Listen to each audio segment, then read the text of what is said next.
Most ಎಲ್ಲ ತಗೋಬಿಡಿ first. Memos ತಗೋಬಿಡಿ ಫಸ್ಟ್.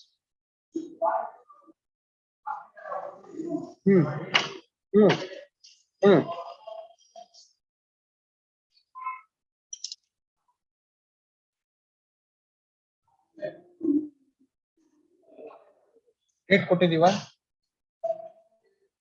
ನಾವು ಡೇಟ್ ಕೊಟ್ಟಿದೀವ? ಫಸ್ಟ್ ಟೈಮ್ ತಗೊಳ್ಳಿ ಮೇಡಮ್, ತಗೊಳ್ಳಿ, ಆಗ್ತದೆ ಅಲ್ಲ ವಾರಕ್ಕೆ.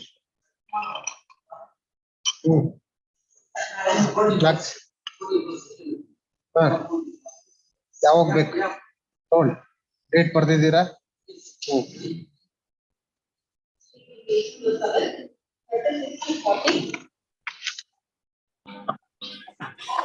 Series number 29.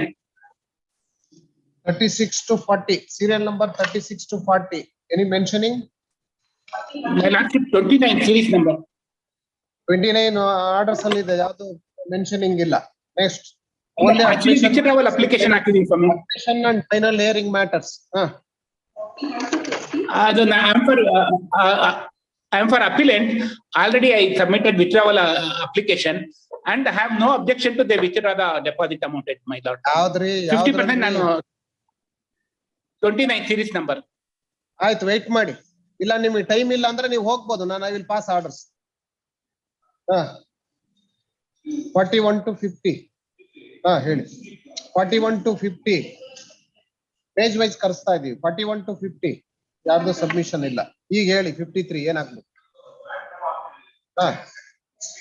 ಆಯ್ತು. Petitioner counsel seeks time on the ground that they are going to file joint memo. When do you want? List this matter on. Madam, date ಕೊಡಿ. 28th. 28/3.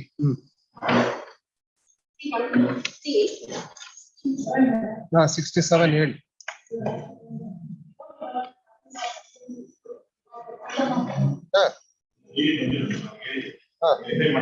ಆಯ್ತು. Serial number 67 ಯಾವತ್ತು ಬೇಕು? 4th of April. ಇಬ್ರು ಇದಾರಲ್ಲ councils. Both the councils submit that they are going to report the settlement on 4th. And hence list this matter on 4th of April. 65 ಹೇಳಿ council. ಎಲ್ಲ matters ಹೇಳಿ. ಅಲ್ಲ ರೀ, further hearing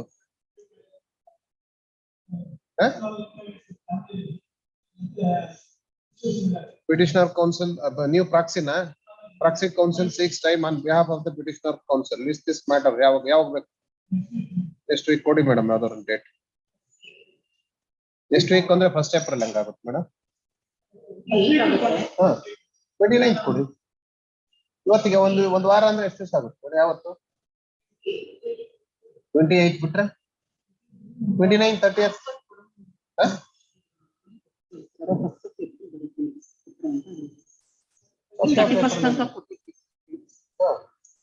ಆಯ್ತು. ಅಲ್ಲ madam, ಅದು part out matter madam. Further hearing 29th ಕೊಡಿ. 29th ಯಾವ್ದ್ರಿ? 64 ಹೇಳಿ. ಏನು ಅದು ಫರ್ದರ್ ಹಿಯರಿಂಗ್ ಮ್ಯಾಟರ್? 2 days ಅಂದ್ರೆ ನಾವು ಡೇಟ್ ಫಿಕ್ಸ್ ಮಾಡಿರ್ತೇವ್ರಿ. ಇವತ್ತಿಂದ ಎಲ್ಲ ಒಂದು ಪರ್ಟಿಕ್ಯುಲರ್ ಡೇಟ್ ಹಾಕಿರ್ತೀವಿ. ಮತ್ತೆ ನಿಮ್ ಇನ್ಕನ್ವೀನಿಯನ್ಸ್ ಅಂದ್ರೆ ಕೋರ್ಟ್ಗೆ ಇನ್ಕನ್ವೀನಿಯನ್ಸ್ ಆಗಲ್ವಾ? ಮತ್ತೆ petitioner counsel again seeks 2 days time. Is this matter on 28th?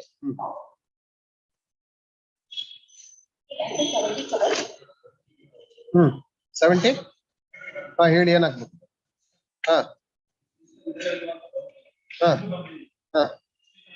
Last time same submission ಇರ್ಬೇಕು ನೋಡಿ. Last time same submission. ಅದನ್ನೇ ಲಾಸ್ಟ್ ಟೈಮ್ ಸಬ್ಮಿಷನ್ ಮಾಡಿದ್ದು ನೀವಲ್ವಾ? ಆಯ್ತು. petitioner counsel wants to verify whether petitioner is ಹಂಗೆ ಬರಿಬೇಕಾ? wants to verify with regard to existence of petitioner ಬೇಕಾ ಕೇಳಿದ್ದು. petitioner counsel seeks time. This matter on 2 weeks ಕೊಟ್ಬಿಡಿ madam. 1st of April ಕೊಡ್ತೀರಾ? ಕೊಡು. 1st of April.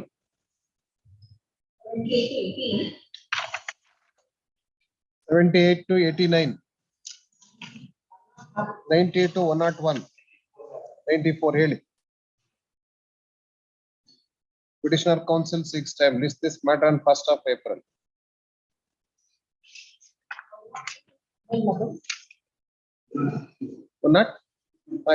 ಹೇಳಿ counsel. ಹೇಳಿ. Other side ಇದಾರಾ? Other side ಇದಾರಾ? ಇಂಟಿಮೇಟ್ ಮಾಡಿದಿರಾ? ಮಾಡಿಲ್ಲ. ಮಾಡಿಬಿಟ್ಟು ಮೆನ್ಷನ್ ಮಾಡಿ ಆದ್ಮೇಲೆ ಮೆನ್ಷನ್ ಮಾಡಿ. ಹೇಳಿ. 20 ವೆಯ್ಟ್ ಮಾಡ್ರಿ. 109 ಹೇಳಿ ಮೇಡಮ್. ಯಾರು? ಅದರ್ ಸೈಡ್ ಯಾರು ಇಂಟಿಮೇಟ್ ಮಾಡಿದಿರಾ? ನೀವ್ ಯಾರಿಗೆ? You are appearing for whom? Petitioner intimate ಮಾಡಿದಿರಾ ನಿಶಿತ್ ಕುಮಾರ್ ಶೆಟ್ಟಿಗೆ?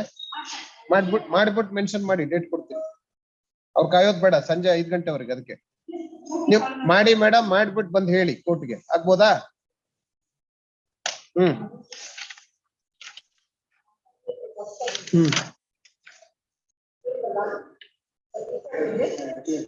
ಹೇಳ್ರಿ.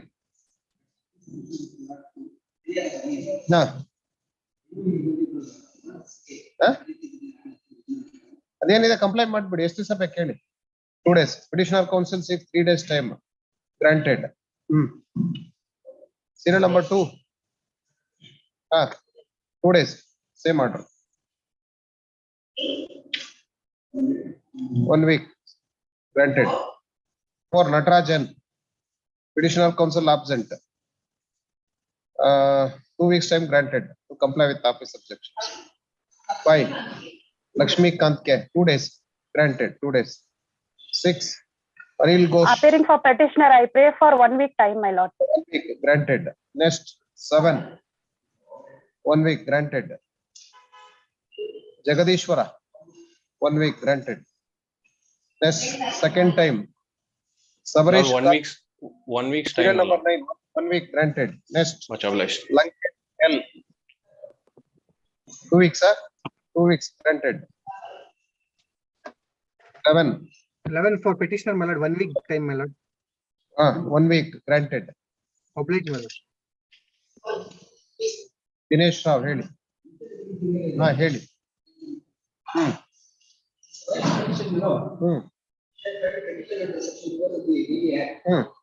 And she also filed a application for maintenance.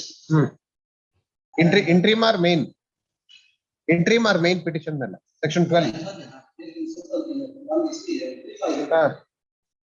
Already ಒಂದು office subsections ಏನು ನೋಡೋಣ. The parties in this criminal RP have already approached this honorable court for seeking to set aside the judgment dated 7/8/2020 passed by the third additional district and session judge Bangalore Road district sitting at Anekal so and so in criminal RP which was partly allowed by this honorable court on 25/8/21.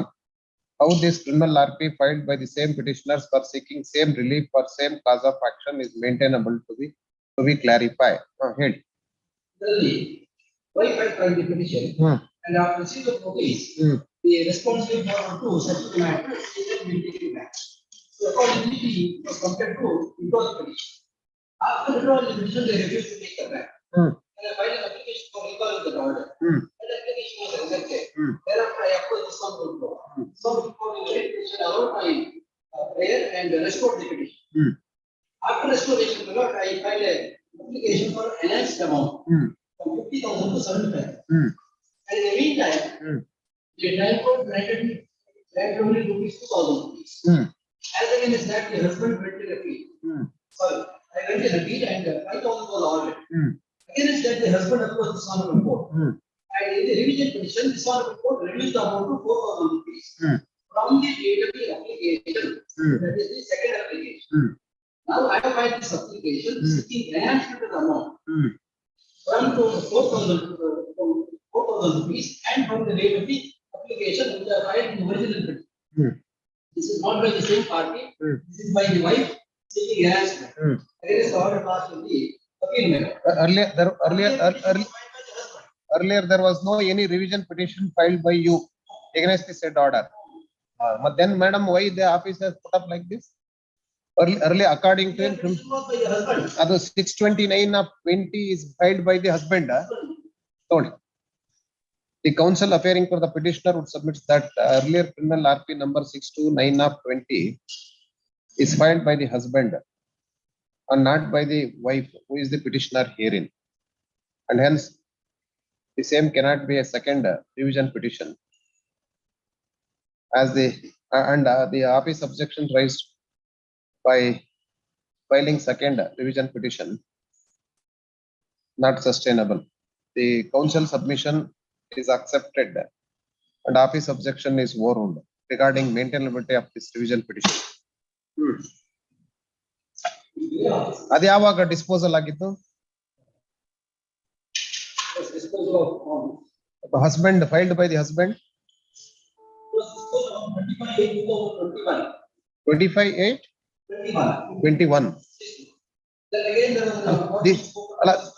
This court only reduced 4,000 earlier petition 5,000 to 4,000.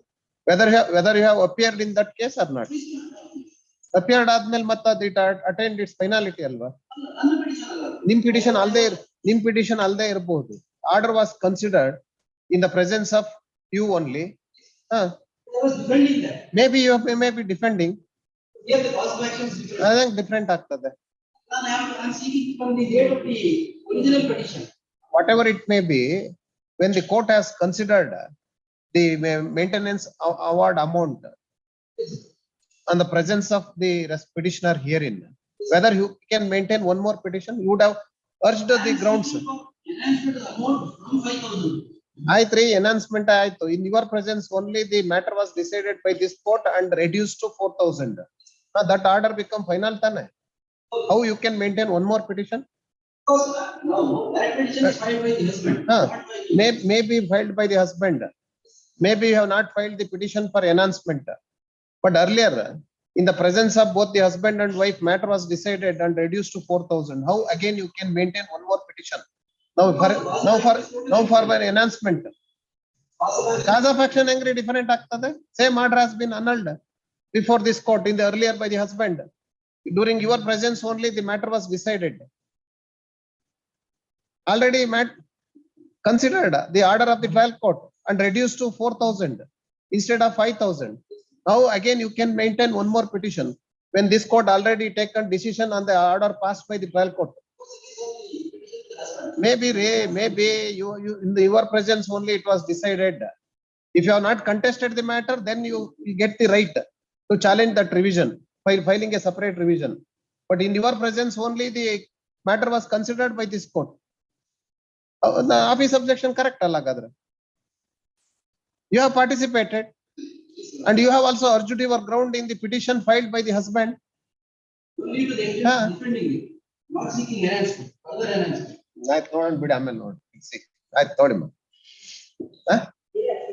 ಬೇರೆ office objections ಒಂದು complaint ಮಾಡ್ಲಿ ಅದೇ other office objections R ತಗೊಳ್ಳಿ 1 week time granted to comply with other office. Even for enhancement also ಹೇಗ್ ಬರುತ್ತೆ ನೋಡಿ. If you have not contested in that revision petition filed by the husband, then your right is correct. ನೋಡಿ you examine it first. ನೋಡಿ ಹೇಳ್ರಿ third time why? But petition of counsel seeks 1 week time to comply with office objection and granted on cost of rupees 500 payable at registry. 1 week. 1 week.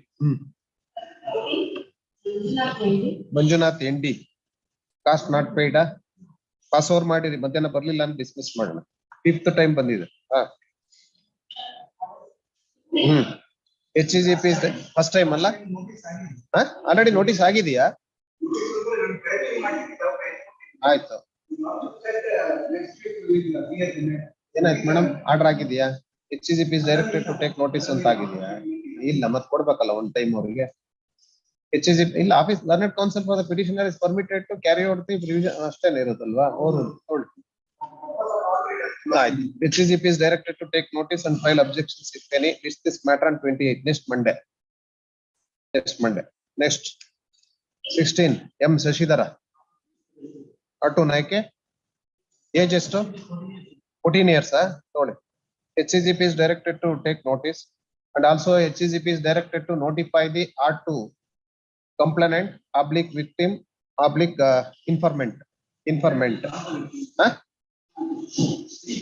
ಅದಕ್ಕೆ 3 ಕೊಟ್ಟಿ informant complaint victim 3 ಮಾಡ್ಬಿಟ್ಟಿದ್ದೀನಿ. ಯಾರಿಗ್ ಹಾಕ್ಬೇಕು ಅವ್ರಿಗೆ ಹಾಕ್ಬೇಕು ಅಷ್ಟೇ.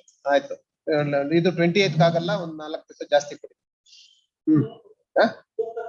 4th of April ಆಯ್ತು.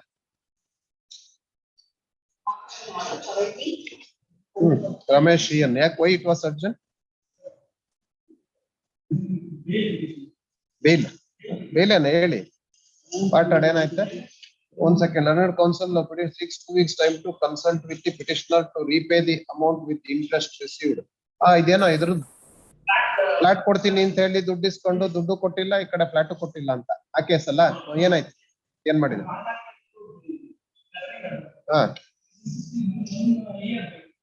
ಏನ್ 1 year ಬೇಕು?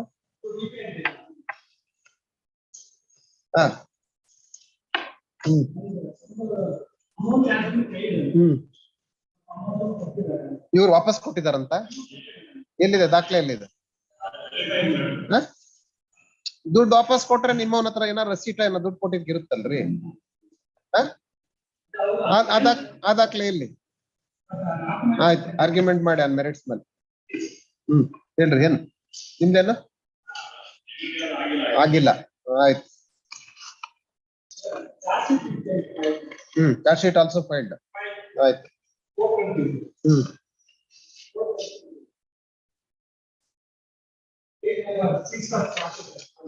Page number 6. ಹೇಳಿ.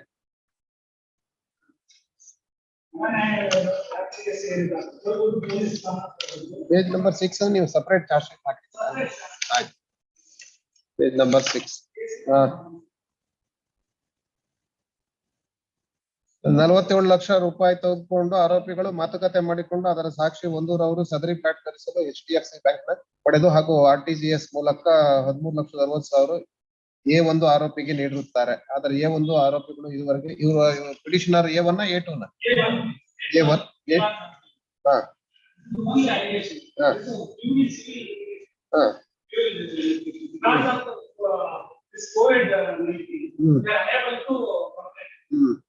ಯಾವಾಗ ದುಡ್ಡು ರಿಸೀವ್ ಮಾಡಿರೋದು? 17 17 to 20 ಏನ್ ಕೋವಿಡ್ ಇರ್ಲಿಲ್ಲಲ್ಲ? ಒಂದ್ ನಿಮಿಷ ವೆಯ್ಟ್ ಮಾಡ್ರಿ ನೀವು. ನಾನು ಅವ್ರನ್ನ ಕೇಳ್ತಾ ಇದ್ದೀನಿ. I will give you opportunity to you also. Afterwards only I will dictate the order.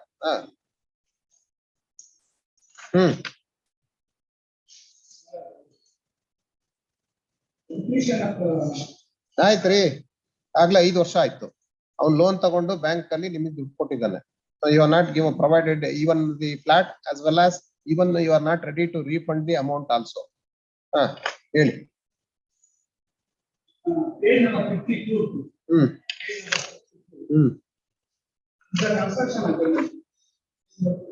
ಆಯ್ತು. 52 construction agreement between whom?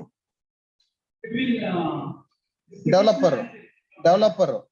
Whether this petitioner is a party to that document? Venkatesh P.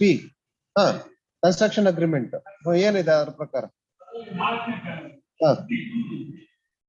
First party shall under normal conditions complete the construction of the building and agree to hand over portion of the schedule B property on March 2018.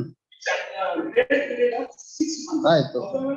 Subject to availability of cement. ಆಯ್ತು. ಆಮೇಲೆ essential items. ಆಯ್ತು. ನಿಮ್ಮ document ಪ್ರಕಾರನೇ March 2018 ಮತ್ತೆ 6 months ಅಂದ್ರೆ September 2018. Now we are in 2022. ಆಯ್ತು. Other conditions ಎಲ್ಲ availability of cement ಅದೆಲ್ಲ ಆಯ್ತು. ಆಯ್ತು. ಆಮೇಲೆ ಬೇರೆ ಅರ್ಥಕ್ವೇಕ್ ಅದು ಯಾವ್ದು ಇಲ್ಲ ಬಿಡಿ ರೀಸನ್ಸ್ ಈಗ. ಆಯ್ತು. ನೆಕ್ಸ್ಟ್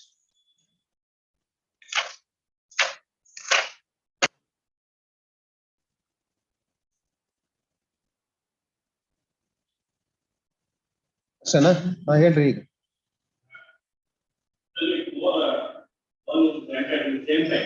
ಫೋರ್ ಲೋನ್ ಅಂದ್ರೆ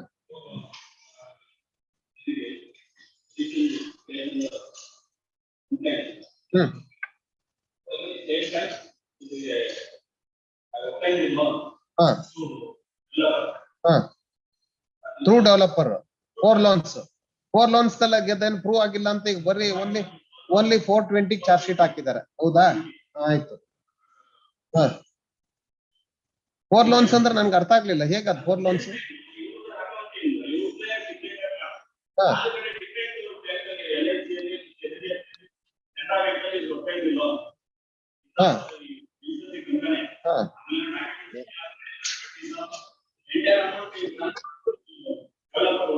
ಆಯ್ತು. ಡೆವಲಪರ್ಗೆ ಆಯ್ತು. 4 ಲೋನ್ ಇಂದ ಜಾಸ್ತಿ ಅಮೌಂಟ್ ಏನು 47 ಲಕ್ಷ ಅಗ್ರೀಡ್ ಆಗಿದ್ರಲ್ಲ ಅದಕ್ಕಿಂತ ಜಾಸ್ತಿ ತಗೊಂಡಿದ್ದಾರೆ.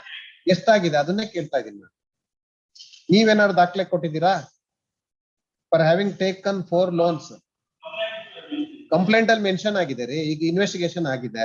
ಕಂಪ್ಲೇಂಟ್ ಮೇಲೆ ಇನ್ವೆಸ್ಟಿಗೇಷನ್ ಆಗಿ ಚಾರ್ಜ್ ಶೀಟ್ ಆಗಿದೆ ಅಂದ್ರೆ ನಾವು have to look into the charge sheet. ಈ 4 ಲೋನ್ ನೀವೇನ್ ಸ್ಟೋರಿ ಹೇಳ್ತೀರಿ ಅದ್ರ ಬಗ್ಗೆ ಏನಾದ್ರು ದಾಖಲೆ ಇದೆಯಾ? ನಿಮ್ ಪ್ರಕಾರ LIC ನಲ್ಲಿ ಲೋನು, ಆಮೇಲೆ ಯಾವ್ದಾದ್ರು HDFC 5 ಬ್ಯಾಂಕ್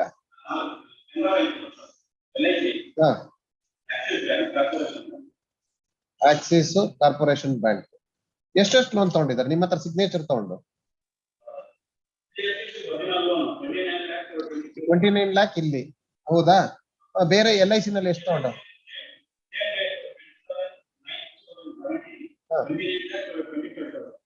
ಅದು ಅವ್ನಿಗೆ ಹೋಗಿದೆಯಾ ಪೇಮೆಂಟ್? ಡಾಕ್ಯುಮೆಂಟ್ಸ್ ಬೇಕಲ್ಲ. ಮತ್ತೆ ಆಕ್ಸಿಸ್ ಅನ್ನು ತಗೊಂಡವ್ರೆ ಅಂದ್ರೆ ಕಾರ್ಪೊರೇಷನ್ ಬ್ಯಾಂಕ್. ಆಯ್ತು. ಅಲ್ಲ 11,98,000 ಪೇಮೆಂಟ್ ಆಗಿದೆ ಅವನಿಗೆ.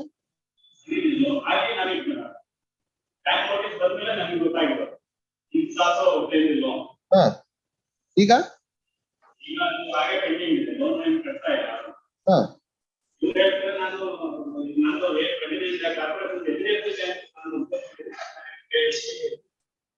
ಯಾರು ಹೇಳ್ತಾರೆ ಇವ್ರು?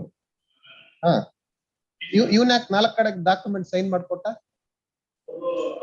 ಈಗ LIC ಆಗ್ಲಿ, HDFC ಅವರೇ ಆಗ್ಲಿ, ಆಕ್ಸಿಸ್ ಬ್ಯಾಂಕ್ನವರೇ ಆಗ್ಲಿ, ಕಾರ್ಪೊರೇಷನ್ ಬ್ಯಾಂಕ್ನವರೇ ಆಗ್ಲಿ, ಹಾ ಇವನಾದ್ರೂ ಇವನೇನು ವಾಟ್ ಈಸ್ ಈ ಕಂಪ್ಲೇನೆಂಟ್? ವಾಟ್ ಈಸ್ ಈ ಅಂದ್ರೆ ಅವನ ಎಜುಕೇಶನ್ ಕ್ವಾಲಿಫಿಕೇಶನ್ ಏನು?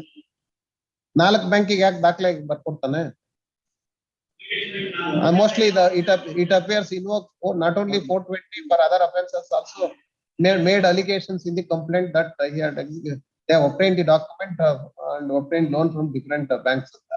ಈಗ ಇನ್ವೆಸ್ಟಿಗೇಷನ್ ಕಂಪ್ಲೀಟ್ ಆದ್ಮೇಲೆ ಈಗ HDFC ಮಾತ್ರ 29 ಲಕ್ಷ ಲೋನ್ ಇದೆ, ಹೌದಾ? ಚಾರ್ಜ್ ಶೀಟ್ ಪ್ರಕಾರ that is the only ground. Next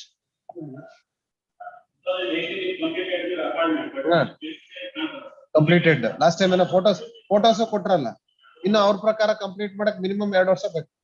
ನಿಮ್ ಪ್ರಕಾರ ಇನ್ನು ಎಷ್ಟು ವರ್ಷ ಬೇಕ್ರಿ? ಏನ್ ಇಂಜಿನಿಯರ್? ನೀವು ಇಂಟ್ರೆಸ್ಟ್ ಮಾಡಿರೋದು ಇಂಜಿನಿಯರಿಂಗ್ ಕೆಲಸ, ಹೌದಲ್ಲ? ಎಲ್ಲಾರ ಹತ್ರ ದುಡ್ಡು ತಗೋಬಿಟ್ಟು ನೀವು ಇಂಜಿನಿಯರ್ ತೋರ್ಸ್ಕೊಂಡು ಕೂತ್ಕೊಳಕ್ ಆಗುತ್ತೆ? ಏನ್ ಪ್ರಾಬ್ಲಮ್ ರೀ?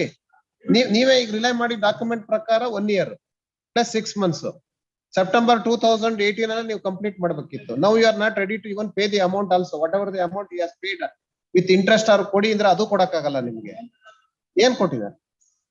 ಯಾರಿಗೆ ಕೊಟ್ಟಿದ್ದಾರೆ? ಏನಿದೆ ದಾಖಲೆ ಕೊಡಿ, ತೋಳಿ madam, ತೋಳಿ. Heard the petitioner counsel and also the counsel appearing for the state. The factual matters of the case of the prosecution is that this petitioner collected an amount of rupees 47 lakh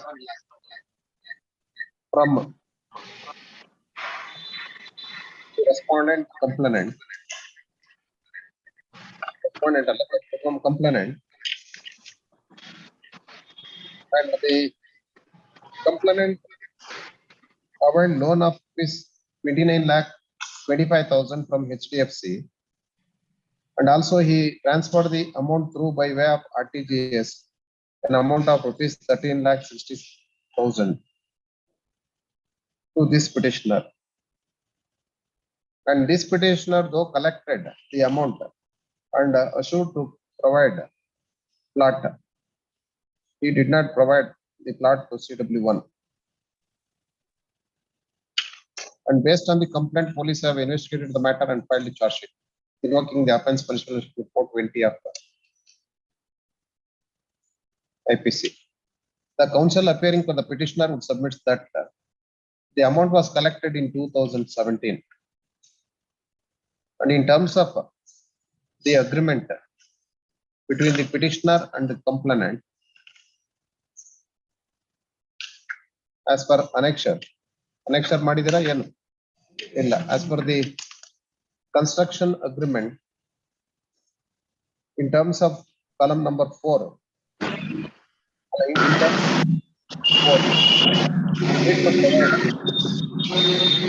possession of the schedule B property on March 2018, comma with grace period of 6 months. However, subject to availability of cement, steel, and other essential items on construction, and also subject to unforeseen events such as act of God, comma, earthquake, floods, war, or other local disturbances, comma, change in law of the state. The council would submit that in view of the COVID-19 would not complete still the flat is under construction. This court heard the matter earlier and suggested either to repay the amount with interest since already 5 years has been lapsed and he has not provided the plat. And now council submits that petitioner is in need of 1 year time to pay the amount with interest. Per contra, the council appearing for the state would submit that at the time of assuring the complainant to provide plat, obtain the documents on blank papers and approach the different financial institutions, that is LIC, HDFC, Axis Bank and Corporation Bank. And obtaining those documents, loan applications are given to the different financial institutions. And by availing the loan from HDFC, 29 lakh and RTGS payment was made 13,60,000. In all, made payment of rupees 47 lakh. And in spite of full payment, the plat is not provided, and hence there is ಎಷ್ಟು ಅದು full payment?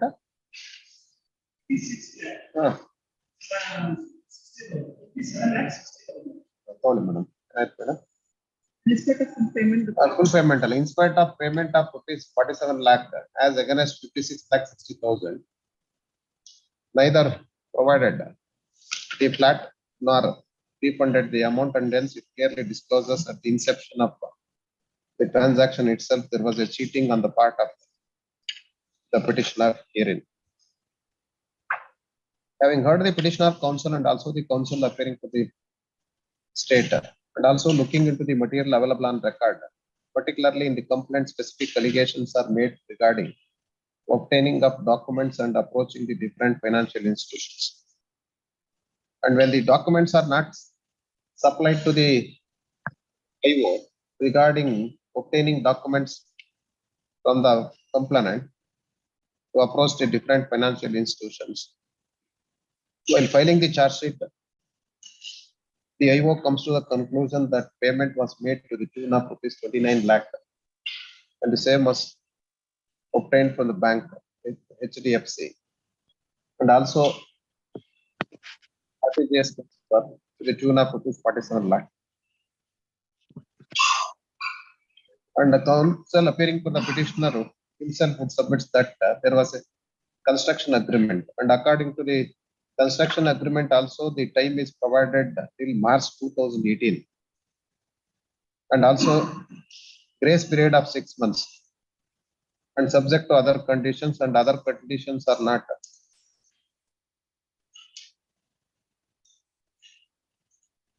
genuine conditions to consider the same. In spite of the agreed period is over in 2018 September itself, till date construction is not completed and also not repaid the amount, and in spite of this court suggested to repay the amount also, now again the petitioner comes up with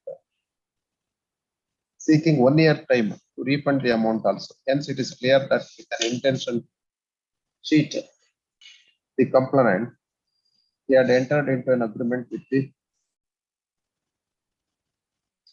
complainant and even not made any efforts. And instead of giving the reasons of COVID-19, and COVID-19 was started in the month of April 2000, March 2020, and already 3 years has been elapsed as per the agreed terms in terms of the construction agreement. When suspecting the factual aspect, it's clear that with that intention to cheat or avoid, taken the loan amount from the original complainant, and it clearly discloses at the inception of the transaction itself having an intention to cheat and not coming forward even to repay the amount. And when suspecting the factual aspects, it is not a fit case to exercise the discretion in favor of the petitioner. In view of the discussions made up, I pass the following order. Bail petition is rejected.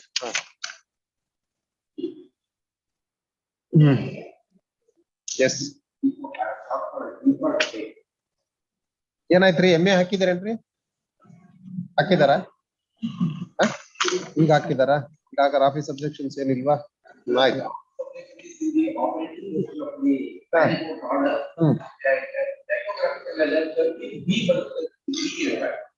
ಅದಾಯ್ತು last time ಏನಾಯ್ತು ಮಾಡಿ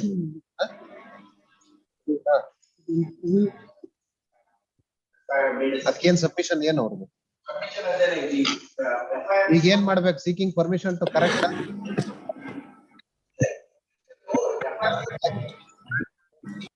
submission regarding penal provision. Next.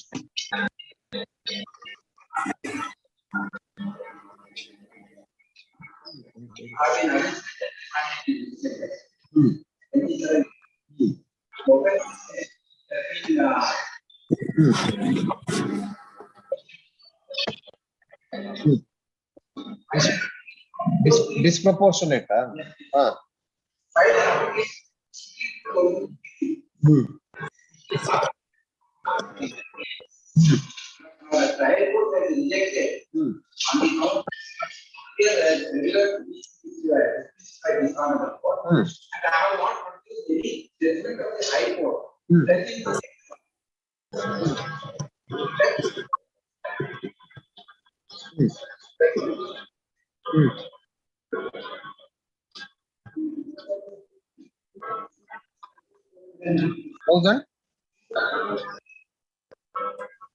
$408. Oh, it mostly earlier myself rejected this also. Allah? 1,408. I could remember I can recollect my memory. 1,408%. ಆಯ್ತು ಅದೆಲ್ಲ ನಮ್ಗೆ ಈಗ merits ಮೇಲೆ ಬರೋದಿಲ್ಲ ನಾವು default statutory why you have not filed the charge sheet within time. It appears you are in also hand in glove with the petitioner. But then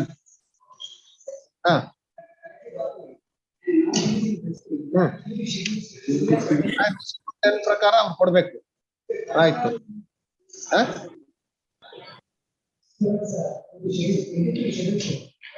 ಕೊಟ್ಟಿದಾರ ಇಲ್ಲ ಅವ್ರು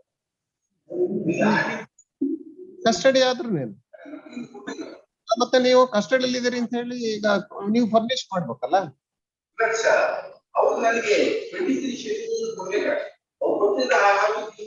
ನೀವು ಕೊಟ್ಟಿಲ್ವ ಅವ್ರಿಗೆ ನೀವು ಕೊಟ್ಟು ಅದನ್ನ ಕಲೆಕ್ಟ್ ಮಾಡ್ಬೇಕು ಅವರಿಂದ details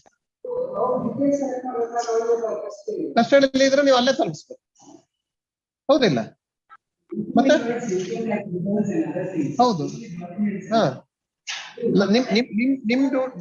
your duty also to collect that is your duty ಆಗ್ಲಿಲ್ಲ ಬಿಡೋಣ ಬಿಡಿ ಆಮೇಲೆ ಕೊಡ್ತಾನ ಅವ್ನು ನಿಮ್ ಪ್ರಕಾರ ನೀವೇ ಕೇಳಿಲ್ಲಲ್ಲ ನೀಡ್ಸ್ ಟೈಮ್ ಅಲ್ಲ ನಾವು we are considering the statutory bail time provided 90 days because ಇದು up to punishment up to 10 years. That's all. ಆಯ್ತು ತೊಳಿ ಮಾಡಿ.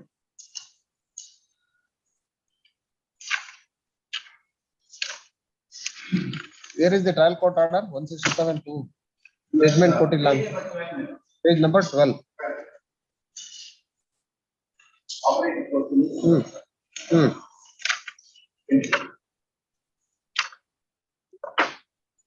ಸ್ಟ್ಯಾಟ್ಯುಟರಿ ಬೇಲ್ ಇದ್ದಾಗ ಏನ್ ಕೊಡ್ಬೇಕಂತ ಜಡ್ಜ್ಮೆಂಟ್ ಕೊಡ್ಬೇಕಂತ.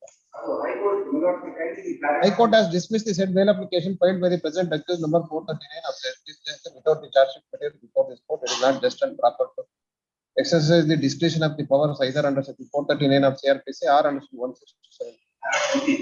In this case, even though the Learned Counsel for the accused ಅಲ್ಲ ರೀ 167 ಚಾರ್ಜ್ ಶೀಟೇ ಹಾಕಿಲ್ಲ ಅಂತ ಹೇಳಿ ಕೋರ್ಟಿಗೆ ಬಂದಿರೋದು.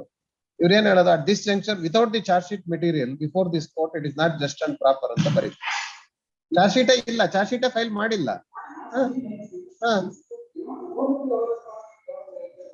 ಓವರ್ ಲುಕ್ ಏನು 167 ಅಲ್ಲಿ ಬಂದಿದ್ರ ಮೊದಲಿನ ಆರ್ಡರ್ ಅಲ್ವಲ್ಲ. ತೊಳಿ. This petition is successive bail petition filed by the petitioner. And earlier, this court-wide order dated 2nd day of February 2022 dismissed the bail petition filed by the petitioner on the ground that the disproportionate assets of the petitioner herein is 1,408%.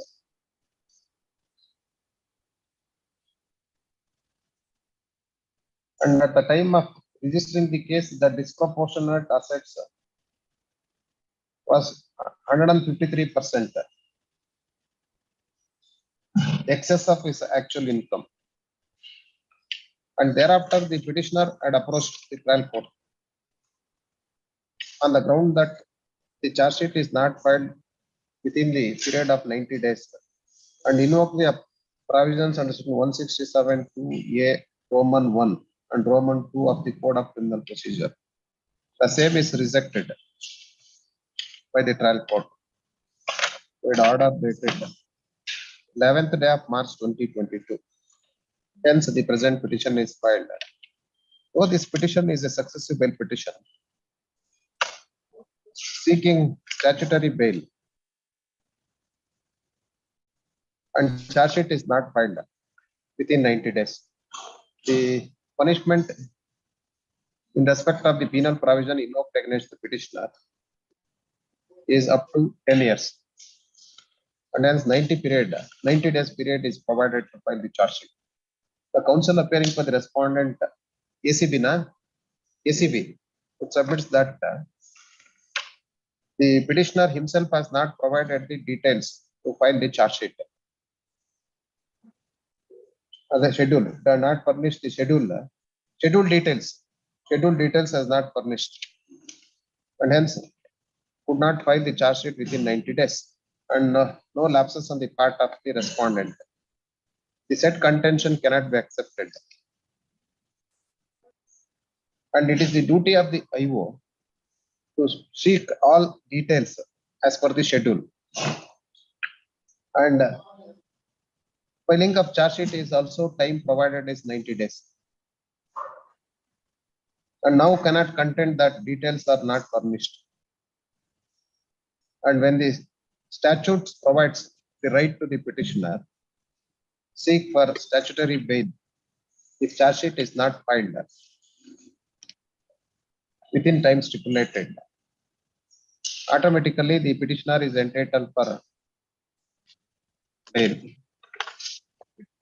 And court also that now we are not sitting on appeal. Can I, madam? And hence I am of the opinion that petitioner is entitled for statutory bail as provided under the statute with conditions.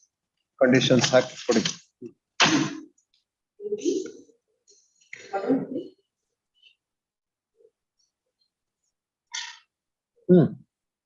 Office objections regarding maintainability. Yes, madam. 438. ಸಂಬಂಧನೇ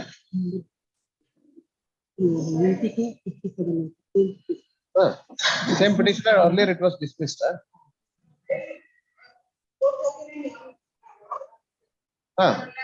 That is for modification. ಆಯ್ತು. Now again you are seeking relief under section 438. Earlier ಏನ್ order ಆಗಿತ್ತು modification ಕೇಳೋಕ್ಕಿಂತ ಮುಂಚೆ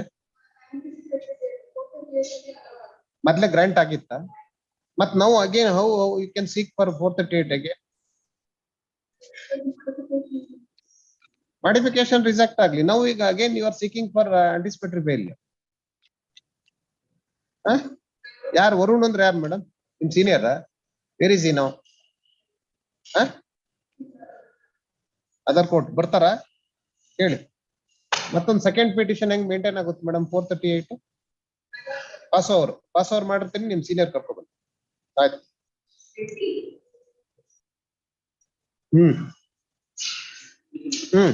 ಇದು ಏನು office objection regarding ಮೇಂಟೈನಬಿಲಿಟಿ.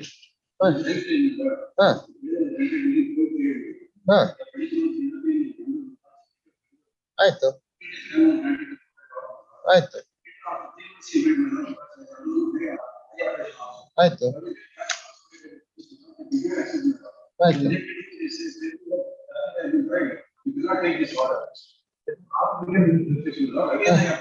Because you have not complied the earlier order. ಅಲ್ಲ ರೀ, ಮತ್ second time 438 ಬರ್ತ್ರಿ after filing of charge sheet agli. How you are maintain one more petition or 438? ಆಯ್ತು. This court has granted bail during the crime stage. ಆಯ್ತು. ಈಗ charge sheet ಹಾಕಿದ್ಮೇಲೆ ಮತ್ತೊಂದು petition file ಮಾಡಿದಿರಿ. Earlier order conditions ನೀವು comply ಮಾಡಿಲ್ಲ. ಆಯ್ತು ನನ್ಗೆ ಗೊತ್ತಿಲ್ಲ. ಮೇಂಟೈನಬಿಲಿಟಿ ಮೇಲೆ ಹೇಳಿ, ಅದ್ರಲ್ಲಿ ಏನಾಗಿದೆ ಅಲೋ ಆಗಿದೆ. ಆಯ್ತು. ಮತ್ತೊಂದು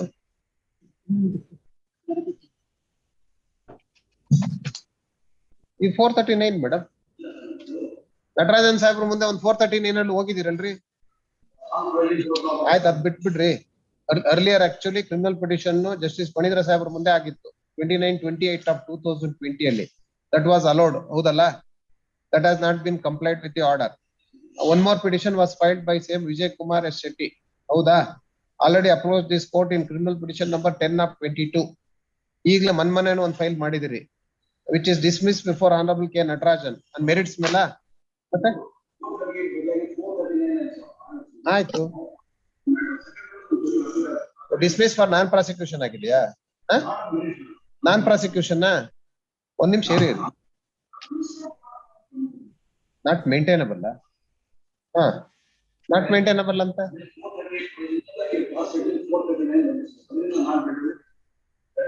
439 ಮೇಲೆನ ಆರ್ಡರ್ ಆಗಿದೆ. ನಾಟ್ 438 ಅರ್ಲಿಯರ್, ನಾಟ್ ಮೇಂಟೈನಬಲ್ ಅಂತ, ಹೌದಾ? 439 ಅಲ್ಲಿ ಆರ್ಡರ್ ಆಗಿದೆ.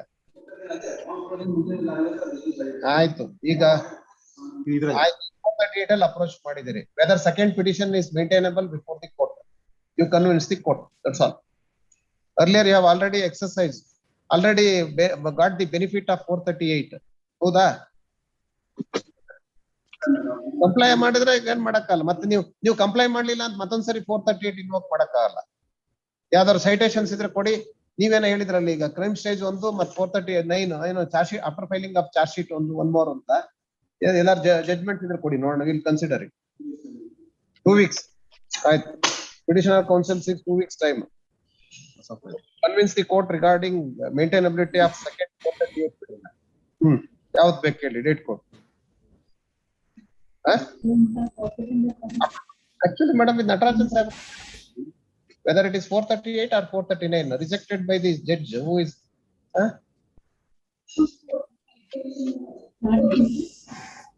ಆಗ್ಲಿ ಮೇಡಮ್, ಯಾವ್ದೇ ಆಗ್ಲಿ ಸಿಟ್ಟಿಂಗ್ ಜಡ್ಜ್ ಈಗ ನಾವು ನನ್ ಮುಂದೆ ಅಲ್ಲ, ಇದು ಆಕ್ಚುಲಿ ಅವ್ರ ಮುಂದೆನೆ ಹೋಗ್ಬೇಕು. ಅದೇನೆ ರೀ, 439 ಅಲ್ಲಿ ಒಂದು ಆರ್ಡರ್ ನೀವು ರಿಜೆಕ್ಟ್ ಆಗಿದೆ. ಆಯ್ತು ನೋಡಿ ಬೆಂಚ್, ಆಮೇಲೆ ನೋಡ್ರಿ ರಿಜಿಸ್ಟ್ರಿ ಅವ್ರ ಡಿಸಿಷನ್ ತಗೊಳ್ಳಿ. ಡೇಟ್ ಕೊಡಿ, ಒಂದು ಯಾವತ್ ಬೇಕಾ? 2 ವಾರ ಅಂದ್ರೆ ಡೇಟ್ ಕೊಡಿ. ಏಪ್ರಿಲ್ ಅಷ್ಟೊಳಗೆ ನೋಡಿ ಹುಡುಕಿ ಜಡ್ಜ್ಮೆಂಟ್. ನಿಮ್ದು ಮೈನ್ 2 ಕಂಟೆನ್ಷನ್ಸ್. ಒಂದು, second petition also maintainable. One at the stage of prime stage, one subsequent petition, present petition is after filing of charge sheet.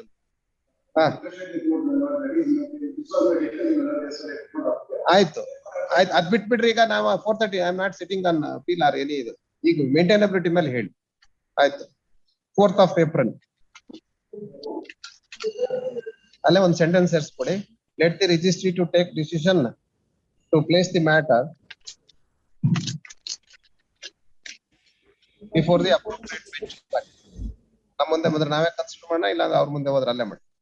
Next ರುದ್ರಭೂಷಣ್ ಹೇಳ್ರಿ. Office subsection along with office note ಅಂತ ಇದೆ.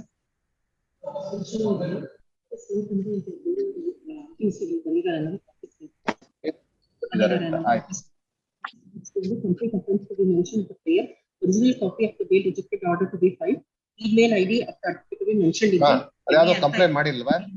3 office ಸಬ್ಜೆಕ್ಷನ್ಸ್ complaint ಮಾಡಿಲ್ಲ ನೀವು?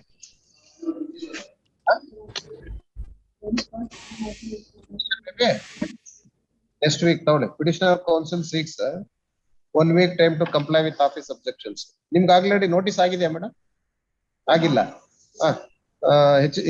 ತಗೊಳ್ಳಿ. HCGP is directed to take notice. In the meanwhile ಅಂತ ಹಾಕೊಳ್ಳಿ. In the meanwhile, petitioner counsel is directed to comply with office objection. This matter on 28th. First time ಬಂದಿರೋದು madam, ಹೌದಾ? Office ಅಬ್ಜೆಕ್ಷನ್ಸ್ಗೆ S V Prakash. Police report proposed R2 to 4.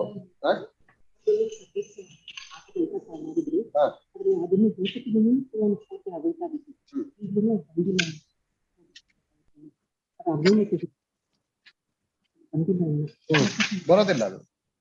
ಏನಾಯ್ತು madam? Through police ಮೂಲಕ ಹೋಗಿ ಏನು? Police ಮೂಲಕ ಹೋಗಿದೆ notice. Why they have not return? Last time also it was awaited. Verify and submit. ಯಾವ ಪೊಲೀಸು ನೋಡಿ why they have not served? Pass over council.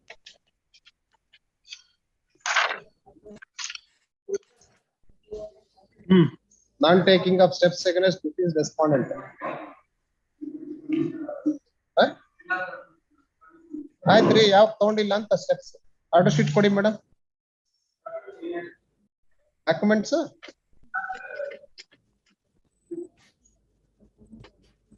current counsel for the petitioner submits that the sole respondent is no more and seeks 1 week's time to take steps. Again now time is this a week?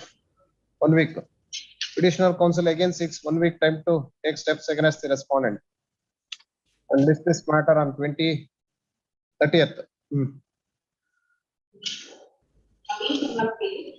KB Naveen Kumar, memo along with death certificate filed by advocate for petitioner.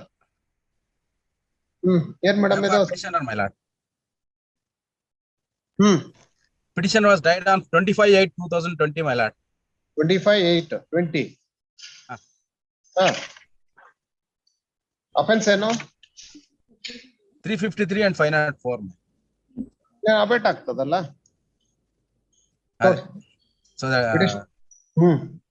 ಒಬ್ರೇನಾ? Soul ಪಿಟಿಷನರ? Death certificate ಇದೆಯಲ್ಲ, produce ಮಾಡಿದ್ರೆ death certificate ಇವರೇ ಹಾಕಿರೋದ? ನಿಮಗೆ last time original verify and submit ಅಂತ ಹೇಳಿರ್ಬೇಕು ನೋಡಿ. ಈ first time ಬಂದಿರೋದ ಇದು madam? ಇನ್ ಸತ್ತಿದಾನ ನಾನು verify ಮಾಡ್ಬೇಕು ನೀವು. Death certificate, my lord. ಈ ಡೆತ್ ಸರ್ಟಿಫಿಕೇಟ್ ಹಾಕಿದ್ದಾರೆ. ಆಯ್ತು. SCGP is directed to verify and submit regarding death certificate filed by the petitioner along with memo. Got verify ಮಾಡಿ ಹೇಳಿ madam. Is this matter on 30th? Much obliged. Yes. N Suresha, non filing of joint memo by counsel for petitioner. ಇಲ್ವಾ? Pass over ಮಾಡಿ ನೋಡೋಣ ಬರ್ತಾರೆ. ವಿಷನಲ್ಲಿ ಇದ್ರ counsel N Suresha, serial number 25, ಅವ್ರು 29 ಅಂತೀವಿ ಮೇಡಮ್. ಇಲ್ಲ, pass over. 26 Mali Patil son Avaji. I am for the person, my lordship. 26th compromise we are trying, my lordship. Memo for conversion ಅಂತಿದೆ. ಯಾರು ಫೈಲ್ ಹಾಕಿ ಮಾಡಿರೋದು? From Chikmagalur, my lordship.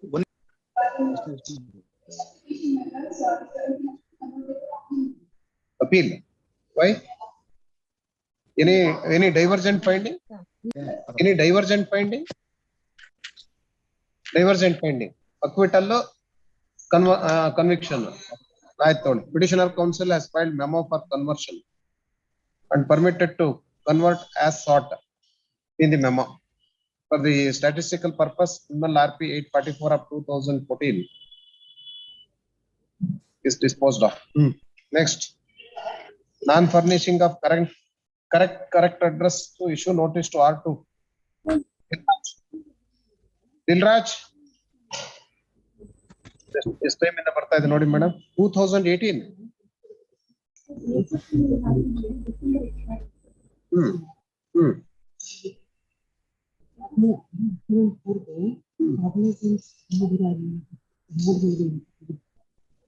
Last time Satyanarayana ಚಲ್ಕೆನ ಹೇಳಿದ್ರು cognizance was not taken ಅಂತ. ಇಲ್ವಾ? Pass over. 28 PR Rajeshwari Vijay Krishna Bhat.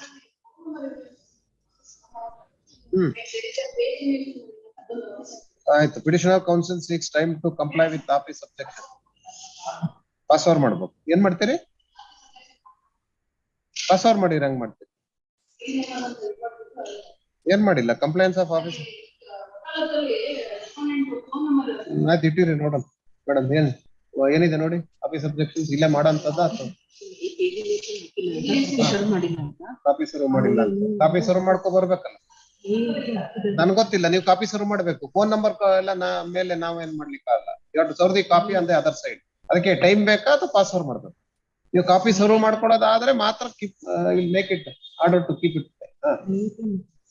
Prayer ಮತ್ತೇನು several office objections ಇದೆ madam. Petition of counsel seeks time. ಎಷ್ಟು ದಿವಸ ಬೇಕು ಹೇಳಿ? 3 days. 3 days time granted. ನೀವು ಕಂಪ್ಲೈಂಟ್ ಮಾಡಿ ಆಮೇಲೆ ಡೇಟ್ ಕೊಡ್ತೀವಿ. Serial number 29. 28 ಯಾರು ಪಾಸ್ ಅವರು ಅಲ್ಲ, ಅವ್ರು ಕಂಪ್ಲೈಂಟ್ ಮಾಡಲಿ ಆಮೇಲೆ ಪೋಸ್ಟ್ ಮಾಡೋಣ ಅಷ್ಟೇ. Post the matter after compliance ಅಂದ್ಬಿಡಿ ಮೇಡಮ್. 28. 29 ಇದೇನು memo for withdrawal of this petition ತೋಳಿ. ಪಿಟಿಷನ್ ಆಫ್ ಕೌನ್ಸಿಲ್ ಮಾರ್ನಿಂಗ್ ಏನೋ ಹೇಳ್ತಾ ಇದ್ರಲ್ರಿ. seeks permission of this court to withdraw the criminal revision petition in terms of the memo. In view of the memo permitted to withdraw, the counsel also submits that he has no any objections to release the amount in favor of the respondent. And hence, if any amount in deposit, any non-compliance of office objection raised on a withdrawal of amount, office objections ಇದೆ ನೋಡಿ, pass over ಮಾಡಿದ ಈಗ ಮಾಡ್ಲಿಕ್ಕೆ ಆಗಲ್ಲ. Let them first comply. ಬರ್ಲಿ other side ಬರ್ಲಿ respondent. Pass over. Yes. I appear in 30, my lord. I have Yes, filed an application for extension of time. Your lordship may just notice the date, my lord.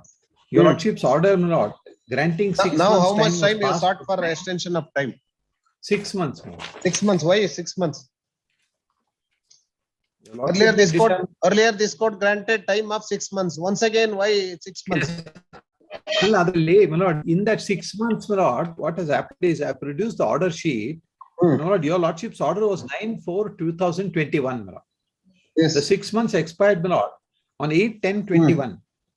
My lord, this entire 8/10/21. yeah, Hmm. this entire the order sheet shows, my lord, which I produced, that the complainant was not appearing before the court for at least 5 occasions. He didn't appear. Then, my lord, But there was we a direction by this court to appear before the trial court so and so date. yes, it was given. My lord, he appeared sporadically.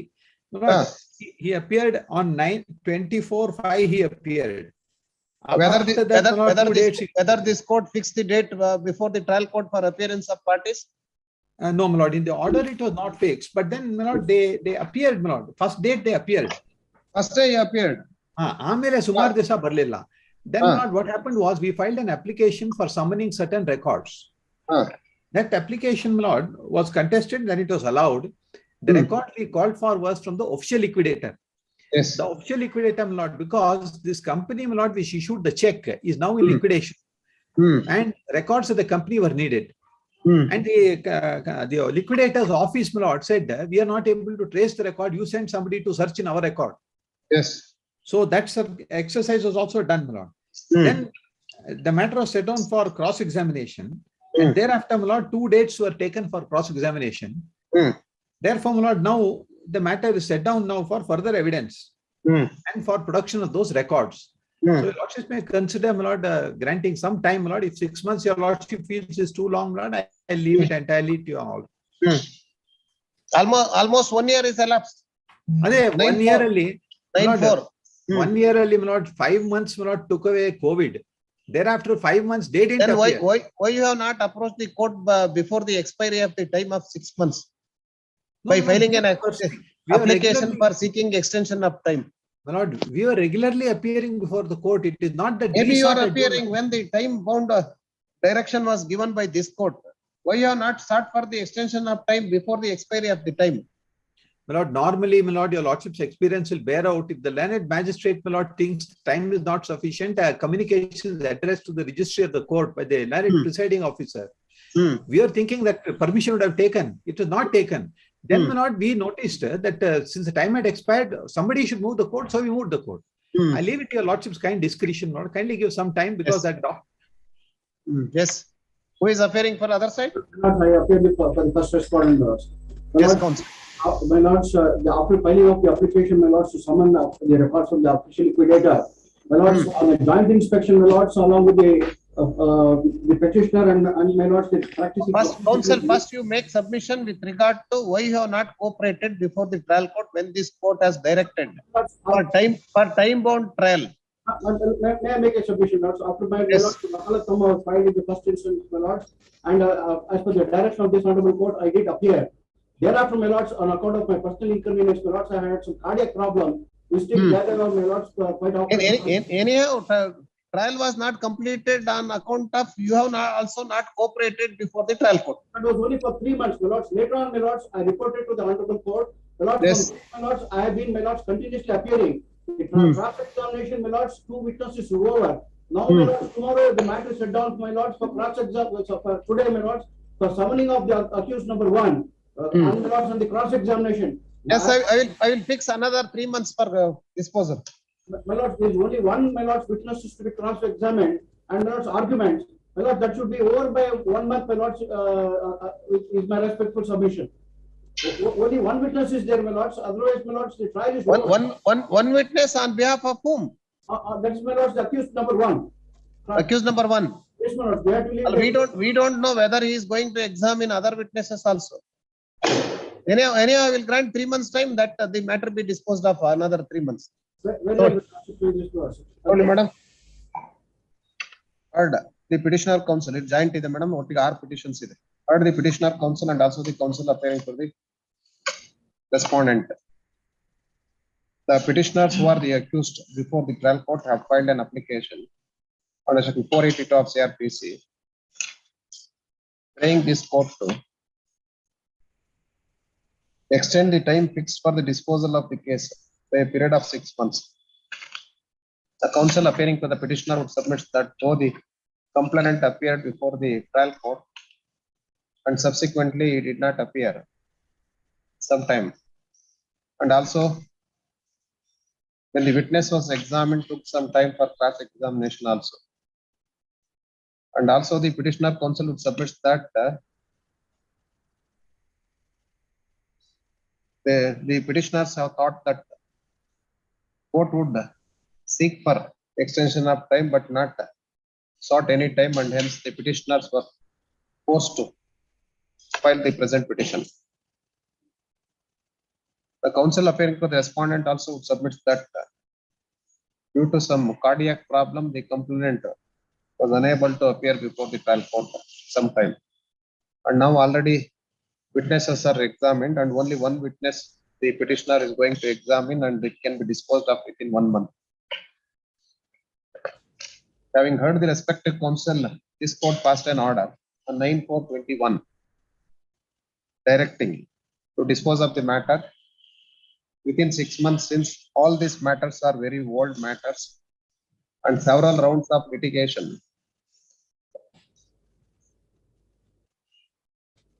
are filed before the trial court as well as this court, and hence directed to dispose of within 6 months.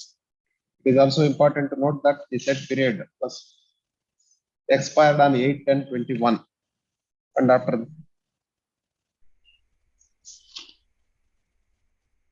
lapse of 3 months, the present application is filed.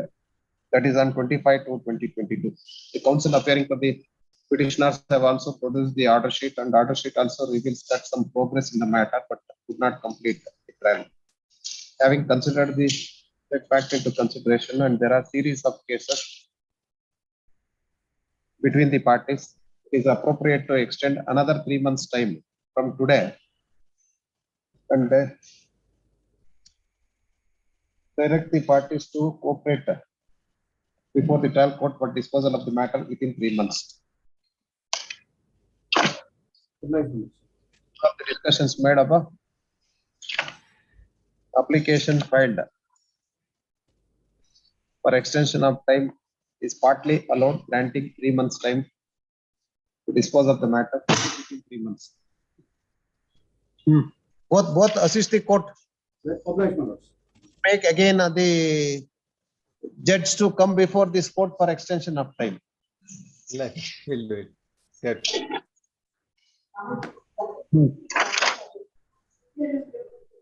Yes, madam. CDF 440 days in filing. What is the order, madam? DV Act. ಎಷ್ಟು ಕೊಟ್ಟಿದ್ದಾರೆ trial court ಅಲ್ಲಿ? Now you are challenging the order passed in.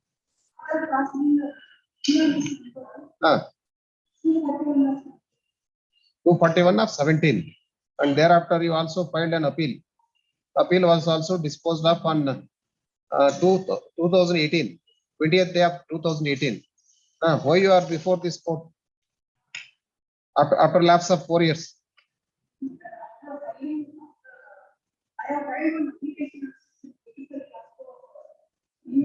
Where? What happened that application? Where is that application and order? Annexure C. Annexure C.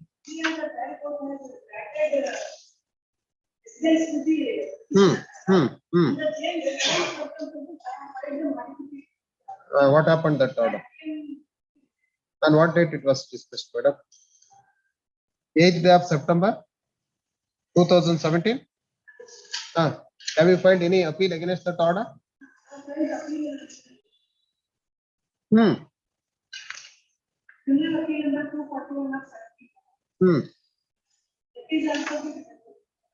17.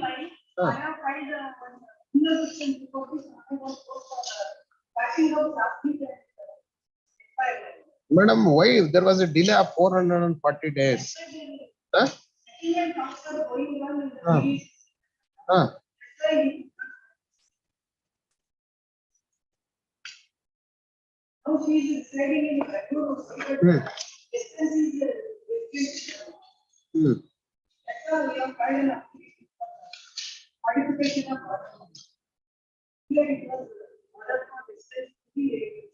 Alteration, modification, and revocation of the order passed by this court dated 11/9/2012.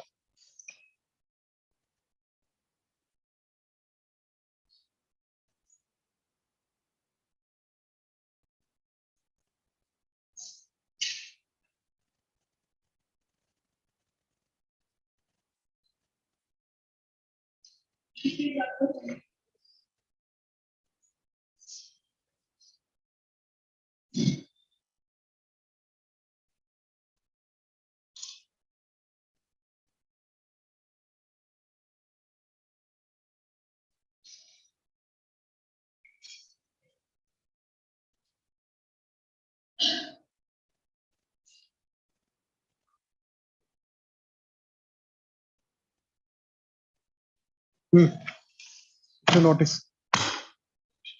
on main and also on IA against the respondent.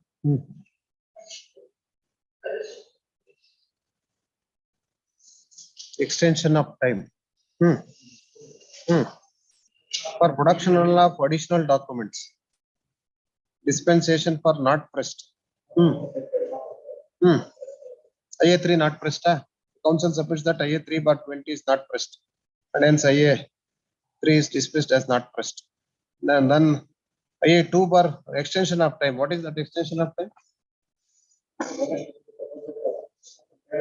50%. What is the date of order and the time? 10/3/21.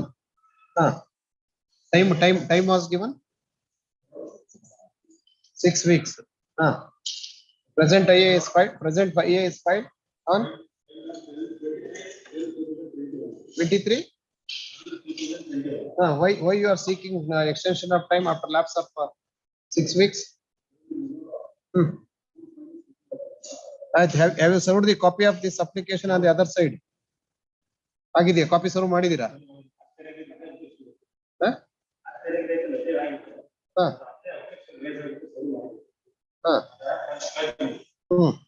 Where is the acknowledgement? Why you are not deposited the amount?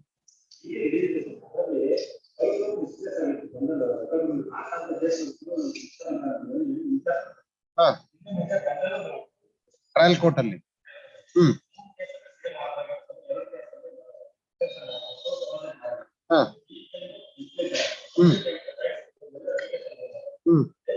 ಈಗ DD ready ಇದೆಯಾ? But validity ಇದೆಯಾ ಈಗ ಡಿಗೆ? ಮಾಡಿಸಿದೀರಾ? So the council heard the petitioner counsel on IA2/21 for extension of time. The respondent counsel, those furnished copy of the application is not present and also not filed any objections. The counsel would submit that the file pertaining to the lower court was misplaced. So and the same was recently traced and DD was obtained in the month of 21/10/2021 itself. And hence there was a delay in complying with the directions. Having considered the submissions made by the petitioner counsel and no objection is filed by the respondent, another 2 weeks time granted to deposit the amount as directed by this court earlier. And accordingly, IA 2/21 is disposed of. ಏನು receipt of the order? 2 weeks. Order ನಾಳೆನೇ ಸಿಗುತ್ತೆ, apply ಮಾಡಿ.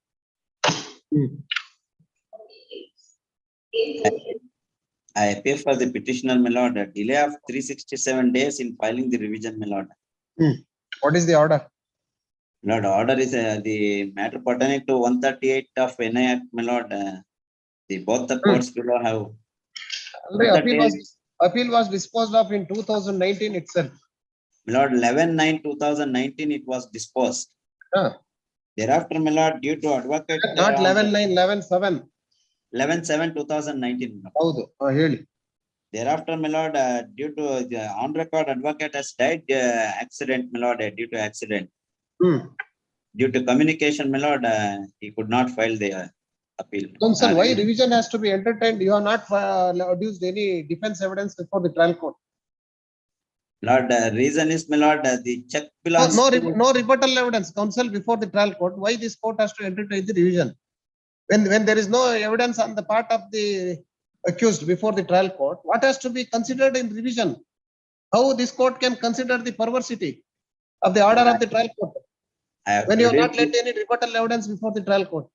My lord, inadvertently is not produced the account, my lord. Is a check itself is not belongs to petitioner, my lord. I have produced the additional documents. Then why you have not let the rebuttal evidence, counsel? Lord, in fact, as per my instruction, my lord, he has given before the appellate court, but he failed to produce before the appellate court in the additional document. So account belongs to one Antargangamma, not belongs to petitioner. Check was also not belongs to petitioner. Despite, my lord, but that was not the cross examination. Why you have not let the evidence, rebuttal evidence before the trial court? Now, when there is a delay of 367 days, why court has to consider your revision petition? Not reason is, my lord, on record advocate died in the accident, my lord, due to communication gap, my lord, he could not. That is over. If you notice, Publish. on IA number 1/20 and also on other IAs along with main. Publish. PF code, immediate PF code. I will give.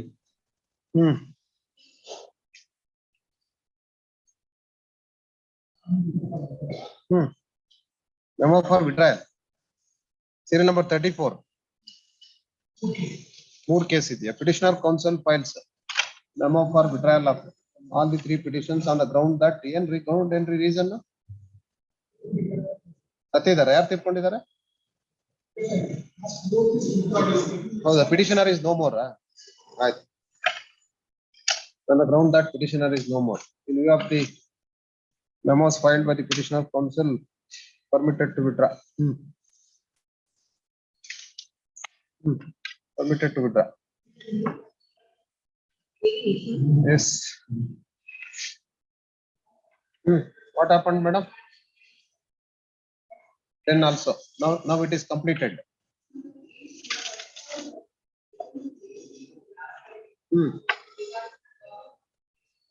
Earlier your officer was also present before the court. What happened? What happened?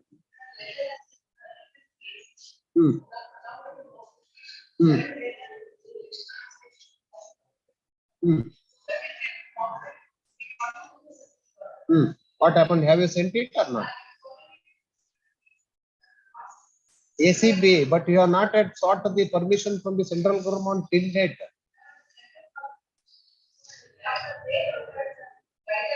So why they have not complied it? Why?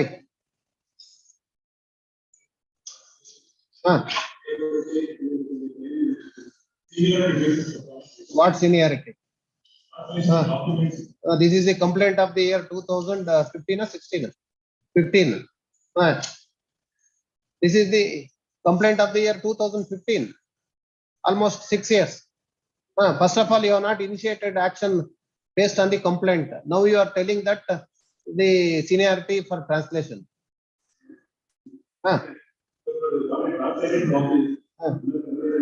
ಆಯ್ತು ಮಾಡಿ ಕೊಡಬೇಕು. Last time also you took time, 1 month time. Why they have not done the work?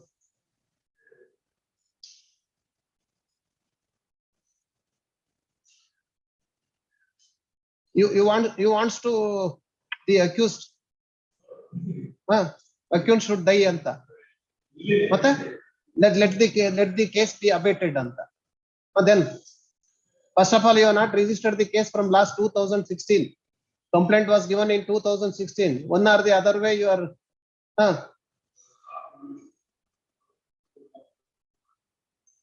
what is the age of accused?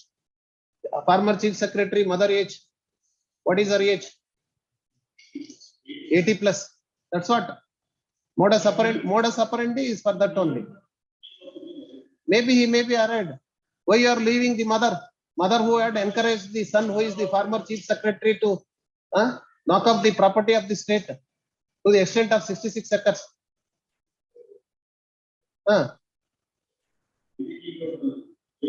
Why you are not pursuing? The accused is 80 plus.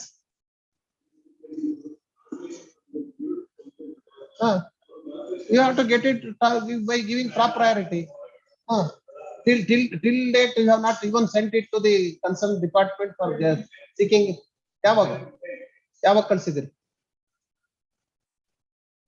Because contra submissions by state as well as the SCB.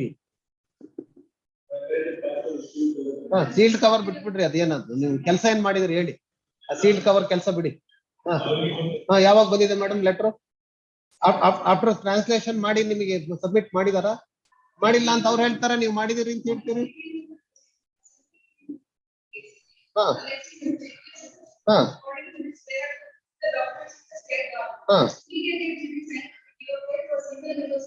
ಆಯ್ತು. Till date you have not submitted. ನೋಡಿ ಯಾವಾಗ ಮಾಡಿದ್ರಿ ಹೇಳಿ.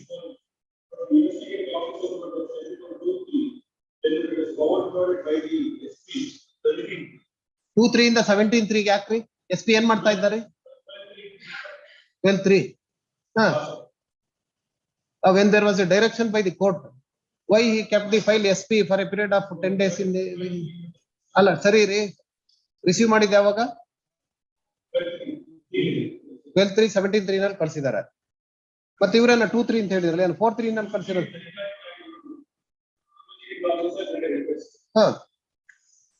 17-3 ಯಾರಿಗೆ ಕಳ್ಸಿದ್ರಿ ನೀವು?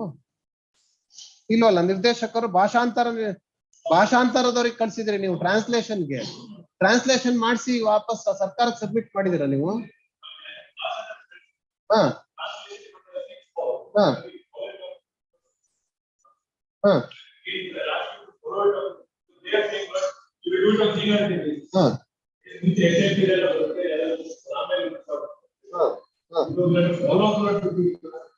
ಎಲ್ಲಿದ್ದಾರೆ translation authority workers?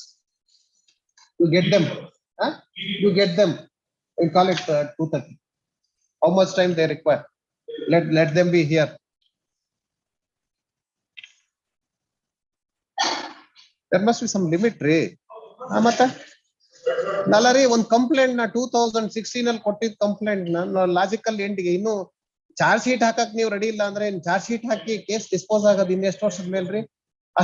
ಅಷ್ಟೊತ್ತಿಗೆ ಒಬ್ಬರ ಅಕ್ಯೂಸ್ಡ್ ಈಗಾಗಲೇ 80 plus.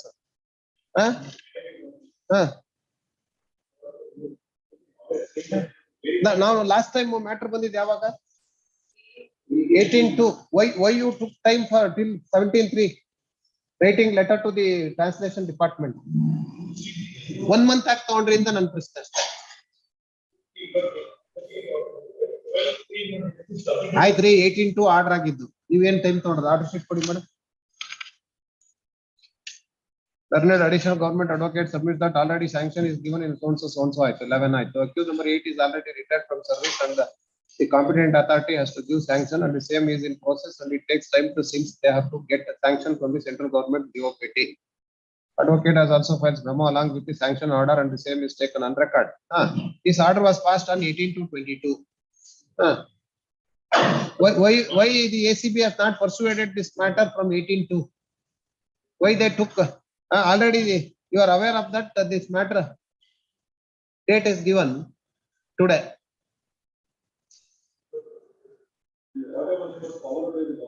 Hmm.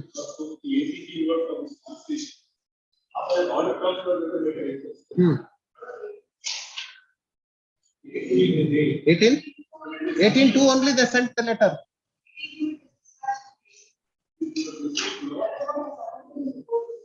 Hmm. 18/2 itself. Nimge consider you are there is an acknowledgement also 18/2 itself there you have received the papers. 18/2 itself.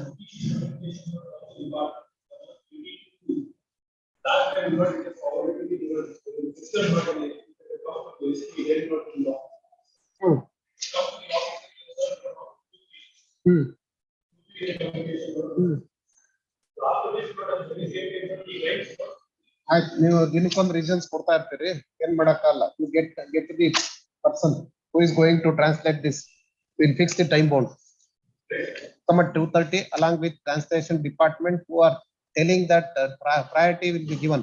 You get them also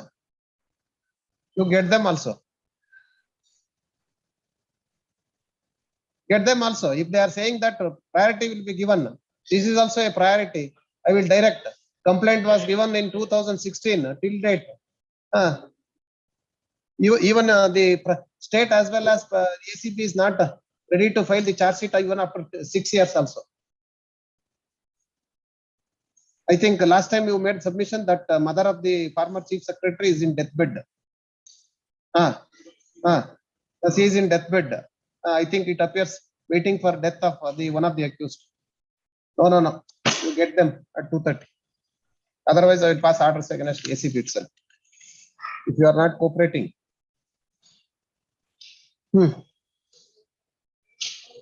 Almost 1 year ಆಯ್ತ್ರಿ matter purse ಮಾಡಕ್ ಸಬ್ ಮಾಡಿ 1 year ಆಯ್ತು ಹೌದಿಲ್ಲ 1 year ಆಯ್ತು ಈ matter purse ಮಾಡಕ್ಕೆ court.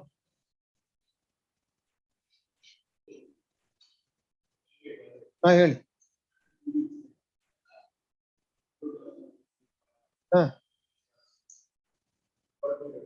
ಅವ್ರನ್ನ ಕರ್ಸ್ರಿ ನೀವು ಯಾಕೆ ಅವ್ರು ಇಲ್ಲ ಅಂದ್ರೆ ಅವ್ರು ಟ್ರಾನ್ಸ್ಲೇಟ್ ಮಾಡ್ಕೊಡಲ್ಲ ನಿಮ್ ಪ್ರಕಾರ.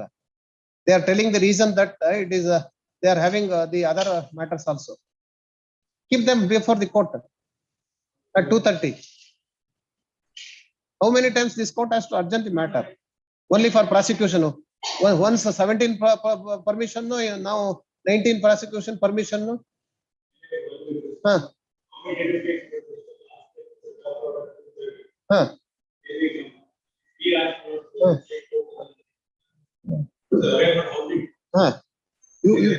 You people both take a decision.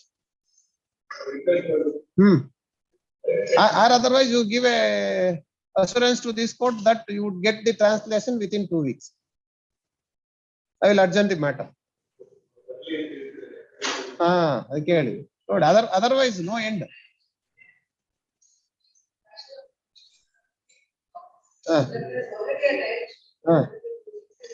ಕೊಡಿ ಮೇಡಮ್ ತೊಗೊಳ್ಳಿ. ಪ್ರಯಾರಿಟಿ ಕೊಡ್ಬೇಕ್ರಿ.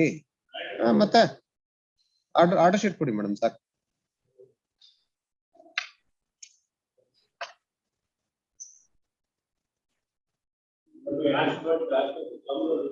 That's what you both make an attempt to get them at 2:30.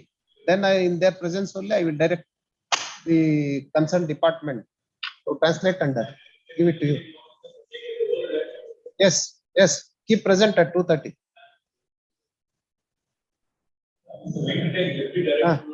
Already you have given only on translation on 17/3. 17.3. Now we are on 21st. That is fault on your side actually. Why we have to keep them present before the court?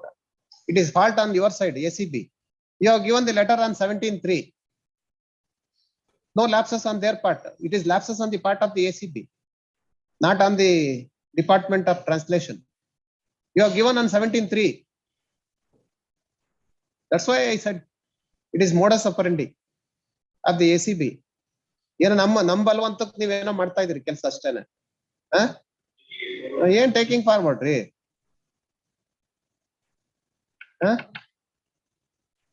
Then I will pass orders against ACB. No, because you have given letter of translation on 17.3. I think next date of hearing also the very same submission, because it is of 6 volumes. You keep them present, then let them come and say how much time they take. Yes, madam.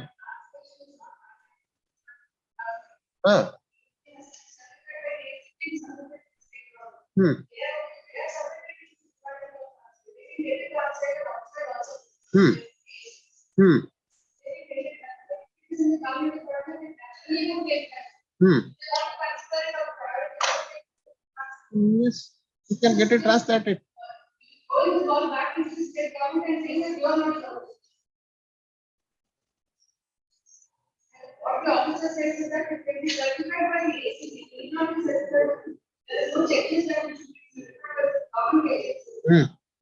But central government has to take decision. They require translated papers. ACB. Then you can certify it. After getting the translation, you can certify that the same is in order. Send it. Submit to the state intern, send it to the central government. Yes, you get them. Then let them also come. 2:30.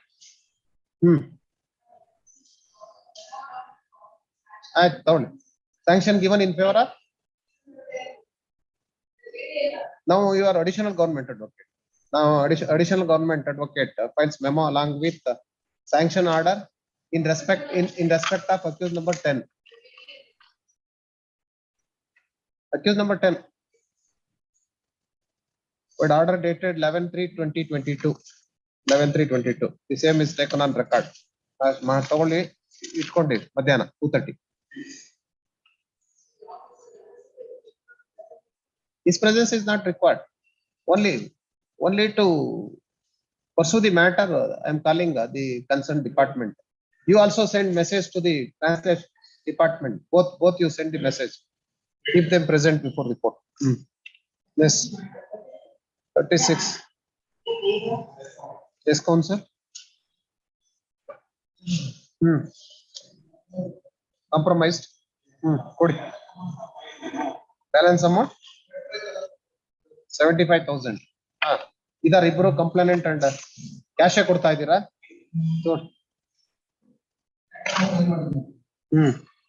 Application ಹಾಕಿದ್ರ compounding ಗೆ? Last time ಹೇಳಿದ್ದೆ ನಾನು, compounding ಒಂದು application ಹಾಕ್ಬೇಕು ಅಂತ.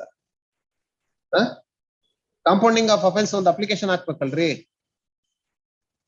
147 ಒಂದು application ಹಾಕ್ಬೇಕಲ್ಲ, ಅಲ್ಲಿ ಸರಿ ಹೇಳ್ಬೇಕ್ರಿ ನಿಮ್ಗೆ. ನಾವು we are in the revision stage. ಸುಮ್ನೆ ಬಂದು ಹಿಂಗ್ ಜಾಯಿಂಟ್ ಮೆಮೊ ಕೊಡಕ್ಕಾಗಲ್ಲ. First you seek for compounding of offence. Fine ಇದೆಯಾ? ಫೈನ್ ಅಮೌಂಟ್ ಇದೆಯಾ?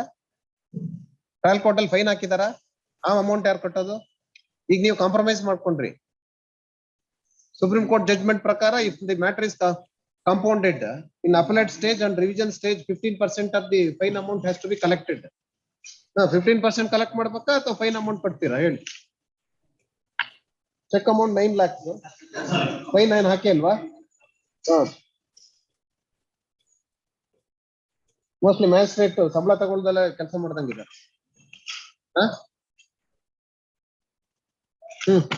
ಆಯ್ತು, ಒಂದು ಅಪ್ಲಿಕೇಶನ್ ಹಾಕಿ ಮಧ್ಯಾಹ್ನ 2:30. ಕಾಂಪೌಂಡ್ ಪರ್ಮಿಷನ್ ಕೇಳ್ಬೇಕು.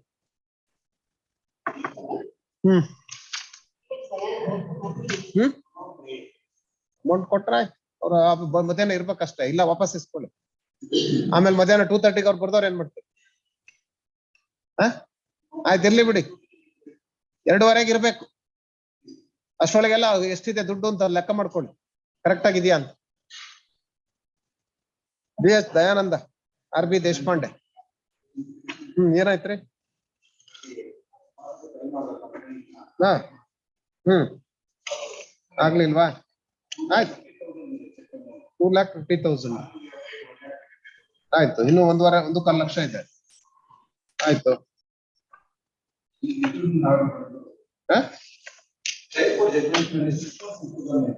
ಕೊಟ್ಟಿದ್ದಾರೆ. ಏಕೆ ಅದು ಕೊಟ್ಟಿರೋದು ಏನು ಹೇಳಿ? ಅಕ್ಯೂಷನ್ ಅಂಡರ್ಗೋ ಎರಡು ಕೊಡ್ಬೋದು. ಆಯ್ತು. But he still has not complied with the order of the trial court. Already paid 1.25 ಇನ್ನು ಅಷ್ಟೇನೆ. ಹೌದು.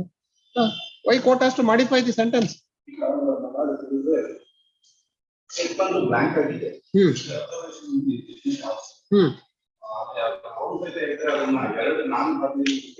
ಯಾರು ಬರ್ದ್ರು ಅಷ್ಟೇ, ಸುಪ್ರೀಂ ಕೋರ್ಟ್ನವ್ರು ಹೇಳ್ತಾರೆ ಒಂದ್ಸರಿ ಚೆಕ್ ಅಡ್ಮಿಟ್ ಮಾಡಿ ಸಿಗ್ನೇಚರ್ ಕೊಟ್ರೆ ಆಗೋಯ್ತು.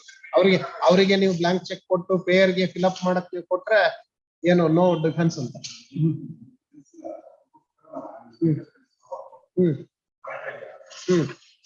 ಮಾಡಿಫೈ ಏನ್ ಮಾಡಕ್ಕಾಗ್ತದೆ? ಅದಕ್ಕೂ ಜಡ್ಜ್ಮೆಂಟ್ ಬೇಕು ಅಂದ್ರೆ ಸುಪ್ರೀಂ ಕೋರ್ಟ್ನವ್ರು ಹೇಳ್ತಾರೆ ಎರಡೂ ಮಾಡ್ಬೋದು. ಯಾರಿಗೋ ಒಂದು ಬೀರ್ ಸಿಂಗ್ ಜಡ್ಜ್ಮೆಂಟ್ ಕೊಟ್ಟು ನನಗೆ ಇದೆಯಾ ನಿಮ್ ಕಡೆ? ಇಲ್ಲ, ಬೆಳಗ್ಗೆ ಡಿಕ್ಟೇಷನ್ ಕೊಟ್ಟಾಗ ಮೋಸ್ಟ್ಲಿ ಇಲ್ಲ ಇನ್ನೊಂದು ಜಡ್ಜ್ಮೆಂಟ್ ಅಲ್ಲಿ ಇದೆ. ಎರಡೂ ಮಾಡ್ಬೋದು, ಸೆಟ್ ಅಸೈಡ್ ಮಾಡೋ ಅವಶ್ಯಕತೆ ಇಲ್ಲ. ಹೋತು ಏಜ್ ಆದ್ರೆ ಏನ್ ಮಾಡಕ್ಕಲ್ರಿ? ಅಷ್ಟೇನಾ? That is the only ground.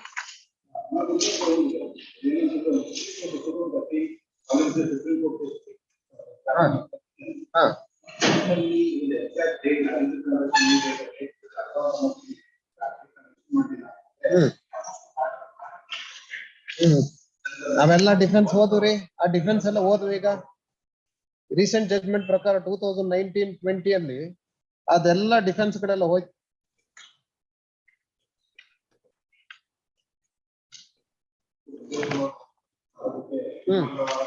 ನೀವೇನು ರಿಪೋರ್ಟಲ್ ಎವಿಡೆನ್ಸ್ ಏನು ಮಾಡೇ ಇಲ್ಲ ಗೊತ್ತಾ?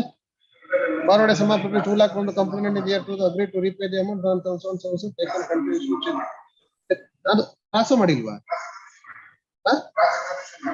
ಮಾಡಿದ್ದಾರೆ. Only denied the transaction in support of the documentary evidence. Complainant himself examined and also admitted the timber transaction, but he has denied the check issued for security purpose. Therefore, the cross examination of PW1 is not helpful to the accused. Accused in 3 months specifically stated about timber transaction. Accused also not produced any document to show about check is for security purpose. In defense only security purpose. You have not led any defense evidence also. 139 presumption.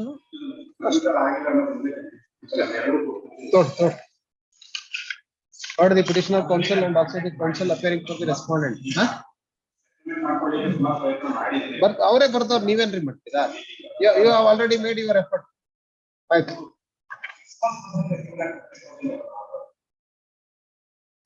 But the petitioner counsel and also the counsel appearing for the state and this matter is listed for admission. ಏನಿದೆ madam? ಅಷ್ಟೇ ಅಲ್ಲ.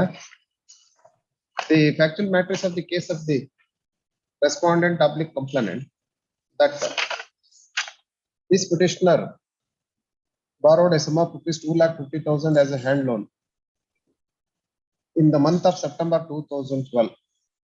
In discharge of legal liability, he has issued post-dated check dated 30/10/2012. When the same was presented, returned with an endorsement, funds insufficient. He did not repay the amount on the information also, and hence issued the legal notice. And even receipt of legal notice also, he has not repaid the amount and complied with demand. Only no reply narcotigira.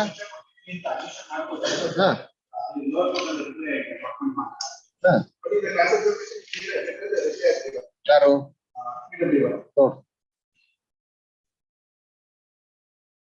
When the demand is not complied, complaint was filed and took the cognizance by the trial court, and thereafter Complainant is examined as PW1 and got marked document exhibit P1 to 6. Though PW1 is cross-examined, the petitioner herein has not led any rebuttal evidence before the trial court. The trial court, after considering material and record, convicted the petitioner and directed to pay him an amount of rupees 2,50,000. And apart from that, ordered to undergo simple imprisonment for a period of 6 months and to pay a fine of rupees 1,000. Being agreed by the judgment of conviction and sentence, criminal appeal number 55 of 2016 is filed. The appellate court also, on reappreciation of evidence available on record, confirmed the conviction and sentence and dismissed the appeal. Hence, the revision petition is filed before this court. The counsel appearing to the revision petitioner would vehemently contend that both the courts have committed an error in not considering the defense of the petitioner, and petitioner took the specific defense that check was given in favor of security. And also it is elicited from the mouth of PW1 that transaction is in respect of timber business. The trial court committed an error in drawing the presumption under section 139 of the NI Act. And the appellate court also committed an error in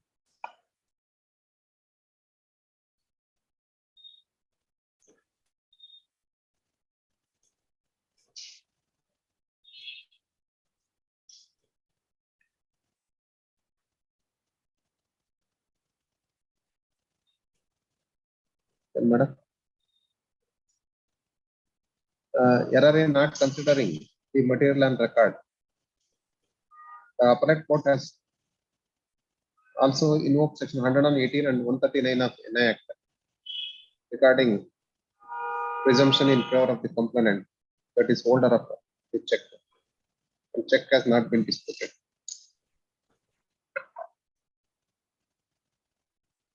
The counsel would vehemently contend that unless the complainant makes out his case,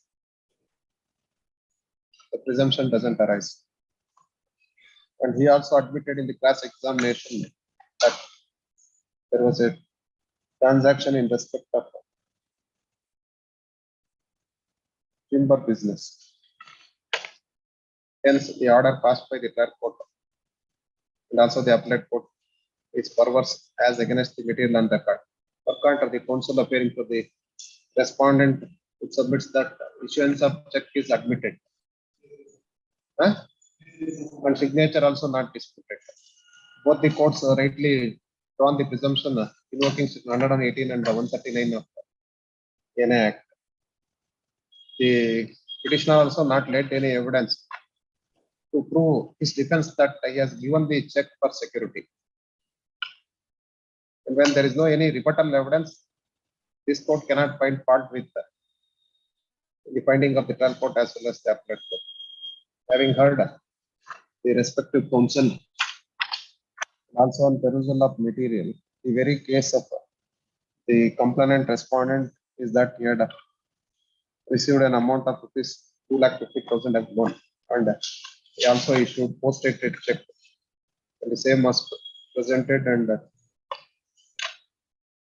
the same was returned with an endorsement exceeds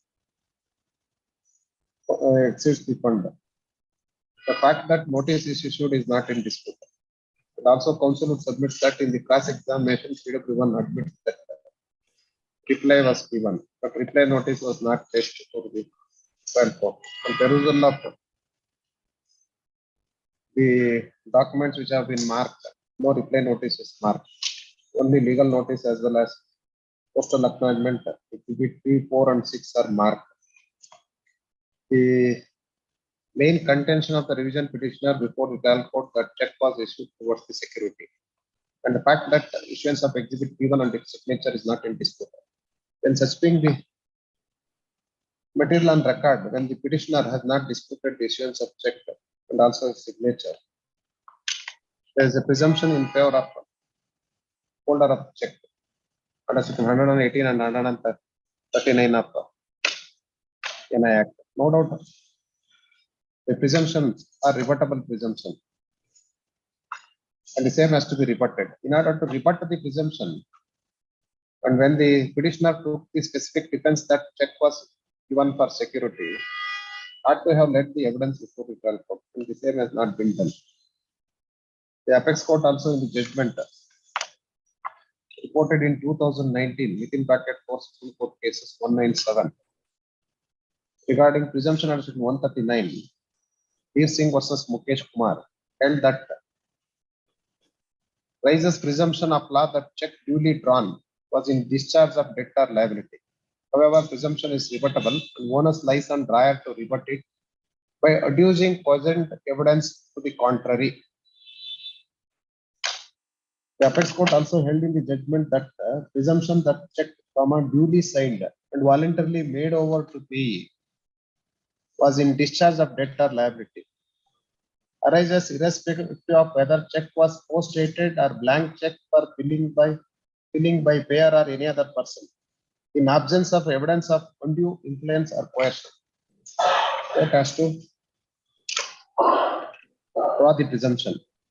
The other contention of the petitioner counsel that the trial court committed an error in imposing sentence apart from directing to pay the fine amount, and hence the same has to be set aside.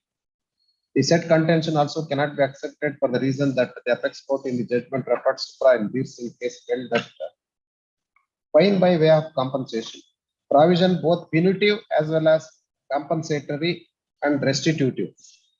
It also provides for enforcement of civil liability for realization of check amount. When such being the principles laid down by the judgment of the apex court in Veer Singh case, both fine as well as imprisonment is punitive as well as compensatory and restitutive, and hence the said contention also cannot be accepted. When there is no any rebuttal evidence, and once the check is admitted and signature is admitted and not complied with the demand, and also when rebuttal evidence is not laid before the trial court, a very contention that finding of the trial court is perverse and capricious cannot be accepted. Both the courts have taken note of the evidence of PW1 as well as documentary evidence. Apart from that, also invoke the presumption under section 118 and 139 of NI Act, and no rebuttal evidence before the trial court. And hence, I do not find any merit in the petition to interfere with the findings of the trial court as well as the appellate court. And no merit to admit the revision petition. Sorry, the amount in deposit is ordered to be paid to the respondent and proper identification. Sayyid Akbar Pasha.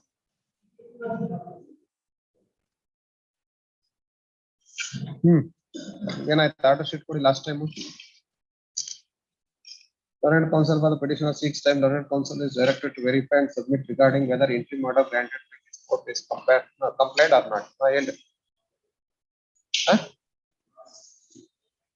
Right. Good. 2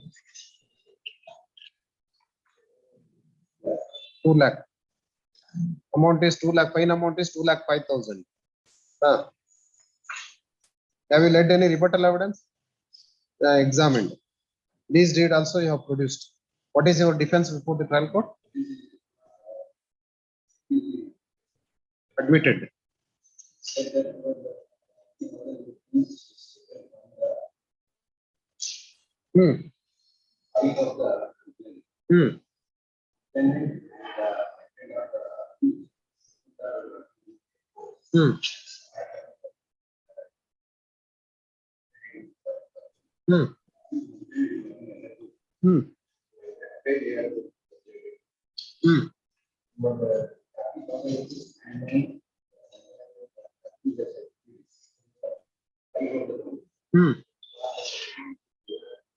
Check. Blank check.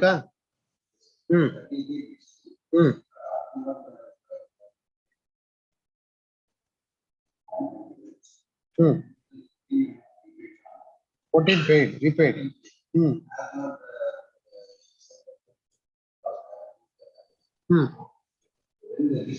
Check last the complaint and ಕೊಟ್ಟಿದ್ದೀರಾ?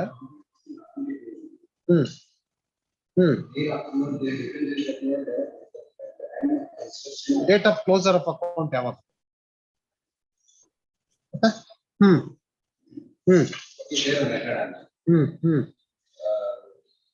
time of the case of the complaint that the time of construction of the house. All the not taking any action. Demanded back the amount of September.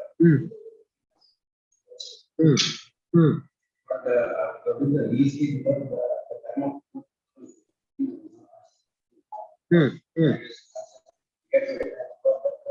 Whether lease deed is registered document?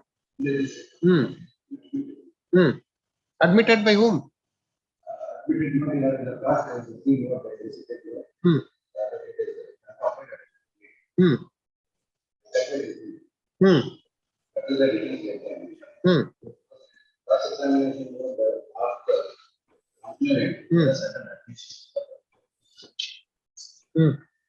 What is that admission? Exhibit D1 ಸಂಬಂಧಪಟ್ಟಂತೆ ಏನಾರ admission ಇದೆಯಾ? No. No. No. Your Lordship, of course, on wrong submission by the petitioner Lordship, they have taken a defense that I have given the security check. Now they are telling that the check is missing. It is a wrong submission by the petitioner Lordship. The authority private that they have closed that account actually. The court has clearly observed that whether you have made any complaint before the Egyptian court as the check and whether you have taken the contention in the reply actually. It is a wrong submission by the petitioner Lordship actually. I will hear you. I will hear you. Yeah,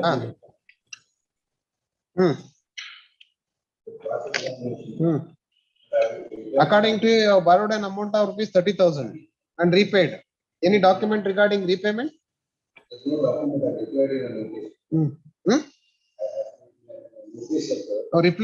While giving reply, you took this said defense also.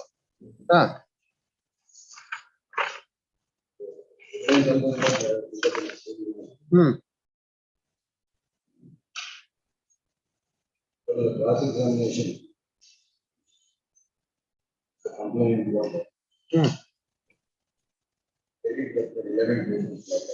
Paragraph 18. Paragraph 18 of the trial court order. Cross-examination of DW1, the construction made by the accused husband is admitted. Now you are telling that no such construction.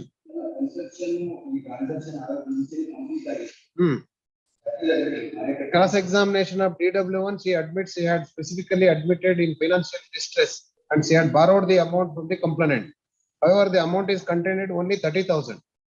By bringing to the court notice, the notice issued by the complainant is served on the accused only as per Exhibit P5. His container signature of Exhibit P5 is similar to that of signature and check seems reasonable. Even reply submitting the check has been misused. In fact, the amount borrowed repaid in the and if any borrowing is paid, issuance of presence of check is security to be proved by the accused but not the complainant. In fact, the account is closed as per Exhibit P2. Therefore, as on the date of the alleged giving of the check to the complainant is only for security. Then the accused is bound to prove that the account was not closed as per reply in legal notice 1311 to 30. In this regard, accused has not called upon the so-and-so produce any document, passbook of the accused to consider the prayer that the check was issued as security.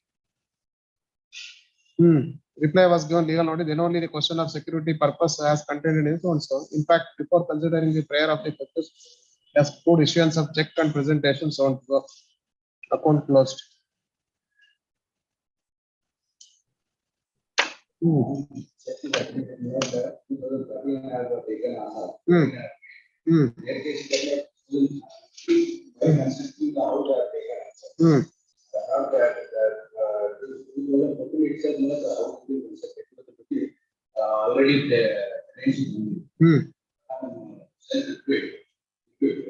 My son is also working as an engineer. No necessity for Then why you borrowed even 30,000 also? If that is the case.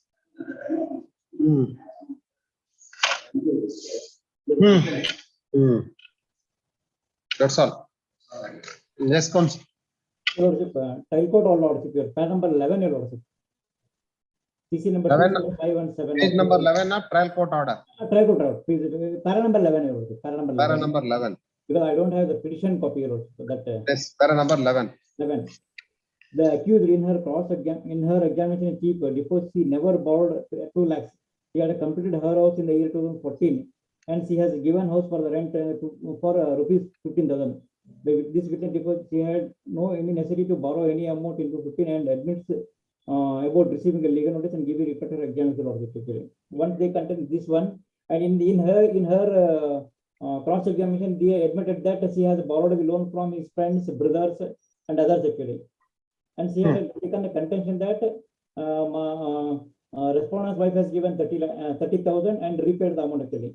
Trial court clearly observed that your Lordship that they have not taken contention when they have why they have not take back that check, security check, your Lordship actually.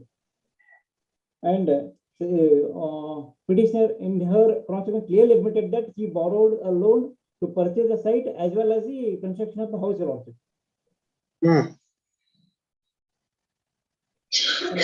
And because her contention that she has completed in the 2014 year old that house she has completed what they want she want to prove and she has produced an unregistered lease deed. The lease deed is not registered one actually.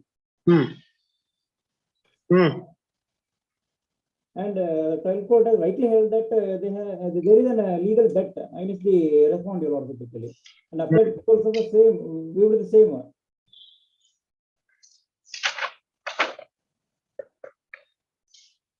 And your Lordship, order at para number 18, your Lordship. Para number 18, I'll read out the entire para, which is relevant, your Lordship.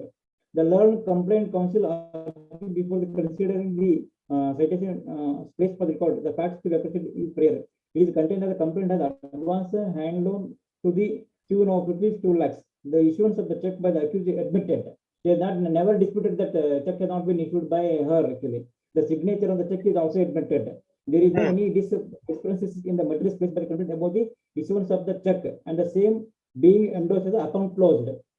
The Learned Complaint Council argued that before the considering the prayer that the accused she has not issued the check for repayment, but it has been misused. Once they are taking a misused, once they have taken in the contention that she has handed over to the respondent's wife, there is no proper ground for their evidence Lordship.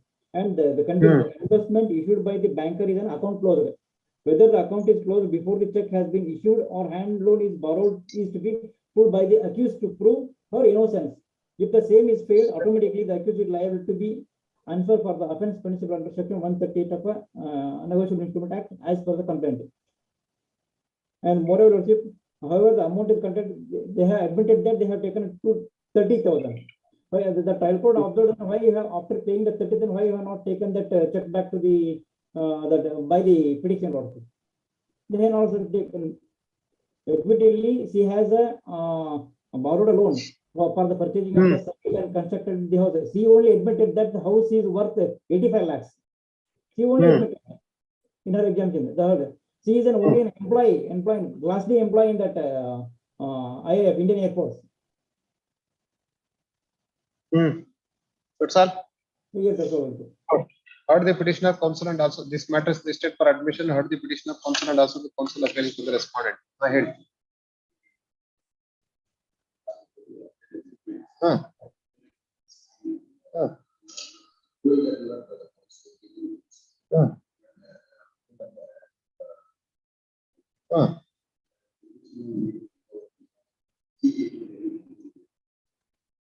ಮೊದ್ಲೇ ಹೇಳ್ಬೇಕಿತ್ತಲ್ಲ ನೀವು argument ಕೇಳಕ್ಕಿಂತ ಮುಂಚೆನೆ. ನಾನ್ reserve ಪದ್ಧತಿ ಇಲ್ಲ ಎಲ್ಲ ಇಲ್ಲ.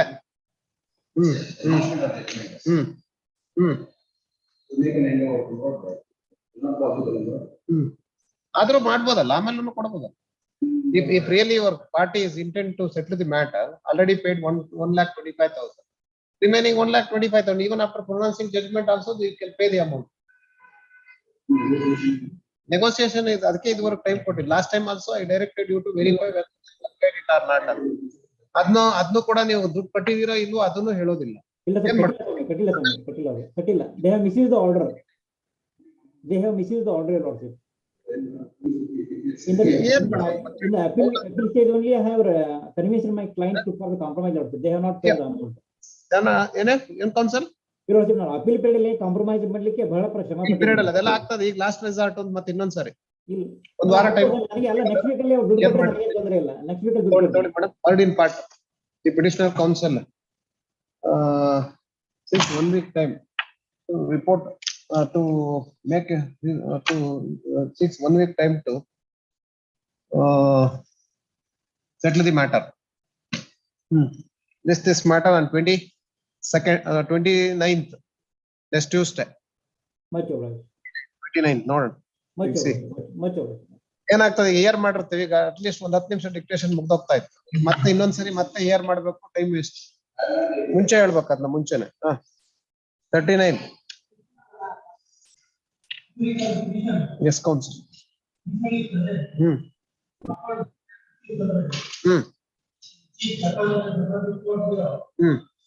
ಎಷ್ಟಿದೆ cheque amount? ಎಷ್ಟಿದೆ ರೀ ಚೆಕ್ ಅಮೌಂಟ್? ಎಷ್ಟಿದೆ? 2,50,000. ಈಗ ಎಷ್ಟು ಪೇಮೆಂಟ್ ಮಾಡಿದಿರಿ? 1,50,000 ಕೊಟ್ಟಿದ್ದೀರಾ, ಡೆಪಾಸಿಟ್ ಮಾಡಿದಿರಿ. ರಿಮೈನಿಂಗ್ 1 lakh ಇದೆ.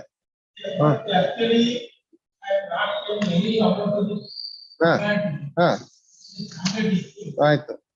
ಏನ್ ನೋಡ್ರಿ ಏನ್ರಿ ಏನ ಚಾನ್ಸಸ್ ಇದೆಯಾ ಸೆಟಲ್ಮೆಂಟ್? ಆಗಿಲ್ಲ. ಆಯ್ತು. ಯಾವಾಗ ಬೇಕು ಹೇಳಿ? ಆಯ್ತು. ನಾಳೆ ಕರೆಸ್ತೀರಾ? ನಾಳೆ ಆಗಲ್ಲ, ನಾಡಿದ್ದು. ನಾಳೆ ಬೇಡ, ನಾಡಿದ್ದು. ಅದಕ್ಕೆ ಯಾಕೆ ಮಾಡ್ತಾರೆ? ಅಲ್ಲಿಂದ ಬಂದವ್ರ ಹೊಳೆ ನರಸೀಪುರದಿಂದ ಏನು 2 hours? ಚನ್ನರಾಯಪಟ್ಟಣ 2 hours, ಆಚೆಗೆ ಒಂದು 20 ನಿಮಿಷ. 2.5 hours. ನಾಳೆ ಹಾಕೋಣ, ನಾಡಿದ್ದು. ನೋಡಿ, both council submit that there is an element of settlement and hence this matter on 23rd. ಕರ್ಸಿ ಅದೇನ್ ಆಗೋಂಗಿದ್ರೆ ನೋಡಿ ಮತ್ತೆ ಆಕ್ಸಿಮ್. ಆಯ್ತು ನೋಡ್ರಿ, ಅವ್ರಿಗೆ ಗೊತ್ತಿರುತ್ತೆ, ನಮಗ್ ಗೊತ್ತಿಲ್ಲ. ಚೆಕ್ ಅಲ್ಲಿ ಏನಾಗುತ್ತೆ? ಒಂದ್ 50,000 ಕೊಟ್ಟು 5 ಲಕ್ಷ ಬರ್ಕೊಳ್ಳೋದು ಇದೆ. ಅದಕ್ಕೆ ಹೇಳಿದ್ರು, ಅವ್ರಿಬ್ರಿಗೆ ಗೊತ್ತು. ಅವ್ರಿಬ್ರಿಗೆ ಗೊತ್ತು, ಕೊಟ್ಟವನಿಗೆ ಇಸ್ಕೊಂಡವನಿಗೆ ಇಬ್ರಿಗೆ ಗೊತ್ತು ಎಷ್ಟು ಕೊಟ್ಟಿದ್ದಾರೆ, ಎಷ್ಟು ಬಿಟ್ಟಿದ್ದಾರೆ. ನಾವು ಓನ್ಲಿ ಮೆಟೀರಿಯಲ್ ಏನಿದೆ ಅದ್ರ ಮೇಲೆ ಡಿಸೈಡ್ ಮಾಡ್ತೀವಿ. We are not having any ದಿವ್ಯ ದೃಷ್ಟಿ, ನಮ್ಗೇನಿಲ್ಲ. ಆಯ್ತಾ? ಮೆಟೀರಿಯಲ್ ಏನಿದೆಯೋ ಅದನ್ನ ನೋಡಿ ನಾವು ಕನ್ಸಿಡರ್ ಮಾಡ್ತೀವಿ. ಮಾಡಿ ಅಷ್ಟೇ. ಸೆಟಲ್ಮೆಂಟ್ ಆಗಂಗಿದ್ರೆ ಮಾಡ್ಕೊಳ್ಳಿ. ಅವ್ರವ್ರ ಆತ್ಮಸಾಕ್ಷಿ. ಕೊಟ್ಟವನಿಗೆ ಏನ್ ತಗೊಂಡೆ ನಮ್ಗೆ ಎಷ್ಟೊಂದು ಗೊತ್ತಿರುತ್ತೆ, ಅವ್ರಿಬ್ರು ಹೇಳ್ಬೇಕಷ್ಟೇ. ಆಯ್ತು. Next 40. Serial number 40, my lord. 2 weeks maybe, my lord. The check amount is 82,225. Interest ಅಂತ 5,000 ಹಾಕಿದರೆ, cost 2,000. Totally, my lord, 89,225. Already 50% is deposited. ಆಯ್ತು. ಈಗ ಏನ್ ಮಾಡ್ಬೇಕು? 2 weeks ಟೈಮ್ ಬೇಕಾ? 2 weeks ಟೈಮ್ ಬೇಕು. ಏನ್ ಮಾಡ್ತೀರಿ? ಸೆಟ್ಲ್ ಮಾಡಿಸ್ತೀರಾ? ಹೌದು, ಅದನ್ನೇ ಅವ್ರ ಹತ್ರ ಮಾತಾಡಿದೀನಿ, ಅದಕ್ಕೆ 2 weeks. Petitioner counsel seeks 2 weeks time to settle the matter. And hence this matter on next 2 weeks ಯಾವಾಗ madam? 4th of April. 4th April. Respondent counsel absent hockey. Respondent counsel ಬಂದೇ ಇಲ್ಲ. 41 ನಾಗರಾಜ್. ಹೇಳ್ರಿ. ಕನ್ಕರೆಂಟ್ ಫೈಂಡಿಂಗ್ ಏನ್ ನೀವೇನ್ ಮಾಡಿದ್ರಿ trial court ಅಲ್ಲಿ? Trial court ಅಲ್ಲಿ ಏನ್ ಮಾಡಿದ್ರಿ? ಎವಿಡೆನ್ಸ್ ಏನಾರು ಮಾಡಿದೀರಾ? ಏನ್ ಮಾಡಿದ್ರಿ? ಏನು ಇಲ್ವಲ್ಲ. List of witnesses examine for defence nil ಅಂತ ಇದೆ, ಏನೇ ಮಾಡೇ ಇಲ್ಲ. ಮತ್ತೆ ಏನ್ ವಾಟ್ ಈಸ್ ಯುವರ್ ಡಿಫೆನ್ಸ್? ನಿಮ್ ಡಿಫೆನ್ಸ್ ಎವಿಡೆನ್ಸ್ ಇಲ್ಲ ಅಂದ್ರೆ ರಿವಿಷನ್ ಅಲ್ಲಿ ಏನ್ ಮಾಡ್ಬೇಕ್ರಿ ನಾವು? ಸರ್ಚ್ ವಾಸ್ ಏನಿದೆ? ಸರ್ಚ್ ಏನ್ ಸರ್ಚ್ ಕೇಸ್ ಇದು? ಎಕ್ಸೈಸ್ ಆಕ್ಟ್ ಕಾಪಿ ಸ್ಟೇಟಿಗೆ ಸರ್ವ್ ಮಾಡಿಲ್ವಾ ನೀವು? ಮತ್ತೆ ತೋರ್ಸಿಲ್ಲ ಮೇಡಮ್? ಅಡ್ವೊಕೇಟ್ ಜನರಲ್ ಆಗಿದೆಯಾ? ಈ ರೆಸ್ಪಾಂಡೆಂಟ್ ಹೆಸರೇ ತೋರಿಸಿಲ್ಲ ಇಲ್ಲಿ. ಈಗ ಇನ್ನೋರಿ IA 2/20 for suspension of sentence and bail ಅಂತ ಲಿಸ್ಟ್ ಆಗಿದೆ.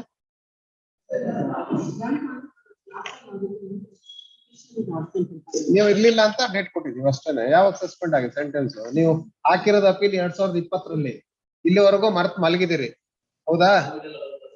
ಕೋವಿಡ್ ಏನ್ ಬರ್ ಕೋವಿಡ್ ಬಂದ್ಮೇಲೆ ಕೆಲಸನೇ ಮಾಡಿಲ್ವ ನಾವೆಲ್ಲ ಹಂಗೆ ಕೂತಿದೀವ ಇಲ್ಲಲ್ಲ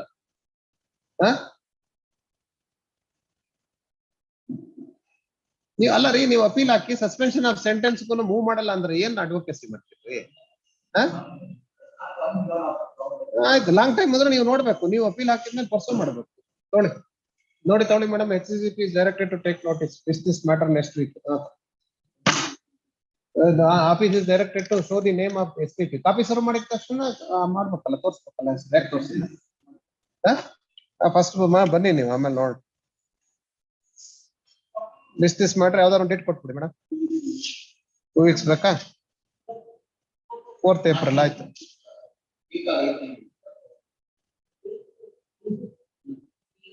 8/4 ಏನ್ ಮೇಡಮ್ ಇದು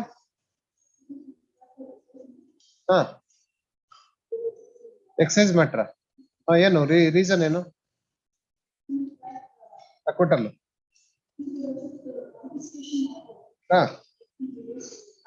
confiscation order was reversed.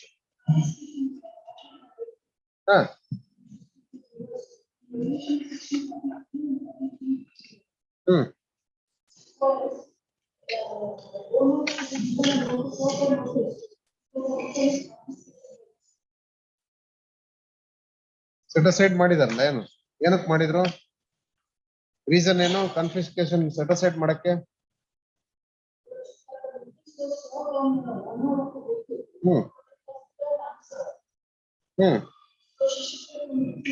Judgement apply ಮಾಡಿದಾರೆ ನೋಡಿ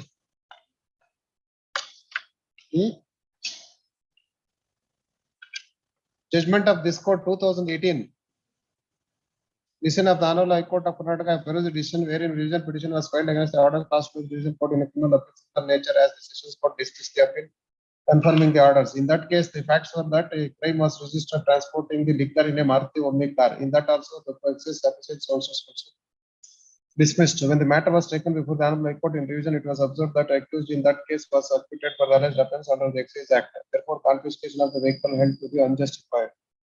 And confirmation of the said the confiscation order by Sessions Court was held to be contrary to the well-established counsel. It was observed that ಈ ಕೇಸಲ್ಲಿ acquittal ಆಗಿದೆಯಾ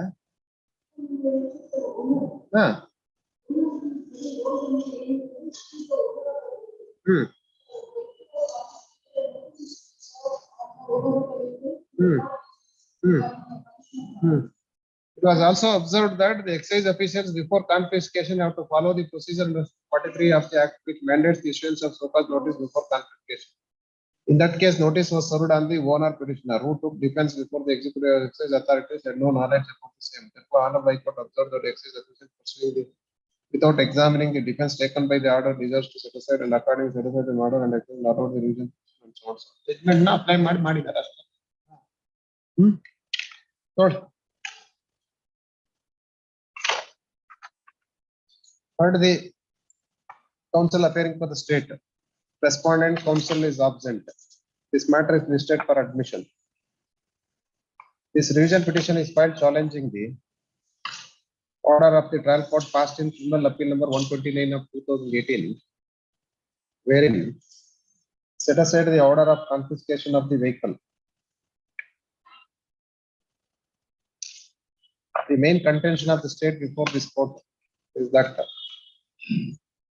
Sessions judge has committed an error in setting aside the order of confiscation.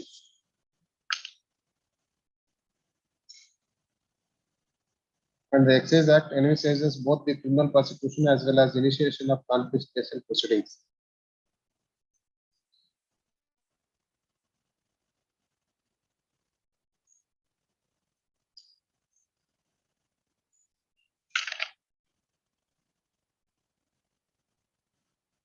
The very approach of the appellate court is erroneous and liberal approach was made in confiscating, in setting aside the order of confiscating. Can be report and madam?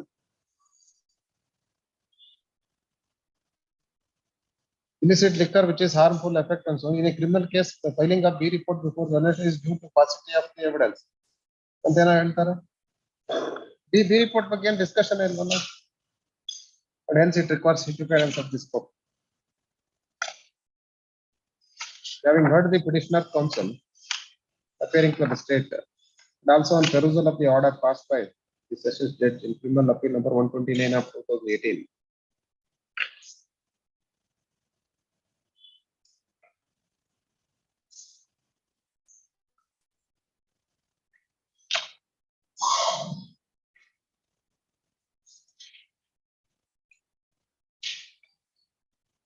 The appellate court taken note of the principles laid down in the judgment reported in last Karnataka 2018 within bracket 8, page 342, HK Yugnamurthy versus State of Karnataka and others,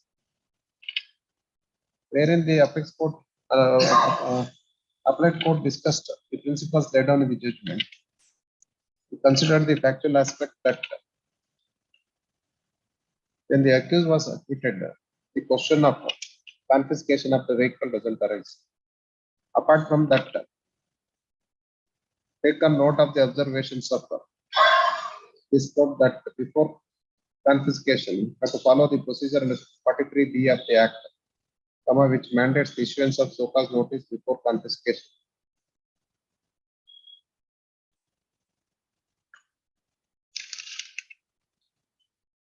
It comes to the conclusion that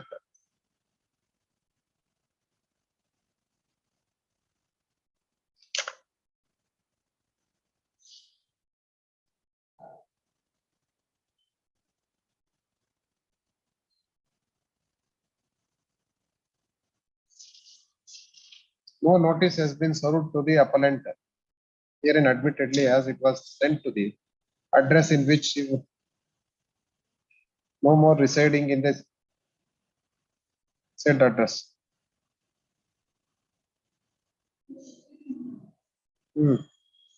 shift ಆದ್ಮೇಲೆ ಕೊಡ್ಬೇಕಲ್ಲ, ಎಲ್ಲಿದ್ರು ಅಂತ ಅಲ್ಲಿ ಕೊಡ್ಬೇಕಲ್ಲ. It is also observed that grounds put forth by the owner after receiving the notice were not properly appreciated. The appellant had no chance to put forth her defense, and therefore question of considering the prayer of the appellant did not arise before the excise officials, and hence allowed the appeal and set aside the order. The main contention urged before the appellate court also by the respondent hearing that no so-called notice sent to the appellant oblique RC folder, and when there is no any service of notice, question of confiscation doesn't arise. The other contention raised by the respondent that B report was filed in the case against one Channapasappa, and respondent has not considered that the appellant, being the owner of the Innova car, is depending on the income derived, and without compliance of provisions of 43A to 43C, order was passed confiscating the vehicle. The appellate court taking into note of particularly the fact that no service of notice and no so-called notice is issued against the appellant, who being the RC owner, vehicle has been confiscated, and having applied the principles laid down in the judgment referred supra, and also the provisions under 43B of the Act, which mandates the issuance of so-called notice before confiscation, and when no material is placed regarding service of so-called notice against the petitioner, rightly set aside the order of confiscation, and hence I do not find any reasons to invoke divisional jurisdiction to comes to other conclusion in the absence of any material regarding service of so-called notice against the owner of the vehicle. Hence I do not find any merit to admit the revision. Jamir Pasha. ಏನ್ matter 188 sentence ಅನ್ನು suspend ಆಗಿದೆ ಅನ್ಸುತ್ತಲ್ಲ ನೋಡಿ, application ಏನು ಇಲ್ಲ. ಆಗಿದೆಯಾ? Suspend ಆಗಿದೆ. Petitioner counsel is absent. Admit ಆಗಿಲ್ಲಲ್ಲ? Petitioner counsel is absent, HCCP is present. If counsel doesn't appear in the next date of hearing, the division will be dismissed for non-prosecution. Dismiss this matter on 4th April. 44. Nagaraja PB Ajit. Held. Then 138.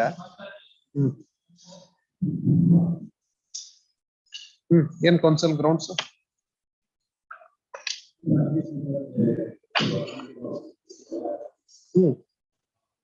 And loan of rupees 1 lakh. 10 lakhs.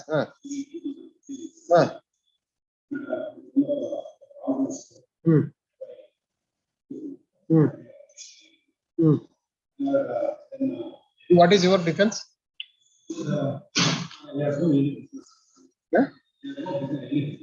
Not borrowed any loan anta. ತಗೊಂಡಿಲ್ಲ ಅಂತ ನಿಮ್ defence ಆಯ್ತು. What is your defence regarding cheque is concern?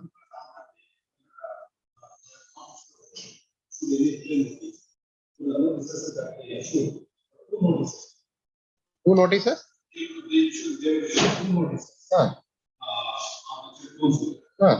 On second notice, they took a cause of action. But they take a wrong such a number of examination. First notice ಏನಾಯ್ತು? Serve ಆಯ್ತಾ?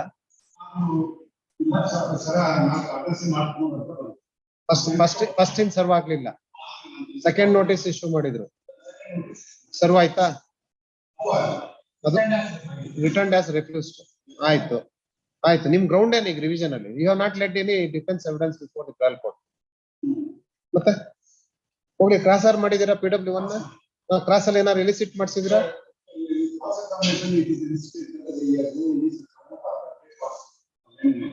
Lend ಅಂದ್ರೆ account ಅಲ್ಲ. ಅವನೇನು check ಕೊಟ್ಟೆ ಅಂತಾನ ಅಥವಾ cash ಅಂತಾನ? Cash amount. ಆಯ್ತು.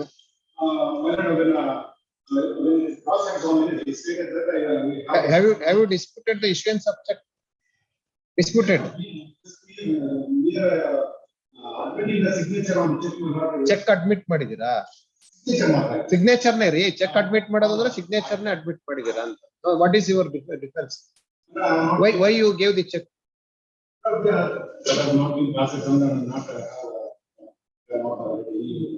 ಮತ್ತೆ ಏನ್ ಮಾಡ್ಬೇಕು ಹೇಳಿ? ಈಗ ರಿವಿಷನ್ ಅಲ್ಲಿ ಕುತ್ಕೊಂಡು ಏನ್ ಮಾಡೋಣ ನಾವು? If you have not led any defense evidence, revision only limited scope. First of all, you have not led any defense evidence. Concurrent finding, factual aspect ಗೆ concurrent finding.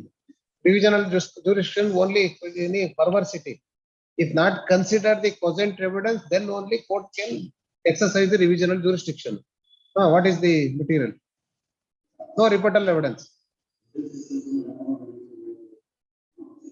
ಏನ್ ಮಾಡ್ಬೇಕು ಅಂತ ಹೇಳಿ? No grounds. ಅಪರ್ಚುನಿಟಿ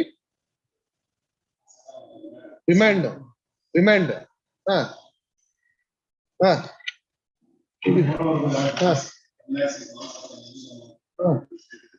ಆಯ್ತು. ನೀವು explain ಮಾಡಬೇಕ್ರಿ. Why you gave the cheque for rupees 10 lakhs ಅಂತ. ಏನು ಇಲ್ವಲ್ಲ? ನೀವೇನು ಎವಿಡೆನ್ಸ್ ಮಾಡಲ್ಲ, ಕೋರ್ಟ್ಗೂ ಹೋಗಲ್ಲ, ಎವಿಡೆನ್ಸ್ ಮಾಡಲ್ಲ, ಕೊಡಲ್ಲ, ರಿಬಟಲ್ ಎವಿಡೆನ್ಸ್ ಮಾಡಲ್ಲ. ಏನ್ ಮಾಡ್ಬೇಕು ಹೇಳಿ? ದೇರ್ ಇಸ್ ಎ ಪ್ರಿಸಂಪ್ಷನ್ ಅಲ್ವಾ? ಪ್ರಿಸಂಪ್ಷನ್ ಇದ್ದಾಗ ಏನ್ ಮಾಡ್ಬೇಕು?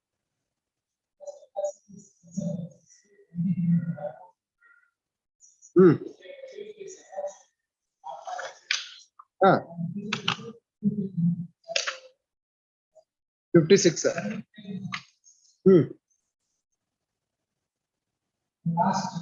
ಫಿರ್ಯಾದಿಯ ತನಗೆ ವಾರ್ಷಿಕ ಆದಾಯ 4 ರಿಂದ 8 ಲಕ್ಷ ಆದಾಯವಿರುತ್ತದೆ ಎಂದು ವಾದಿಸಿದ. ಅದಕ್ಕೆ ಪೂರಕವಾಗಿ State Bank of Mysuru Hosakote branch ನಲ್ಲಿ ತನ್ನ ಖಾತೆಯ ಸ್ಟೇಟ್ಮೆಂಟ್ ಅನ್ನು ಹಾಜರುಪಡಿಸಿದ. ಅದರಲ್ಲಿ ಫಿರ್ಯಾದಿ ವ್ಯವಹಾರವನ್ನು ಪರಿಶೀಲಿಸಲಾಗಿ ಬಾಕಿ ಮತ್ತು 10 ಲಕ್ಷದ ಎಷ್ಟು ಇದೆ ಡಿಫರೆಂಟ್ ಡೇಟ್ಸ್ ಅಲ್ಲಿ ಬಾಕಿ ಹಣ ಹೊಂದಿರುತ್ತೆ ಕಂಡುಬರುತ್ತೆ. ಈ ಕಾರಣದಿಂದ ಫಿರ್ಯಾದಿ ತಾನು ಆರೋಪಿ ಹಣ ನೀಡಲು ಸಮರ್ಥನಾಗಿದ್ದಾನೆ ಎಂದು ಕಂಡು ಬರುತ್ತದೆ.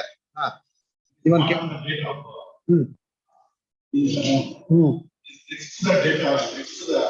ನಿಮ್ ಲೆಂಡಿಂಗ್ ಡೇಟ್ ಯಾವಾಗ?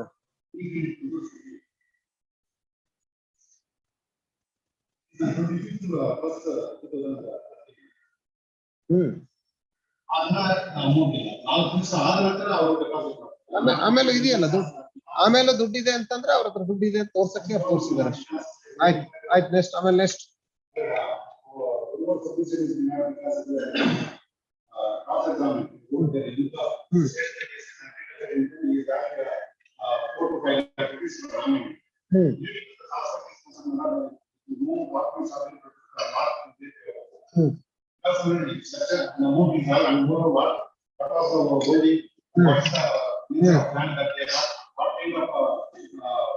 Disciples or some other products that they on the property is not good. And during the 2013, my lord, it is not such an use of it because they are stating that it is a handle, my lord.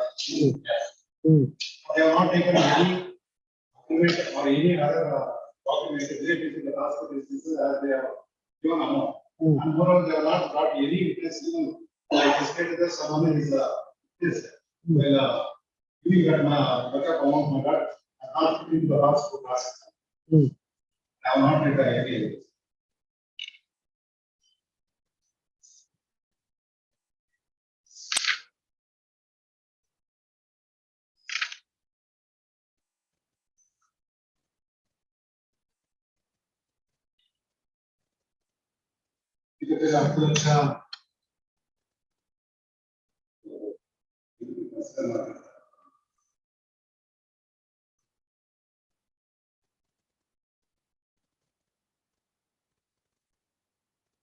ನಿಮ್ defence ಏನ್ ಗೊತ್ತೇನ್ರಿ? ಆಗಾಗ accuse ಮನೆಗೆ ಹೋಗ್ತಾ ಇದ್ದ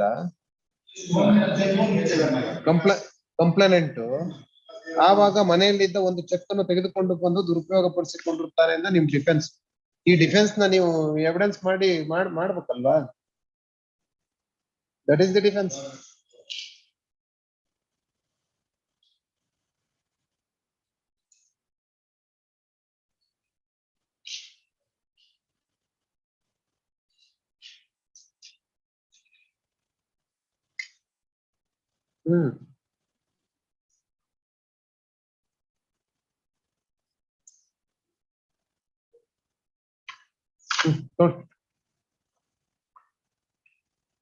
Heard the petitioner of counsel and also the counsel appearing for the respondent. This matter is listed for admission and purpose. The factual matters of the case of the respondent complainant before the trial court is that this petitioner has borrowed an amount of rupees 10 lakhs on 25/1/2013 for the development of his provision store. And he also agreed to pay interest at 2%. And he paid the interest for a period of 3 months. And subsequently he paid to the amount with interest. And on persistent demand, he had issued the subject matter of check. When the same was presented, account was closed. Returned with an endorsement, account was closed. And hence notice was issued. He did not comply with the demand. Hence complaint was filed. And trial court also took the cognizance and secured the petitioner. The complainant, in order to prove his case, he examined the complainant as SPW1 and got marked document exhibit P128.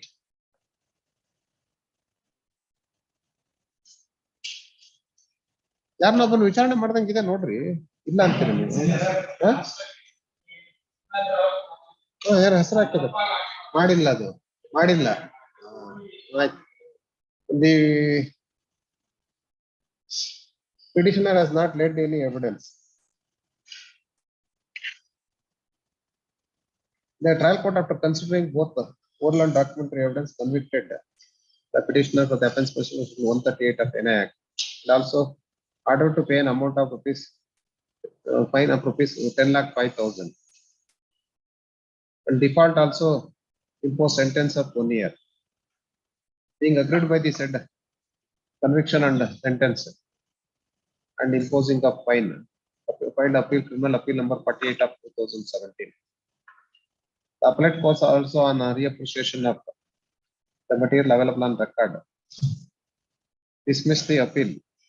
Hence, the present revision petition is filed before this court. The counsel appearing for the petitioner would vehemently contend that both the courts failed to consider the material on record. And counsel would submit that legal notice was not served and deliberately to implicate the petitioner managed not to serve the notice against the petitioner herein. The counsel also would submit that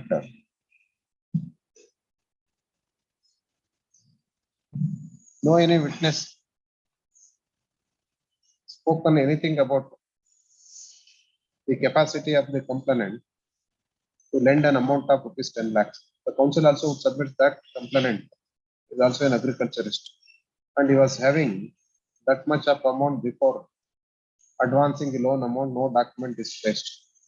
The trial court committed an error in relying upon the statement of account and that is subsequent to the loan transaction. And he had committed an error in coming to the conclusion that he was having the income to lend an amount of rupees 10 lakhs. Hence, it requires interference of this court. For contrast, the counsel appearing for the respondent complainant would submit that the very defense is that the respondent stolen the check when the complainant used to visit the house of the petitioner. And in order to prove the said fact, not led any defense evidence.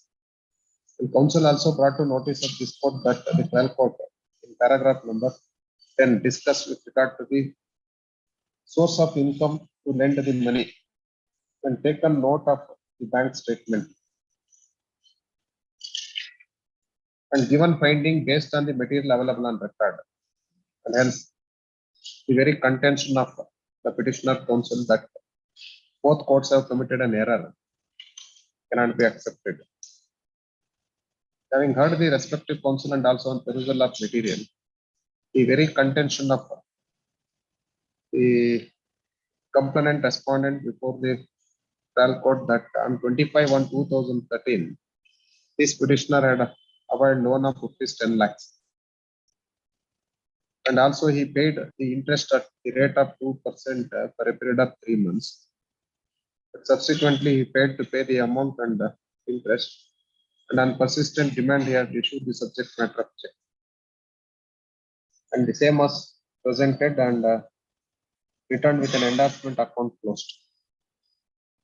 Having perused the material on record, the petitioner not disputed the issuance of check.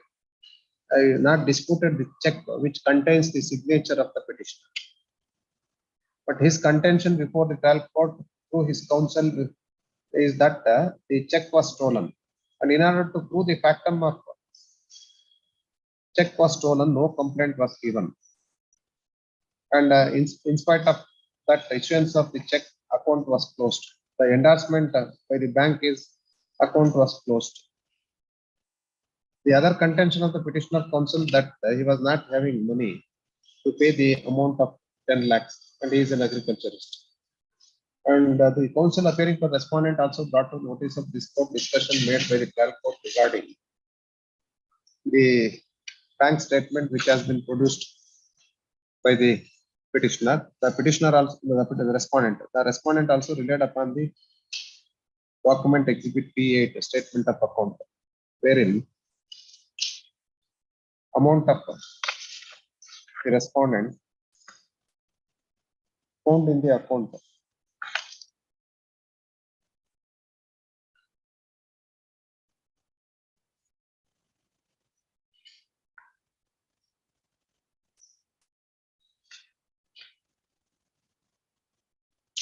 and in terms of the bank statement,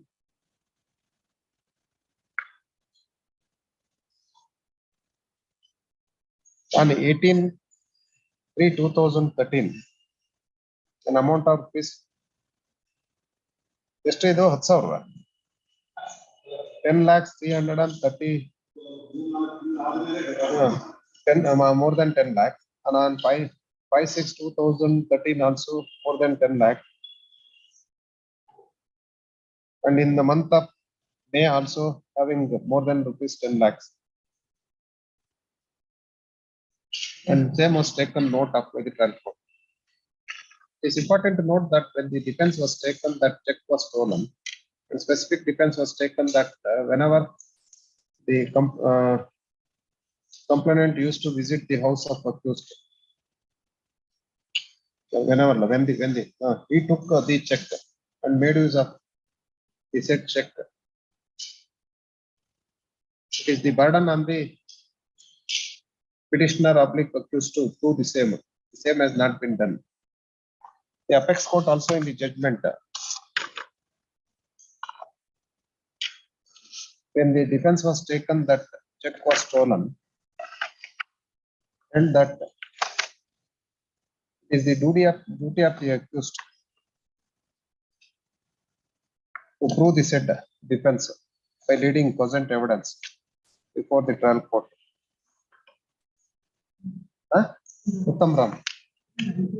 Ada 2019 illa ide 2019 SEC 287 held that Uttam Ram ಈಗಿತ್ತಲ್ಲ ನೋಡಿದ್ನಲ್ಲ ಏನ ಹಾಕೊಂಡಾರೆ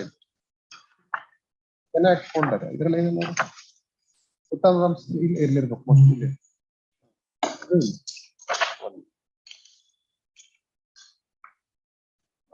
ಉತ್ತಮ Ram ಏನಾಗ್ಬೇಡ 2019-10 Supreme Court cases 287 apex court held that defense that check book was lost or stolen or that check was misused was completely without any basis,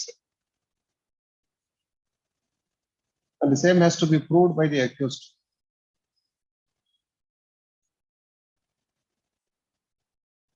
And in the case on hand also no complaint was given when he took the defense that check was stolen, and also not reduced any rebuttal evidence before the trial court. When suspecting the factual aspects, the defense has to be proved by leading any cogent evidence before the court. And hence, the very contention of the petitioner counsel cannot be accepted. The other contention of the petitioner counsel that no notice has been served. And legal notice is marked as Exhibit P3 and postal receipt is also marked as Exhibit P4. And Exhibit P5 also RPAD cover returned with an endorsement refused to receive the notice.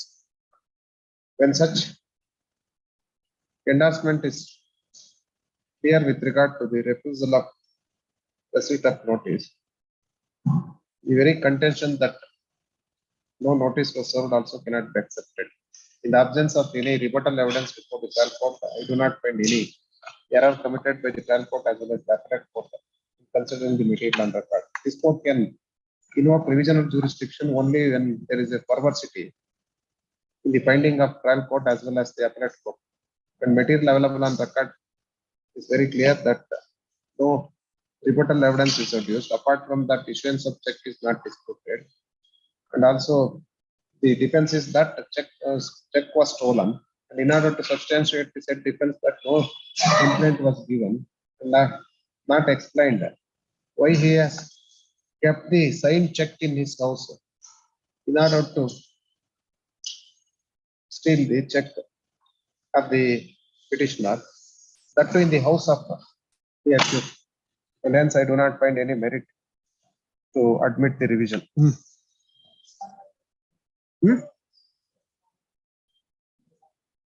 Idea deposit amount idea, respondent is permitted to withdraw the amount which is already in deposit on proper identification.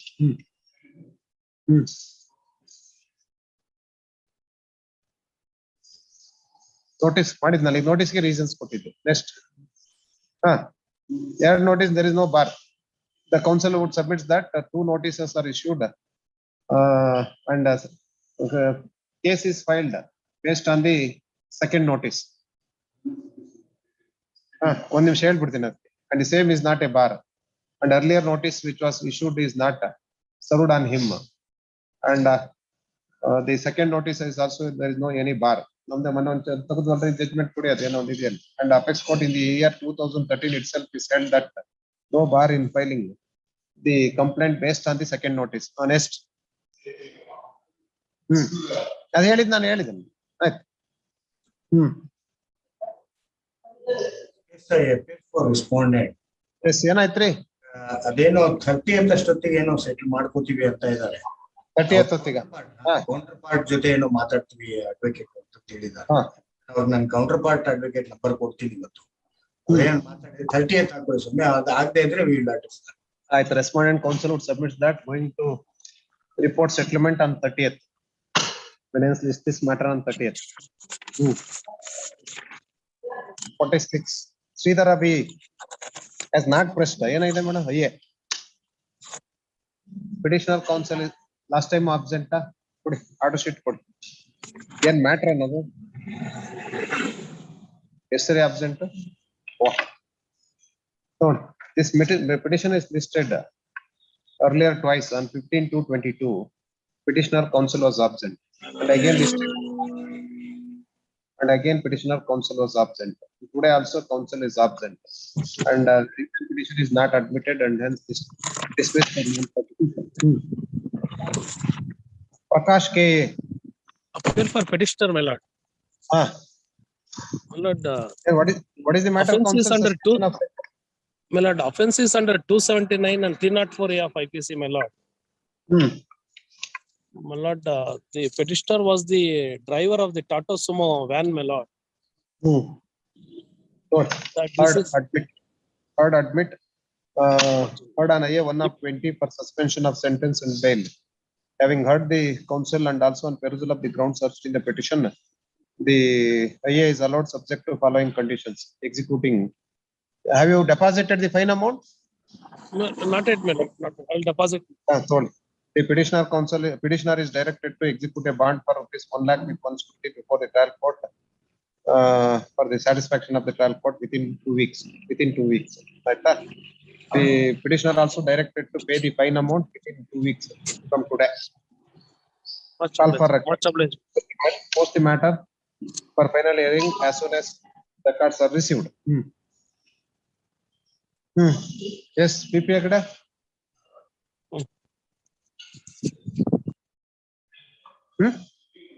Why? Is it a ground for held up in other court? Is a ground for first time ಬಂದಿದೆಯಾ ಅಥವಾ ಎಷ್ಟು time ಬಂದಿದೆ ನೀವು? Extension of time earlier. ಏನಾಯ್ತು ನೋಡಿ madam? Earlier have filed an application for extension of time for deposit the amount. Have you deposited the amount? Petitioner ಏನಾಗಿದೆ madam? ಹಿಂದಿನ order ಬಂದಿದೆ, ಈಗ ನಮ್ಮ ಮುಂದೆ ಏನಾದ್ರು ಬಂದಿತ್ತಾ? ಏನಾಗಿದೆ ಅವಾಗ?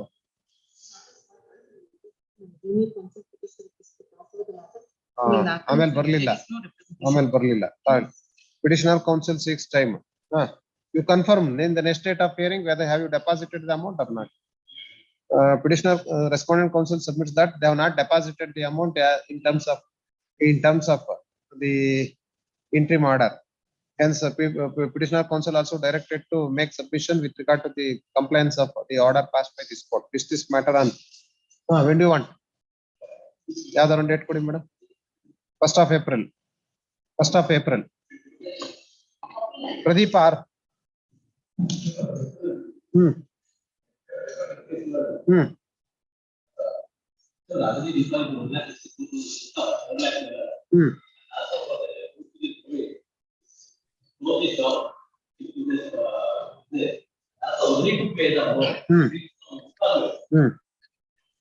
ಕೇಳಿ ನೋಡಿ, ಅವ್ರಿಗೆ ಕೇಳಿ ನೋಡಿ ಅದರ್ ಸೈಡ್.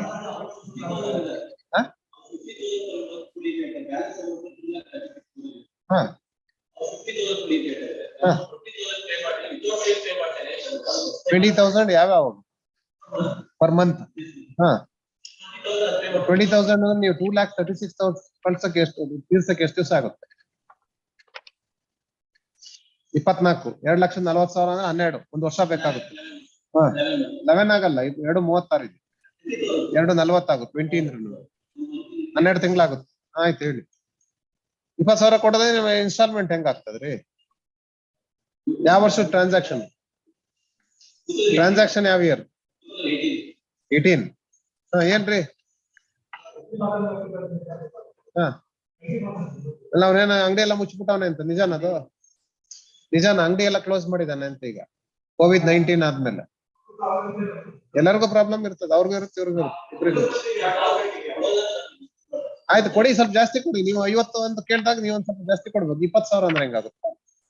25,000 ಏನಾಗುತ್ತೆ? ಈಗ ಒಂದು ಪಾರ್ಟ್ ಪೇಮೆಂಟ್ ಮಾಡಿ first, at least show your bona fides first. Part payment ಎಷ್ಟು ಮಾಡ್ತೀರಿ? 25,000 ಅಲ್ರಿ ನಾನ್ ಕೇಳ್ತಾ ಇರೋದು. 236 ಸ್ವಲ್ಪ ಅಮೌಂಟ್ ಲಂಸಮ್ ಕೊಡಿ, ಆಮೇಲೆ ರಿಮೈನಿಂಗ್ ಅಮೌಂಟ್ ಗೆ ನಾವು ಒಂದು ಇನ್ಸ್ಟಾಲ್ಮೆಂಟ್ಸ್ ಕೊಡ್ಸಲ್ಲ ಅಲ್ವಾ? ಕೊಡ್ಸಿ ಸ್ವಲ್ಪ ಲಂಸಮ್, ಆಮೇಲೆ ನೋಡೋಣ. 1 ಲಕ್ಷ ಕೊಡಿ, ಇನ್ನು 136 ದುಡ್ಡು ಕೊಡ್ಸೋಣ, ಟೈಮ್ ಕೊಡ್ಸೋಣ. ಮತ್ತೆ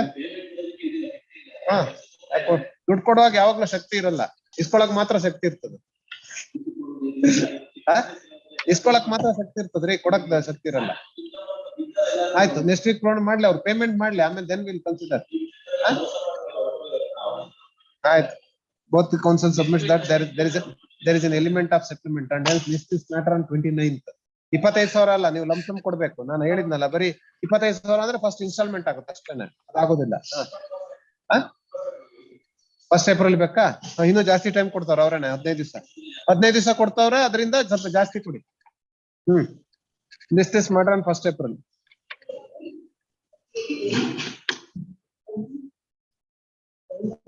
ಹ್ಮ್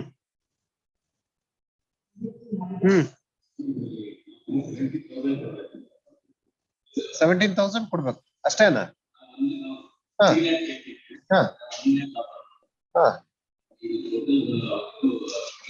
ಅದರ್ ಸೈಡ್ ಯಾರು ಇದಾರ? ಲಾಸ್ಟ್ ಟೈಮ್ ಏನಾಗಿದೆ ನೋಡಿ ಮೇಡಮ್, ಆರ್ಡರ್ ಶೀಟ್.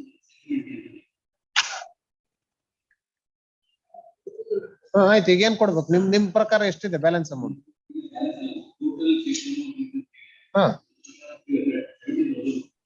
70,000 ಬಾಕಿದೆಲ್ಲ ಕೊಟ್ಟಿದ್ದೀರಾ?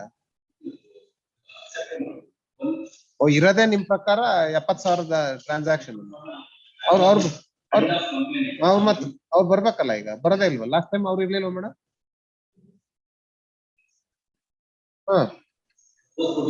ಕೊಟ್ಟಿದ್ದೀರಾ ನೀವು?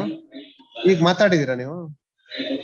Petitioner counsel submits that he has given proposal to the lower court advocate. And hence this matter on 1st April. ನೋಡ, 2nd ರಜಾ ರೀ, 3rd ರಜಾ ಸಂಡೇ, 4th April ಆಯ್ತು.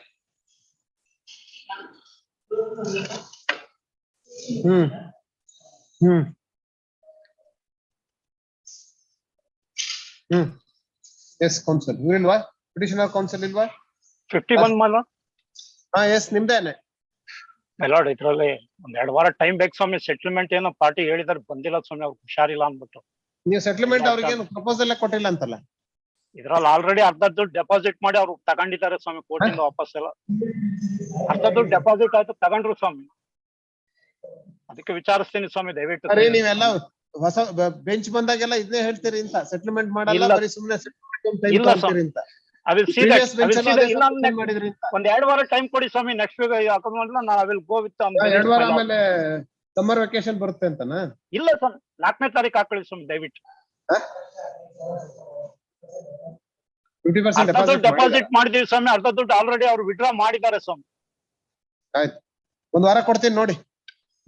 ಇಲ್ಲ ಸ್ವಾಮಿ, 2 ವಾರ ಬೇಕು ಸ್ವಾಮಿ, 4ನೇ ತಾರೀಕು ಹಾಕೊಳ್ಳಿ ಸ್ವಾಮಿ. Petitioner counsel submits that he is going to settle the matter. And hence this matter on 4th April. ನೋಡೋಣ, ಅವ್ರು ಮಾಡ್ಲಿಲ್ಲ ಅಂದ್ರೆ ಮೇನ್ ಆರ್ಗ್ಯುಮೆಂಟ್ ಮಾಡ್ಬೇಕು. ಆಯ್ತು ಸ್ವಾಮಿ. ಮಚ್ ಅಪ್ಲೈಸ್ 4th ಚಾನ್ಸ್ ಕೊಡೋಣ, ಆದ್ರೆ ಬಂದ್ಬಿಟ್ಟು ನಿಮ್ 50% ತಗೊಂಡ್ಬಿಡಿ ಅಷ್ಟೇ. ತಗೊಂಡಿದ್ದಾರೆ sir. Yes, my lord, I am appearing for the petitioner in this case, my lord. Yes, counsel. 138 petition, my lord.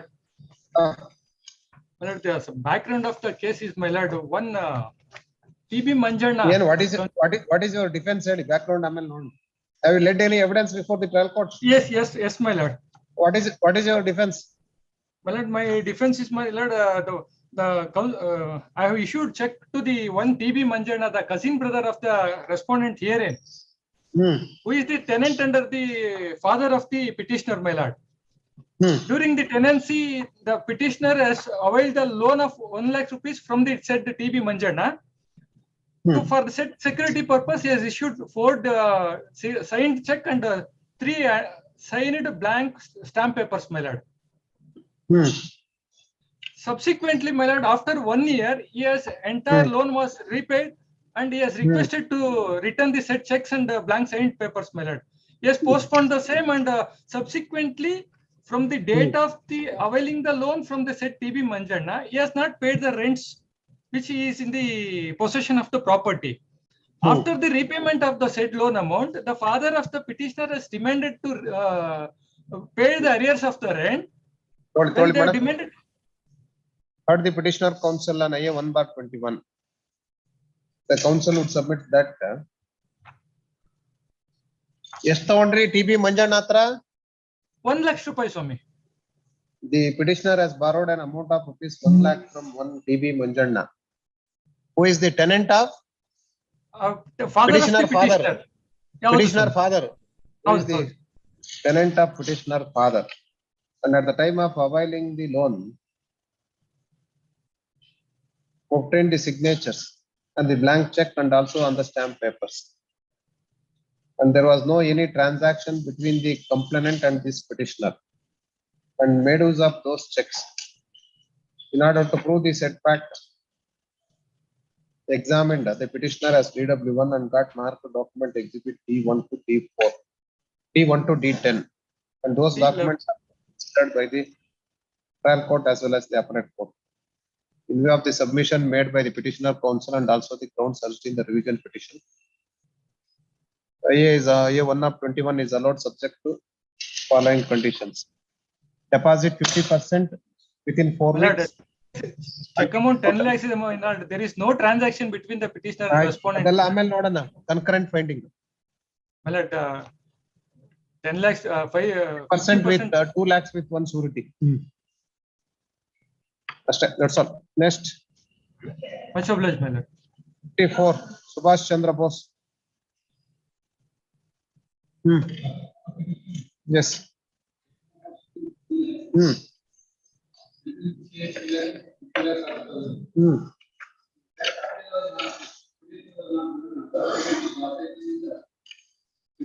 Opportunity not given.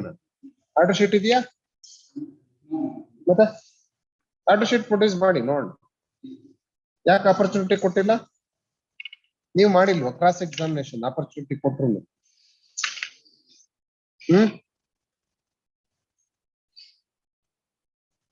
ಇಲ್ಲ ನೋಡಿ ಪೇಜ್ ನಂಬರ್ ಜಡ್ಜ್ಮೆಂಟಲ್ ಇದೆ ನೋಡ್ರಿ ಪೇಜ್ ನಂಬರ್ 3 ಅಲ್ಲಿ. Thereafter the case was posted for cross examination of CW1 on 8/11/17. In spite of giving almost 1 year time, the accused failed to cross examine the complainant. Hence cross examination of the complainant was taken as nil. ಹಿಂಗೇನ್ ಮಾಡ್ಬೇಕು? Opportunity ಕೊಟ್ಟಿಲ್ಲ ಅಂದ್ರೆ ಹೆಂಗ್ರಿ? No grounds.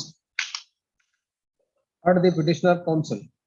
This matter is listed for admission and heard the petitioner counsel. The case of the respondent complainant before the trial court that on 24/2016, this petitioner availed loan of rupees 2 lakh from the complainant to meet his financial needs and issued a check dated 25/5/2016 for a sum of rupees 2 lakhs. And when the said check was presented, the same was dishonored with an endorsement that funds insufficient. Thereafter, legal notice was issued.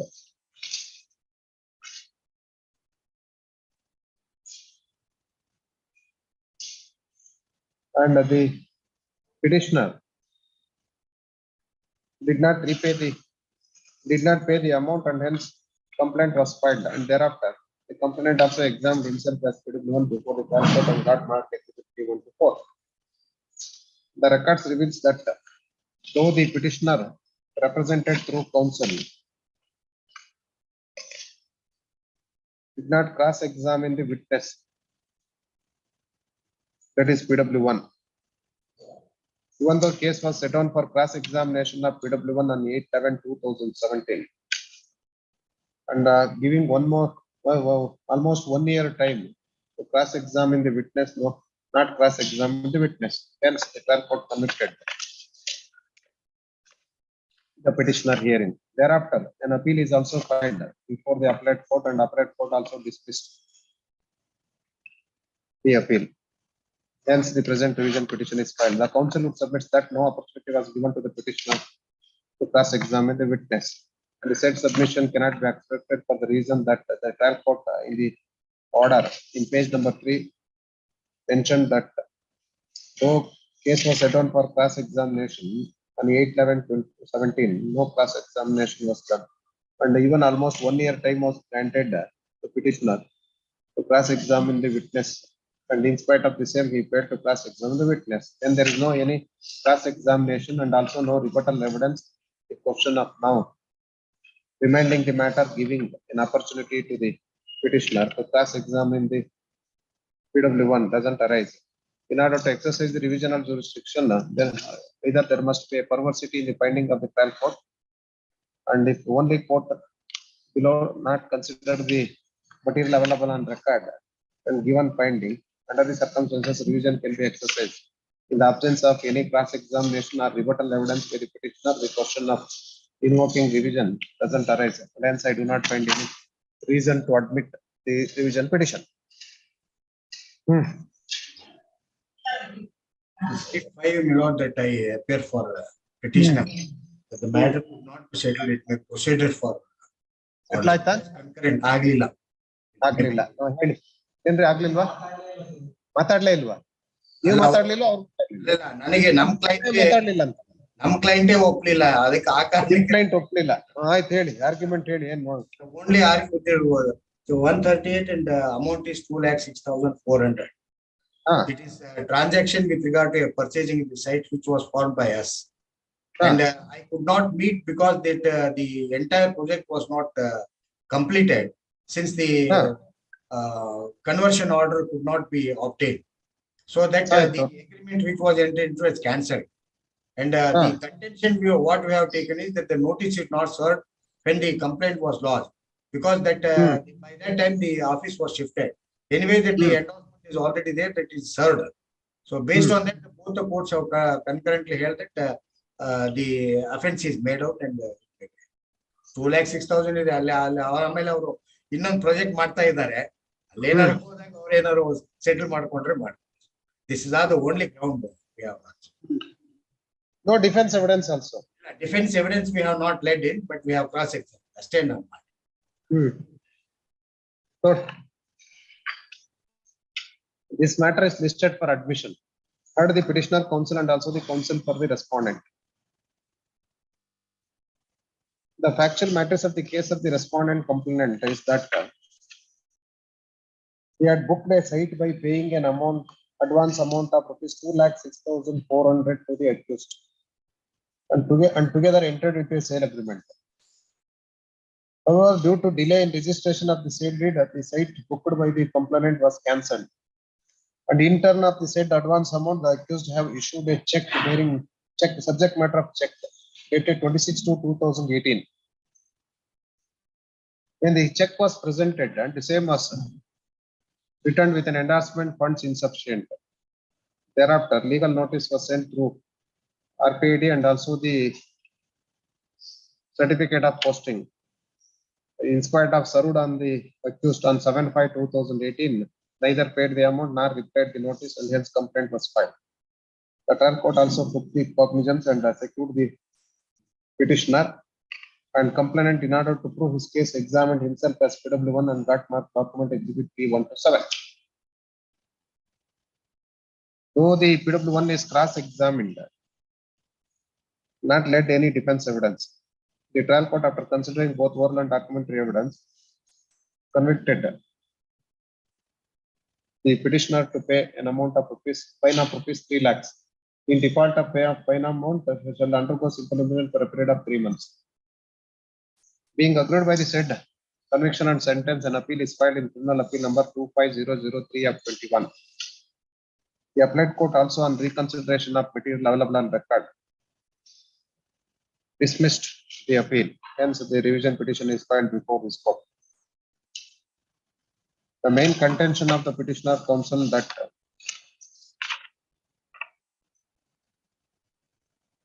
both the courts have committed an error in not appreciating the material available on record. Particularly, an effective cross-examination is made in the cross-examination of PW1, and in spite of it,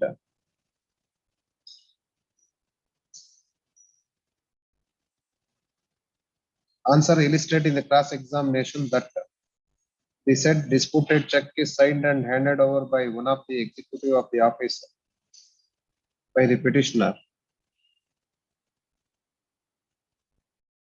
The same has not been considered by the trial court. The trial court comes to the conclusion that petitioners have not proved the defense by leading evidence. And it is right law. But it is right impossible to accept that the accused need not be entered into witness box in order to prove his defense. What is your defense counsel before the trial court? That first is that the notice is not served. That the check not that it was handed over, but in the cross exam it is stated that it is not signed by the director of the company, it's signed by one of the official. But the check contains the signature of the signature admitted. Signature is admit ಮಾಡ್ಕೊಳ್ಳೇಬೇಕು ನಾವು deny ಮಾಡಕ್ಕೆ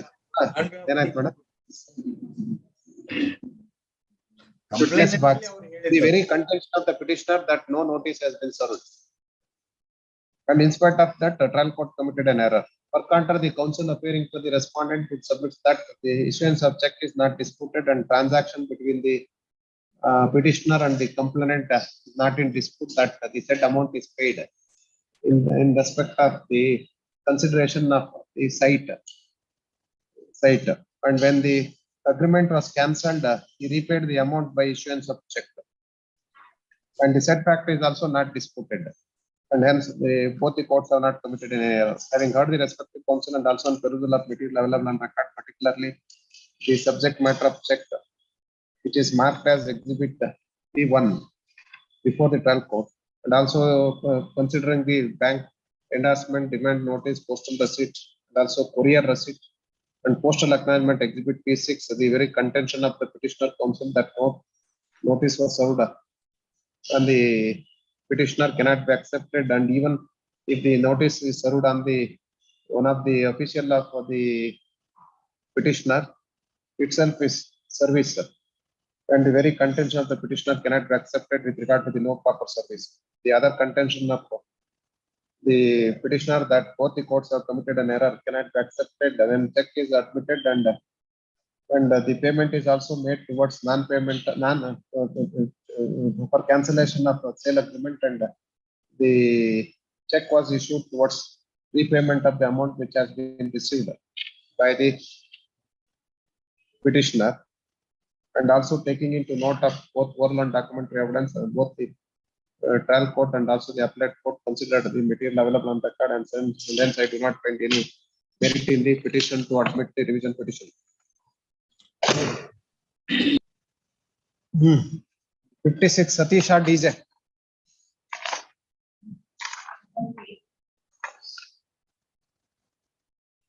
ಯಾರಿಲ್ಲ pass over ಮಾಡ್ತೀರಾ ತಗೊಳ್ಳಿ ಬಿಡಿ order sheet ಏನಾಗಿದೆ ನೋಡಿ ಹಿಂದೆ ಹಿಂದೆ ಹಿಂದೆ ಹಿಂದೆ ಏನಾಗಿದೆ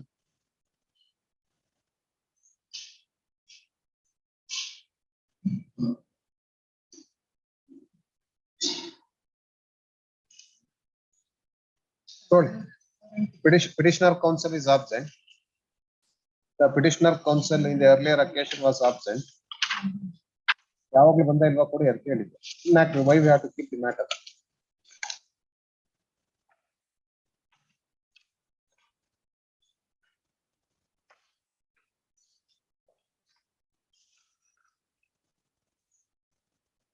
Suspension of sentence ಆಗಿದೆ ಆಮೇಲೆ ಬಂದೇ ಇಲ್ಲ ತಗೊಳ್ಳಿ. This matter ತಗೊಳ್ಳಿ. Petitioner counsel is absent and this matter listed on 17/21 and counsel was absent.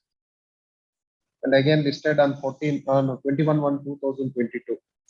And again petitioner counsel was absent. And this matter listed again on 14/2/2022.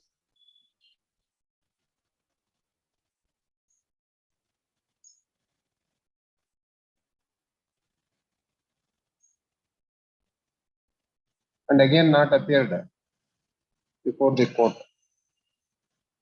And even petitioner has not complied with the interim order passed by this court. And the same is observed in the order dated 14/2/2022. This matter again listed on 7/3/22. And counsel was absent. And today also no representative.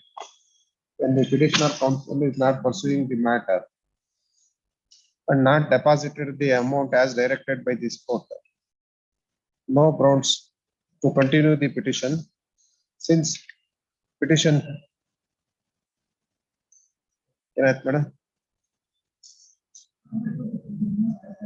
as directed by this court and not pursuing the matter, and hence petition is dismissed for non-prosecution since the petition is not admitted.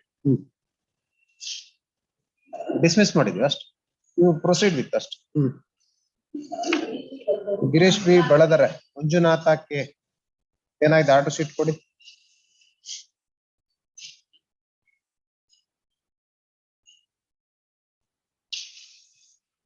Permitted to deposit the fine amount on or before 16/3/22.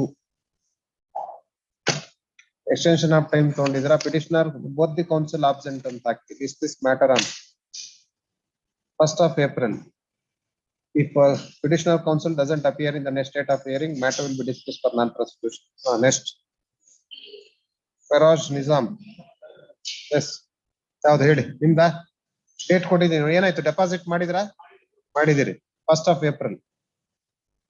ಅವತ್ ಬರ್ದವ್ರು dismiss ಮಾಡ್ತೀವಿ ಅಂತ ಬರ್ದಿದ್ದೀವಿ. ಆಯ್ತು ತೊಗೊಳದ್ ಅದನ್ನ ಮಾತ್ರ ತೆಗಿರಿ madam. ಈಗ ready ಇದೀರಾ ಹೇಳಕ್ಕೆ? ಏನು ಏನಾಯ್ತು?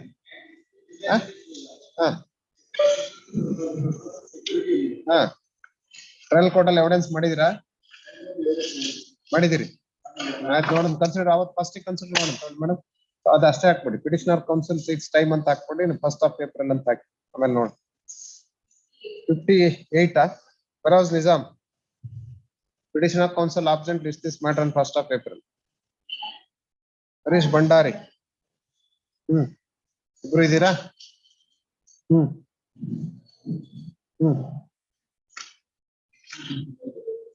ಆಯ್ತಾ? ಏನಾಯ್ತು ಸೆಟ್ಲ್ಮೆಂಟ್?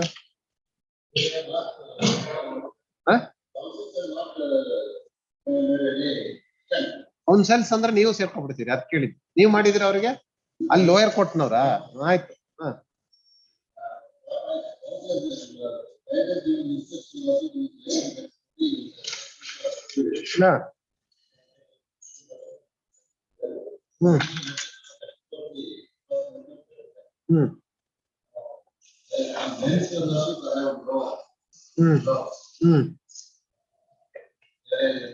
ಏನ್ ಮಾಡ್ಲಿ? ನೀವು ಕೇಳಿದ್ರೆ ಒಂದ್ ವಾರ ಟೈಮ್ ಕೊಡ್ತೀನಿ ಸೆಟ್ಲ್ ಮಾಡ್ಕೊಳಂಗಿದ್ರೆ. ಯಾವ 7th? ಯಾಕೆ ಅಲ್ಲಿವರೆಗೆ ಹಾಕ್ಬೇಕು time? Likely to get some money, going to make the payment. ಆಯ್ತು 7th ಕೊಟ್ರೆ ಅವತ್ತು ಪೇಮೆಂಟ್ ಮಾಡ್ಬೇಕು. ಇಲ್ಲ ಆಯ್ತು ನೋಡಿ ಏನ್ರಿ ಆಯ್ತು. ಅದು ಯಾವ ಮೀನೋ ನಮ್ಗೆ ಗೊತ್ತಿಲ್ಲ. ಆಯ್ತು. ಟ್ರಯಲ್ ಕೋರ್ಟ್ ಅಲ್ಲಿ ಏನು ಎವಿಡೆನ್ಸ್ ಮಾಡ್ದಂಗಿಲ್ಲ. ರಿಪ್ಲೈ ಇನ್ನೂ ಕೊಟ್ಟಿಲ್ಲ. ಕ್ರಾಸ್ ಆರ್ ಮಾಡಿದಾರ? ಇಲ್ಲ ಮಾಡಿದಾರ? ಆಯ್ತು ನೋಡಿ ವಾರ ಟೈಮ್ ಕೊಡೋಣ. ಒಂದು 15 ದಿವಸ. 7th ಕೊಡ್ಬೇಕಾ? Petitioner counsel submits that the petitioner is going to get some amount in the month of first week. In the first week of the April, going to settle the matter. And hence list this matter on 7th of April. ಇಲ್ಲ ಅಂದ್ರೆ merits ಮೇಲೆ argument ಮಾಡಿ. Dhananjay KV. ಏನ್ರಿ matter?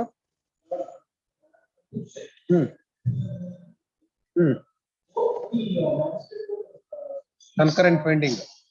ಆಯ್ತು. Admit suspended subject to executing a bond for rupees 1 lakh with one surety before the trial court and also directed to deposit. ಮೊದಲಿಂದ ಒಂದು order ಮಾಡಿದ್ವಿ. Fine amount deposit ಮಾಡಿದಿರಾ? ಮಾಡ್ಬೇಕು within 2 weeks. ಎಲ್ಲ 2 weeks bond ಎಲ್ಲ ಬರ್ಕೊಡೋದು. Fine amount ಕೊಟ್ಟ trial court ಅಲ್ಲಿ call for records.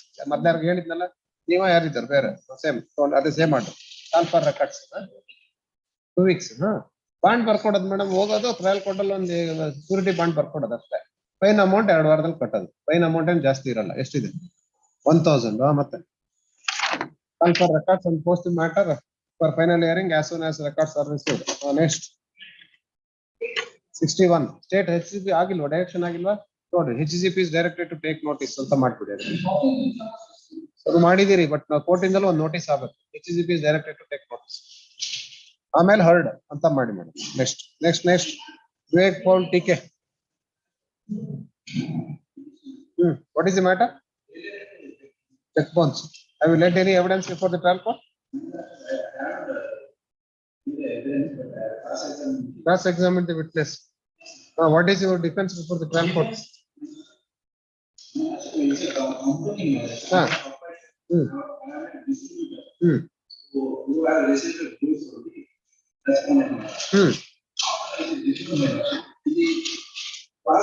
Even you have not given reply also.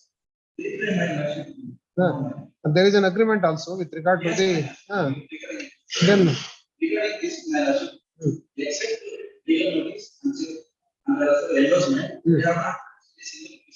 that is agreement also they have produced.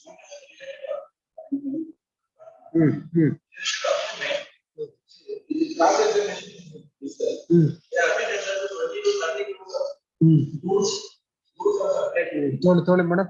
Heard the petitioner counsel on IA 1 of 2022. The counsel would submit that except giving notice and producing the subject matter of checks exhibit P2 and P3, no documents are placed with regard to the transaction in pursuance of exhibit P12 agreement. So that agreement, in view of the submission of the petitioner counsel and also the grounds urged in the revision petition, are not subject to following: 50% deposit within 4 weeks plus executing a bond for rupees 2 lakh with 1 surety within 2 weeks before the trial court. Issue notice against respondent. Call for records. ಯಾವುದು repeat ಮಾಡಿಲ್ಲ, ಅದಕ್ಕೋಸ್ಕರ admission ಅಲ್ಲೇ dispose ಮಾಡಬಹುದು ಅಂತ. J Somashekara. Your Lordship, I appear for petitioner. I pray for 2 weeks time to deposit amount, Your Lordship.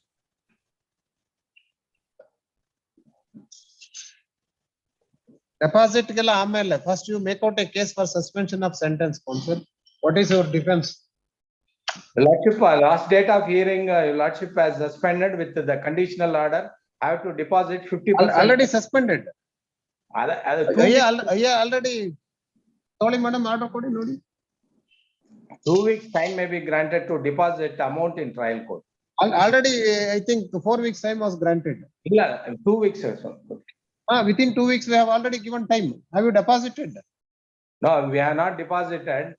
This matter is listed for admission and no maintenance is paid to the respondent till date. Hence, respondent counsel seeks time to deposit 50% of the entire amount within 2 weeks.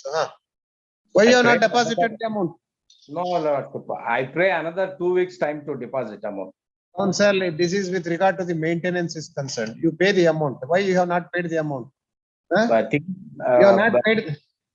He is procuring the money. He went to Tamil Nadu to get the money for a hand loan. 2 weeks may be granted, Lordship. Sorry. In the previous occasion, the council took 2 weeks time to deposit the 50% of the entire areas of maintenance. And again now 2 weeks, 2 weeks time. And no grounds to grant 2 weeks time.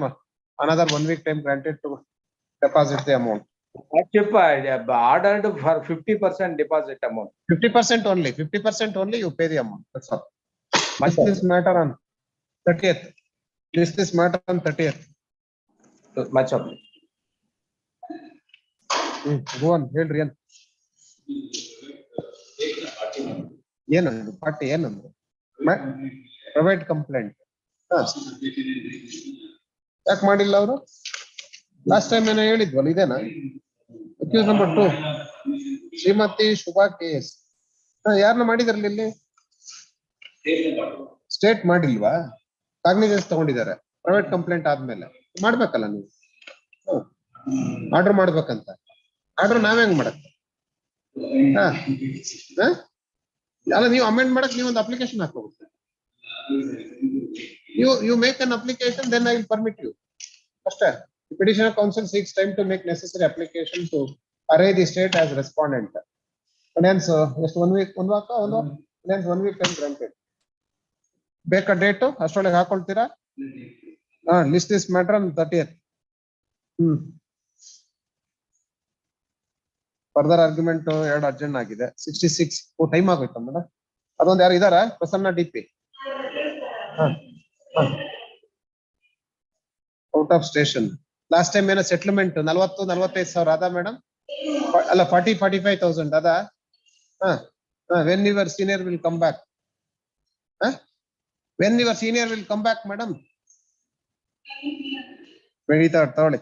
Petitioner junior counsel submits that senior counsel is not in town and hence respondent counsel is present. List this matter on 24th. Settlement ಆಗಿಲ್ಲ ಅಂದ್ರೆ merits ಮೇಲೆ ಮಾಡೋಣ ಅಷ್ಟೇನೆ. Difference only 5,000. They are demanding 50,000. Your senior counsel is ready to pay 45,000. ಆಯ್ತು. 81 ಏನ್ ಮಾಡ್ಬೇಕು? 81 ಆಯ್ತು. Petitioner counsel seeks time. List this matter on 1st of April madam? 1st of April. Any submission regarding adjournments ಏನಾರು ಇದ್ರೆ ಕೊಟ್ಬಿಡಿ, ಕೇಳ್ಬಿಡಿ. 87 ಬಾಲರಾಜ್ ಹೇಳಿ ಏನು? ಏನ್ ನಮ್ಗೇನ್ ಕೋಲ್ಡ್ ಏನ್ ಕಾಣ್ತಾ ಇಲ್ಲ? ಆಯ್ತು. Petitioner counsel seeks time. List this matter. Cold ಯಾವಾಗ ಕಡಿಮೆ ಆಗುತ್ತೆ? ಕೋಲ್ಡ್ ಏನಾರು ಮದ್ ಮಾಡ್ಬೇಕು. ನೀವು ಆ ಮದ್ದೆಲ್ಲ ತಗೊಳಲ್ವಾ? ಆಯ್ತು. ಯಾವತ್ ಬೇಕು ಹೇಳಿ? 4th. ಯಾವ್ದ್ರಿ? 85. ಹೇಳಿ. Petitioner counsel seeks time. Is this matter on 1st of April? 78. 5ನೇ ತಾರೀಕು. ಏನ್ ಮ್ಯಾಟ್ರ್ ಏನಿದು? 138 ತಲೆ 2013 ನೀವ್ ಯಾರಿಗೆ ಅಪಿಯರ್ ಆಗುತ್ತೆ? ಮತ್ತೆ ಯಾಕೆ ಟೈಮ್ ತಗೊಳ್ತಾ ಇದೀರಿ? ಆಗ್ಲಿ, ಅಕ್ವಿಟ್ ಆಗ್ಲಿ. ಡೈವರ್ಜೆಂಟ್ ಫೈಂಡಿಂಗ್ ಕನೆಕ್ಷನ್ ಆಗಿದೆ. ಆಯ್ತು ಅಂತ ಹೇಳ್ಬೇಕಲ್ಲ. Petitioner counsel seeks time. ನೋಡಿ ಇರಲ್ಲ, ಮೋಸ್ಟ್ಲಿ ಅಪೀಲ್ ಲೈಸ್ ಆಗುತ್ತೆ, ನಾಟ್ ರಿವಿಷನ್. ನೋಡಿ ಒಂದ್ಸಾರಿ.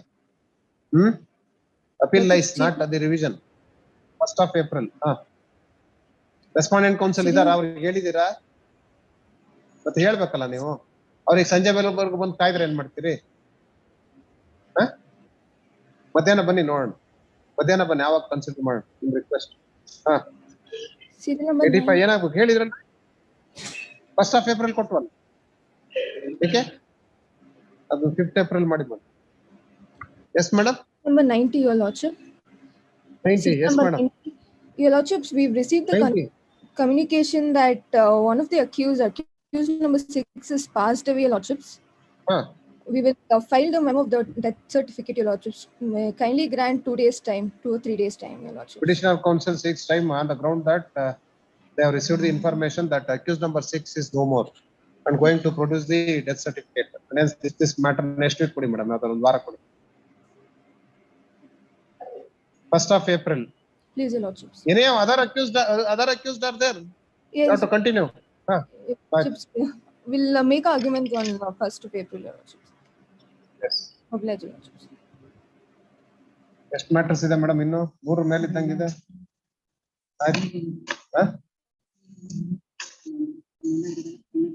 ಇನ್ನೆಲ್ಲ final hearing. Final hearing starts at serial number 60-75 ಇರ್ಬೇಕು ನೋಡಿ.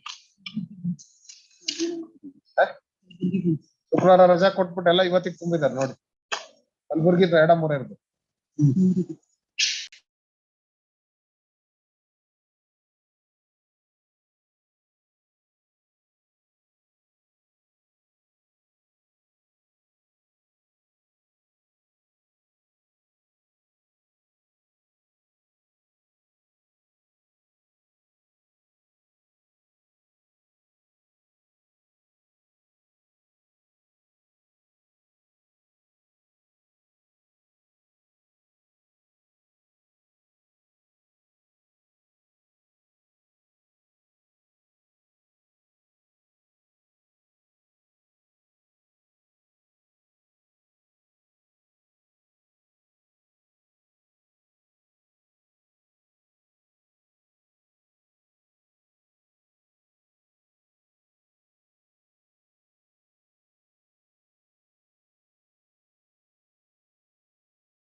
Court officer?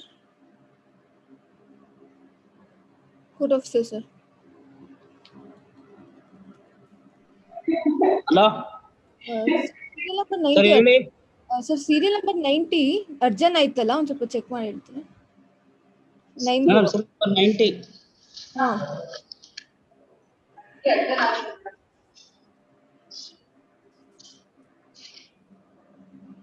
First April. Okay, sir. Thank you.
Gulbarga bench ಅವರು ಇದೀರಾ sir government advocate?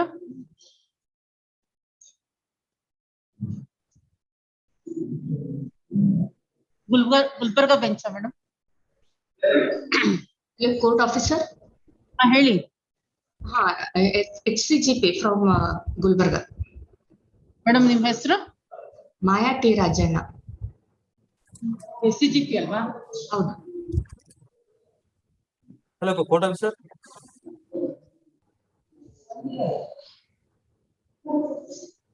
Hello.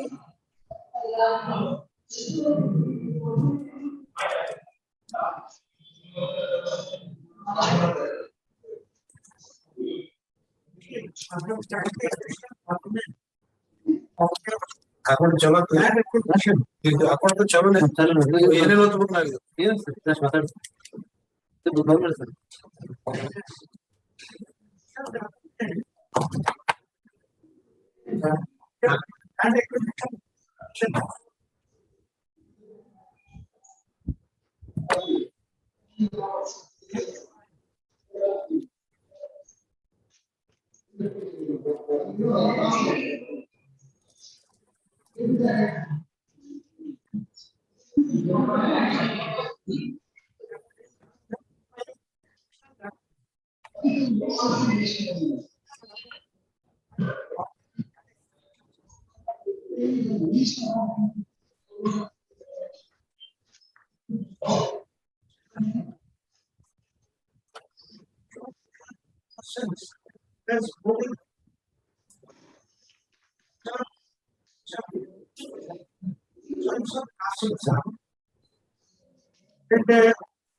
Order first strike.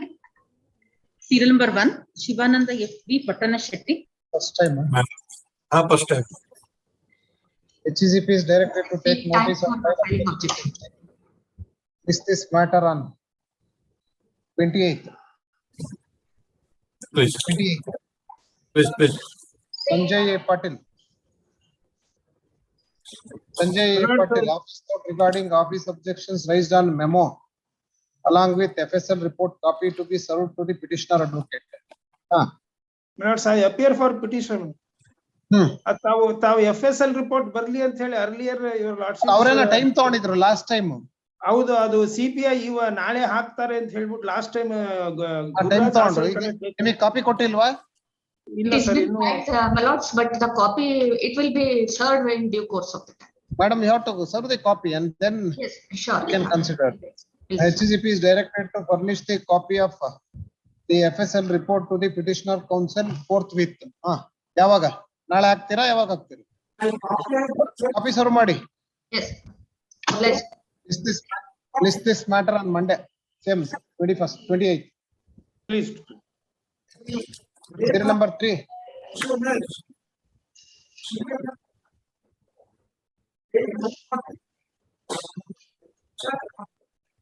Third in part regarding office objection raised on statement of the objections, that is copy to be served to petitioner counsel along with office note.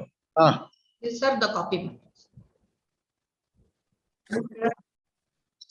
HECP is directed to serve the copy of statement of objections to the petitioner counsel forthwith. List this matter on 18th. Yes. Not 18, 28th. 28th. Blessed. 28th. All matters on 28th.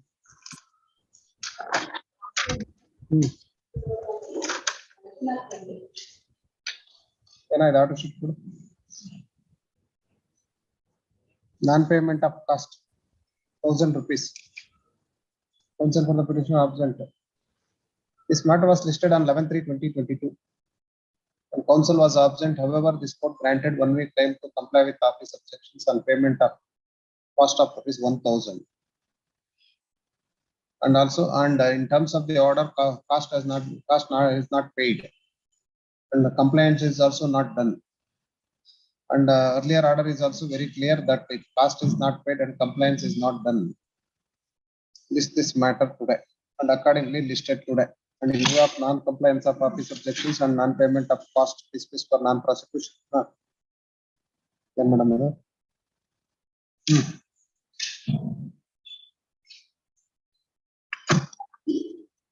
19, Varun. Where is your senior colleague, madam? Withdrawal of petition.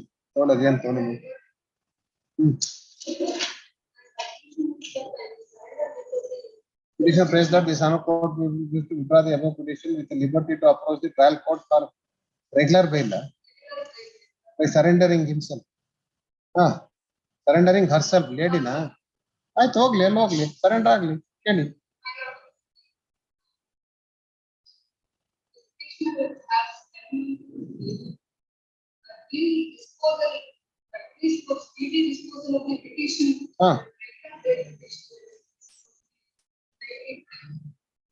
ಅಲ್ಲ madam, this is A petition under section 438.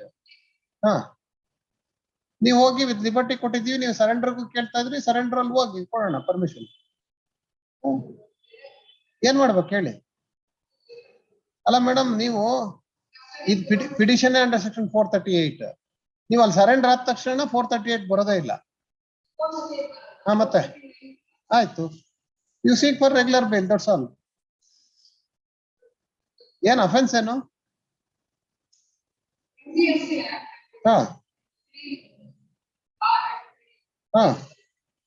3 RS. Petitioner counsel has filed memo seeking permission to withdraw the petition with liberty to approach the trial court for regular bail by surrendering herself before the court. In view of the memo, permitted to withdraw with liberty to approach the trial court for regular bail by surrendering herself before the trial court. ಯಾವ್ದ್ರಲ್ಲಿ ಇದು ಆಗಿರ್ಲಿಲ್ವಾ first time HCGP is directed to take notice first ಮಾಡ್ಬಿಟ್ಟು ಆಮೇಲೆ memo council has filed memo ಅಂತ ಹಾಕ್ಬಿಟ್ಟು order ಮಾಡಿ first. Next 22 SV Prakash police report regarding ಏನಾಯ್ತು madam? Last 2 occasion ಇಂದ ಪೊಲೀಸ್ ರಿಪೋರ್ಟ್ ಅವೈಟೆಡ್ ಅಂತಿದೆ. ವೆರಿಫೈ ಮಾಡಕ್ ಹೇಳಿದ್ನಲ್ಲ ಬೆಳಗ್ಗೆ. HCGP seeks time to verify regarding service of notice on proposed R2 to 4 and hence list this matter on 29th. Next ಒಂದು 2 ದಿವಸ ಅಲ್ಲ ಒಂದು ವಾರ ಕೊಟ್ಟಿದ್ದೀನಿ ವೆರಿಫೈ ಮಾಡಿ ಹೇಳಿ.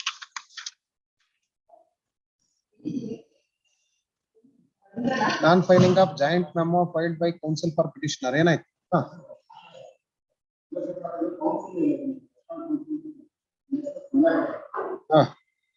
ಆಯ್ತು. Petitioner counsel seeks time again. List this matter on next Monday na. ಆಯ್ತು. List this matter on 30th.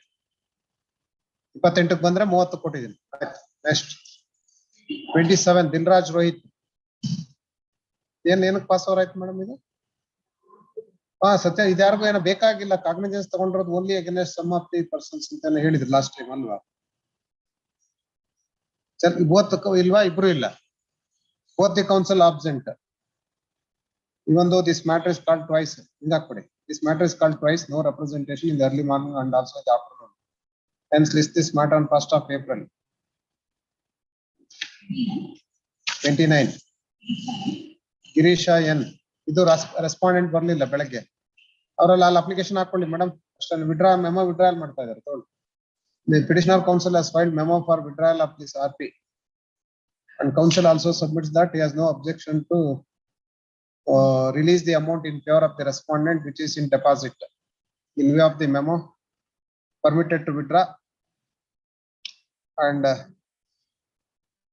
the respondent is permitted to withdraw the amount before the trial court which is in deposit. Ashta. Happy subjection ayya ide ನಾವು ಇನ್ನೇನಿಲ್ಲ ಅಲ್ಲೇ ಹೋಗ್ಲಿ. ಇಲ್ಲಿ deposit ಇದೆ ಅಲ್ಲಿ ಮಾಡ್ಕೊಳ್ಳಿ application. In view of the order, A number 1/21 is not considered for consideration since the office objections are not complied by the respondent council ಅಂತ. ಅಲ್ಲೇ ಹೋಗಿ ವಿಡ್ರಾ ಮಾಡ್ಕೊಳ್ಳಿ ಎಲ್ಲಿದೆ ಅಮೌಂಟ್. ನಮ್ಮಲ್ಲಿ ಇಲ್ಲ ಅಲ್ಲ ಡೆಪಾಸಿಟ್, ಅಲ್ಲಿ ಹೋಗಿ ಅಪ್ಲಿಕೇಶನ್ ಹಾಕೊಂಡು ಫಸ್ಟ್. ನೆಕ್ಸ್ಟ್ 35. ಏನಾಯ್ತ್ರಿ? What happen? What he says?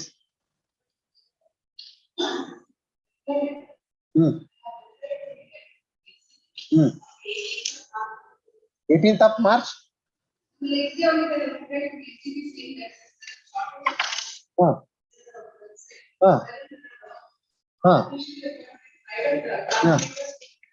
On what date this letter was sent? On 18/3 itself. What is the mode of sending of this letter, madam?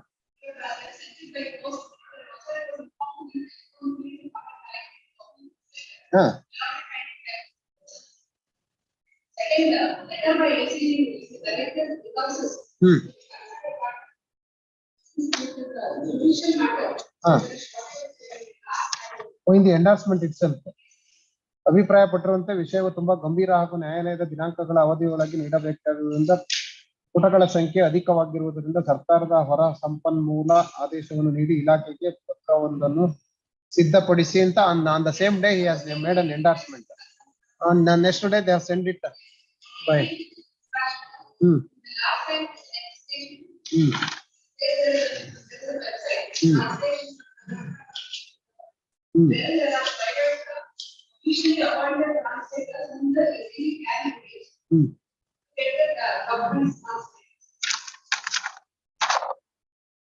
website in the letter itself. ಏನ್ರಿ ಮನ್ಮೋಹನ್?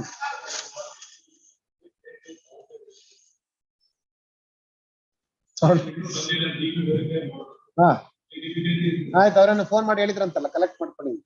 ಯಾರಿಗೆ phone ಮಾಡಿ ಹೇಳಿದ್ರಂತ madam?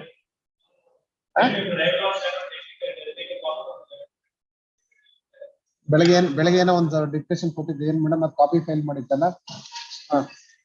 Counsel appearing for ACB would submit that letter was sent to the translation department on 17/3/22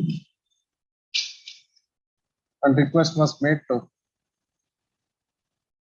translate and return the records. The counsel appearing for the state would submit that on the very next day reply was given to the ACB, that is on 18/3/2022, that because of shortage of translators in the department not possible to translate, and the material also is bulky.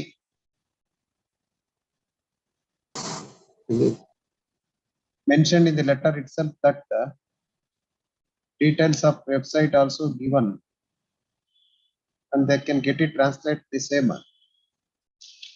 by other mode.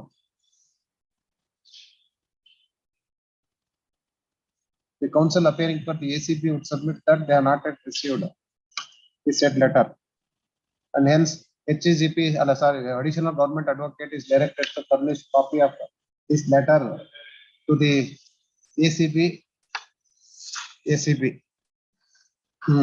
ಏನ್ ಹೇಳಿ ಈಗ ಏನ್ ಮಾಡ್ತೀರಿ?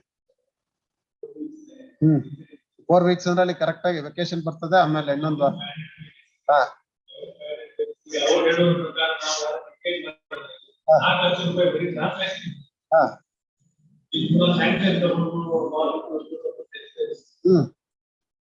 ಏನ್ ಮಾಡ್ಬೇಕು ಹೇಳಿ ನೀವು? ಈಗ ಬೇರೆ ಕೇಸಲ್ಲೆಲ್ಲ ಏನ್ ಮಾಡ್ತೀರಿ? ಬೇರೆ ಎಲ್ಲ ಬಲ್ಕ್ ಇರ್ತದಲ್ಲ, ಅವಾಗ ತಗೊಳ್ಳೋದಿಲ್ವಾ ಪರ್ಮಿಷನ್? ಟ್ರಾನ್ಸ್ಲೇಟ್ ಮಾಡ್ಸೋದಿಲ್ವಾ? ಆಯ್ತು, ಇದಾಗಲ್ವಲ್ಲ. 6 ವರ್ಷದ ಕಂಪ್ಲೇಂಟ್ ಇನ್ನು ಇಟ್ಕೊಂಡು ಕೂತಿದ್ದೀರಿ.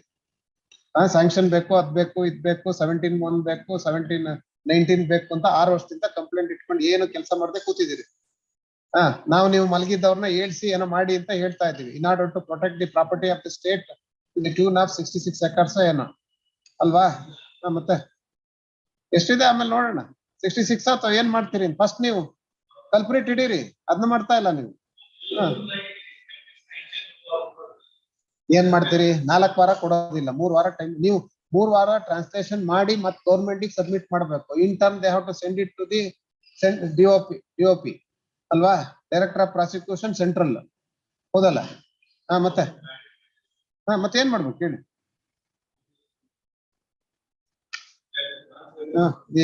The counsel appearing for the ACB would submit that it requires 4 weeks to get it translate the papers, and even after translating the papers, the same has to be in turn submitted to the state government to seek for the permission for prosecution. And hence ಯಾವಾಗ vacation start ಆಗುತ್ತೆ? ಯಾವಾಗ madam? 23rd or 24th? 22nd last working. Last working 22nd ಅದಕ್ಕಿಂತ ಮುಂಚೆ ಆ week first week ಅಲ್ಲಿ ಕೊಡಿ. 18th or 20th ಕೊಡ್ತೀನಿ. And hence this matter on 20th. ಅಲ್ಲ ನಿಮಗೆ ಕೊಡ್ತಾರ ಅವ್ರು ಅಷ್ಟೇನೆ ಅಲ್ಲ, ಅವ್ರು let them furnish the documents before that. ನಾನಿದು ಅವ್ರಿಗೆ ಟ್ರಾನ್ಸ್ಲೇಷನ್ ಪೇಪರ್ಸ್ ಕೊಡ್ಲಿಕ್ಕಲ್ಲ. Submit the papers to appropriate authority to seek for, ಹಂಗೆ ಹಾಕ್ಕೊಡಿ 20th. And in the meanwhile ACB is directed to after getting the translation paper submit the same to the concerned authority to get the prosecution, submit and forward the same to the central government for seeking permission. List this matter on 20th. ಹೇಳಿ. ಮತ್ತೆ time ಕೊಡೋದಿಲ್ಲ. ಈಗಲೇ ನಾನು ಕೊಡ್ತಾ ಇರೋದು ನಿಮ್ಗೆ 4 ವಾರ, ನೀವೇನೋ 2 ವಾರ ಅಂತ ಅಂದ್ಕೊಂಡಿದ್ದೆ ನಾನು. ಈಗ ಕೇಳಿದ್ರಿ ನೀವು, ಮತ್ತೆ ನಾನು I will not give any time. ಈಗಲೇ ಮತ್ತೆ ಅದಕ್ಕೊಂದು ಅಡ್ವಾನ್ಸ್ ಅಪ್ಲಿಕೇಶನ್ ಹಾಕ್ತಾ ಇದ್ದೀರಾ? ಮತ್ತೆ no time will be given. Again, no time will be given, or otherwise I will pass orders against ACB. ACB is not interested in pursuing the matter ಅಂತ ಅಷ್ಟೇ. I don't hesitate to pass any such orders also. ಆಯ್ತಾ?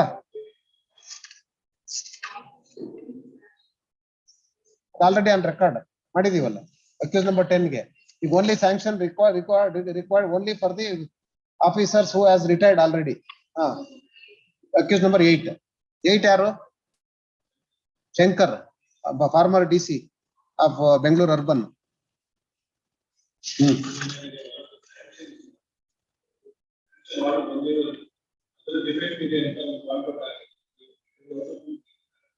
Billing centre back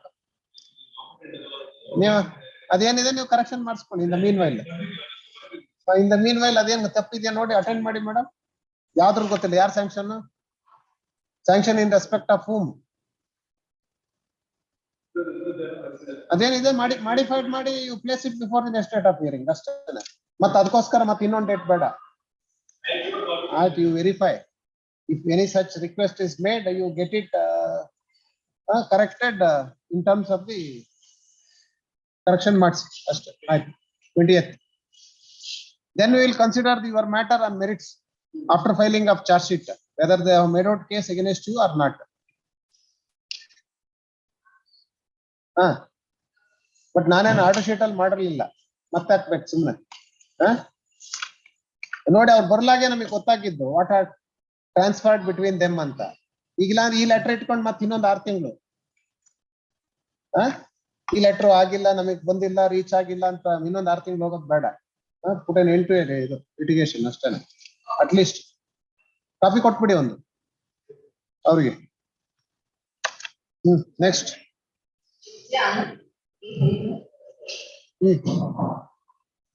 ಏನಾಯ್ತು? ಒಂದು application ತಂದ್ರ ಕೊಡಿ. both the counsel and parties are present before the court and also filed an application under 147 of NI Act seeking permission to compound the offence. The respective counsels have also filed the joint memo amicably settling the matter for rupees 5 lakhs as full and final settlement. It is mentioned in the order, joint memo that already 2,25,000 is deposited before the lower court, and respondent is at liberty to withdraw the same, for which the petitioner is not having any objection. The petitioner has also paid an amount of rupees 2 lakhs by way of demand draft dated 19/2/20 in favor of the respondent before this court.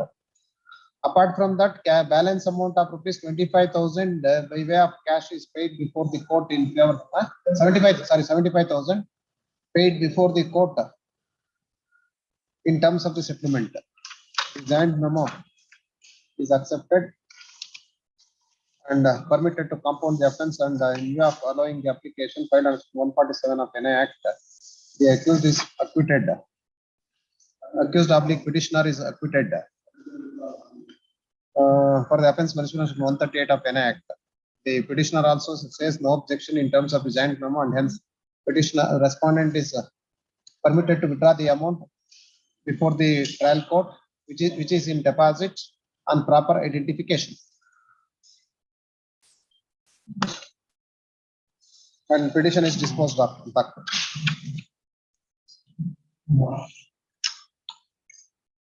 ಅದ್ರಲ್ಲೇನು ಇಲ್ಲ ಅಂದ್ವಲ್ಲ, fine ಇರ್ಲಿಲ್ಲ amount ಅಲ್ಲಿ, ಯಾವ fine ಇರ್ಲಿಲ್ಲ. ಆಯ್ತು,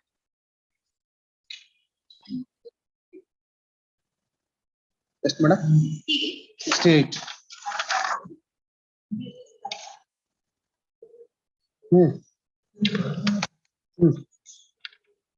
Madam, how many times, madam?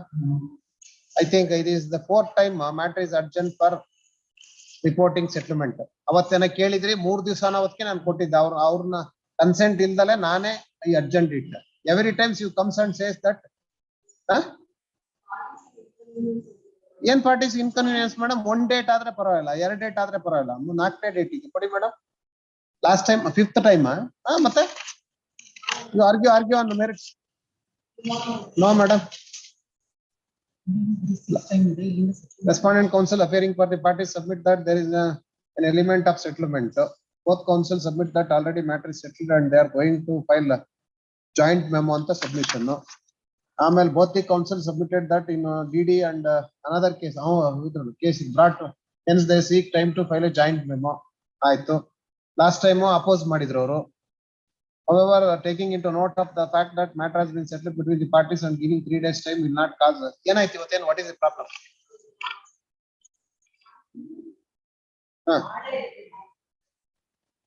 ನಾಳೆ ಮಾಡ್ತೀರಾ madam? ನಾಳೆ ಆಗೋದಿಲ್ಲ, ನಾಡಿದ್ದು. ನಮ್ದು ನಾಳೆ ಲಿಸ್ಟ್ ಅಲ್ಲಿ ಆಗೋಗ್ಬಿಟ್ಟಿರ್ತ ಮೇಡಮ್. ಹಾಕ್ಬೋದಲ್ಲ? ಸೇರಿಸ್ಬಿಡಿ ಇದನ್ನಷ್ಟೇ ಬಿಡಿ.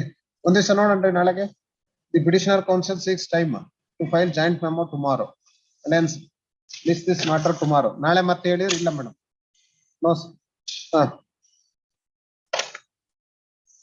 68 to 69 ಎರಡು ಸೇಮ್ ಮೇಡಮ್.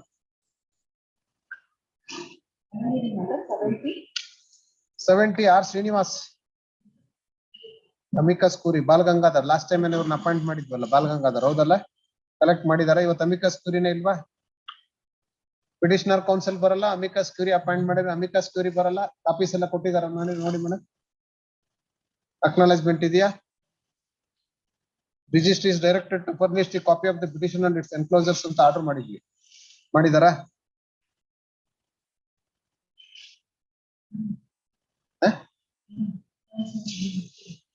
ಹಾಕ್ಬೇಕಲ್ಲ. ಏನ್ ಮಾಡಿದಾರೆ ಕೇಳಿ ಆಫೀಸ್ನವ್ರು, ಏನ್ ಮಾಡಿದಾರೆ ಕಂಪ್ಲೇಂಟ್ಸ್? ಈಗ ಅವ್ರು ಬಂದು ಹೇಳ್ತಾರೆ ನನ್ಗೇನು ಕೊಟ್ಟಿಲ್ಲ ಅಂತಾರ.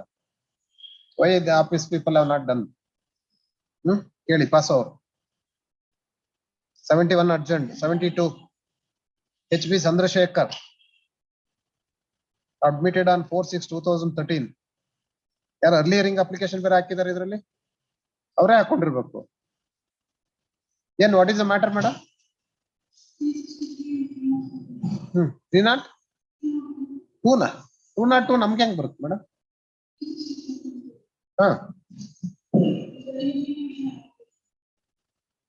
319 ಅಪ್ಲಿಕೇಶನ್ ಮೇಲೆ ಬಂದಿರೋದಾ? ಅದು ಅಡ್ಮಿಟ್ ಆಗಿ 2013 ಅಲ್ಲಿ. ಏನಾಗಿದೆ ನೋಡಿ ಕೇಳಿ, ಸ್ಟೇಟಸ್ ವೆರಿಫೈ ಮಾಡಿ. 319 ಅಪ್ಲಿಕೇಶನ್ ಸ್ಟೇ ಇಲ್ಲ ಅಂದ್ರೆ ಪ್ರೊಸೀಡ್ ಆಗಿರ್ತಾರೆ. HGP is directed to verify and submit the status. Application hello ಆಗಿರ್ಬೇಕು ಟ್ರಯಲ್ ಕೋರ್ಟ್ ಅಲ್ಲಿ. ಯಾವೂರ್ದು ಇದು? CC ಶ್ರೀರಂಗಪಟ್ಟಣ. ಇಲ್ಲಿ ವೆರಿಫೈ ಮಾಡಕ್ ಆಗುತ್ತಾ ಮೇಡಮ್? ಆ ನಂಬರ್ ನೋಡಿ ವೆರಿಫೈ ಮಾಡ್ಬೋದಲ್ಲ? ಎಂಟೈರ್ ಸ್ಟೇಟ್ ಇರುತ್ತಲ್ಲ, ಇಲ್ಲೇ ವೆರಿಫೈ ಮಾಡ್ಬೋದು. ಪಾಸ್ ಓವರ್ ಮಾಡಿ. ಸುಮ್ಮನೆ ಇಟ್ಕೊಂಡು ಏನ್ ಮಾಡೋದು? ಡಿಸ್ಮಿಸ್ ಮಾಡೋಣ ಮತ್ತೆ. It becomes infructuous also. ಆ ನಂಬರ್ ಕೊಡಿ ಮೇಡಮ್. ಆ ಫೈಲ್ ತಗೊಳ್ಳಿ, ನಿಮ್ಗೆ ಆ ಫೈಲ್ ನಂಬರ್ ಸಿಗುತ್ತೆ. ವೆರಿಫೈ ಮಾಡಿ, ಕ್ರಾಸ್ ಚೆಕ್ ಮಾಡಿ. 73 ಏನ್ ರಾಧಾಕೃಷ್ಣ? ಏನ್ ಮ್ಯಾಟ್ರ್? 304A ಹೇಳಿ. ಏನ್ ಐ ವಿಟ್ನೆಸಸ್ ಇದಾರಾ?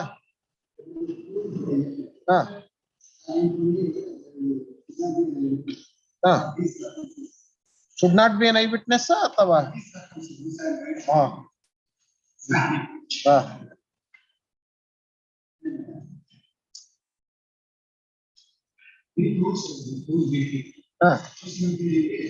279 ಆಯ್ತು ಬಿಡಿ, ನಾನು ಸೆಟ್ ಅಸೈಡ್ ಮಾಡ್ತೀನಿ. ನೆಕ್ಸ್ಟ್ 304A 1 year ಇದೆ. ಡೆತ್ ಎಷ್ಟು ಜನ ಇದಾರೆ? ಸಿಂಗಲ್. ಆಯ್ತು, I will reduce it to 6 months. ಆಮೇಲೆ ಹೇಳಿ next.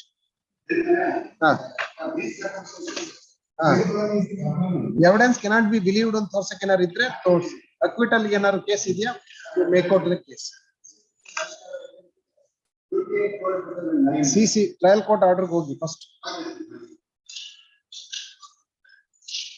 PW2 said to be the eyewitness to the accident. He has supported the case of the prosecution, even though in the cross-examination he has admitted that he doesn't know the contents of the Major regarding the Major proceedings. He has 17. 17 para 10 ಓದ್ತಾ ಇರೋದು ನಾನು.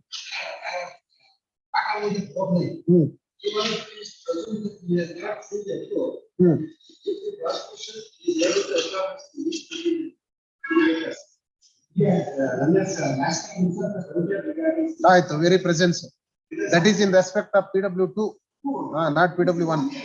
PW1 ನೋಡಿ, not eye witness.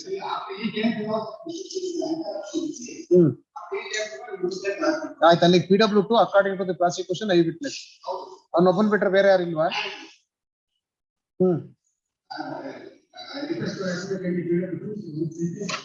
ಕೊಡಿ ನೋಡಿ.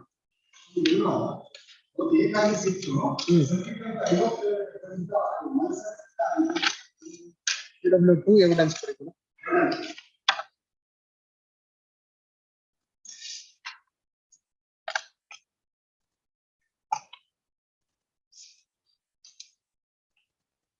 ಆರೋಪಿಯನ್ನು ನೋಡಿದ್ದೇನೆ. ಒಂದು ಏಕಾದಶಿಯಂದು ಗಾಡಿಗೆ ತೆಗೆದುಕೊಂಡು ಸಂಪಿಗೆಗೆ ಹೋಗಿ ಬೆಳಗಿನ ಜಾವ 6 ಗಂಟೆಗೆ ಗುಬ್ಬಿಗೆ ಬಂದೆ. ಅವನೇ ತಗೊಂಡೋಗಿದ್ದ. ಪೆಟ್ರೋಲ್ ಮುಂಭಾಗ 10 ಮೀಟರ್ ದರದಲ್ಲಿ ಒಂದು ದ್ವಿಚಕ್ರ ವಾಹನ ನನ್ನ ಮುಂದೆ ಹೋಗುತ್ತಿತ್ತು. ತುಮಕೂರು ಕಡೆಯಿಂದ ಅಂದರೆ ಎದುರಿನಿಂದ ಒಂದು ಲಾರಿ ಅತಿವೇಗ ಬರುತ್ತಿತ್ತು. ದ್ವಿಚಕ್ರ ವಾಹನಕ್ಕೆ ಎದುರುಗಡೆಯಿಂದ ರಭಸವಾಗಿ ಹೊಡೆಯಿತು. ನಾನು ಲಾರಿ ಹತ್ತಿರ ಹೋಗುವಾಗ ಚಾಲಕ ಓಡುತ್ತಿದ್ದ. ಆಗಿದ್ದಾನೆ. ದ್ವಿಚಕ್ರ ವಾಹನದವರು ಲಾರಿಯ ಕೆಳಗೆ ಸಿಕ್ಕಿ ಹಾಕಿಕೊಂಡು ಸೊಂಟ ಕೈಕಾಲು ಮುರಿದಿತ್ತು. ಮೊದಲು ಹೊರ ಬಂದಿತ್ತು, ಸೊಂಟ ಮುರಿದಿತ್ತು, ಕಣ್ಣು ಹೊರ ಬಂದಿತ್ತು. ಫೋನ್ ದಾಖಲೆಗಳಿಂದ ದೂರವಾಣಿ ಸಂಖ್ಯೆಯನ್ನು ನೋಡಿ ಆತನ ಸಂಬಂಧಿಕರಿಗೆ ಫೋನ್ ಮಾಡಿದ್ದೇನೆ. ಈ ಓನ್ಲಿ ಕಾಲ್ಡ್ ಅಂಡ್ ಇನ್ಫಾರ್ಮ್ಡ್. 47 ನಾನು ಓದಿಲ್ಲ. ಈಶಾನ್ಯ ಪೊಲೀಸರು ಬರೆದರು.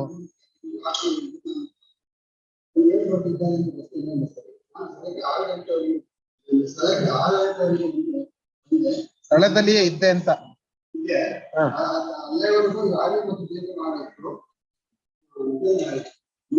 ನಮ್ಮ ಊರಿನವನು ಗೊತ್ತಿಲ್ಲ.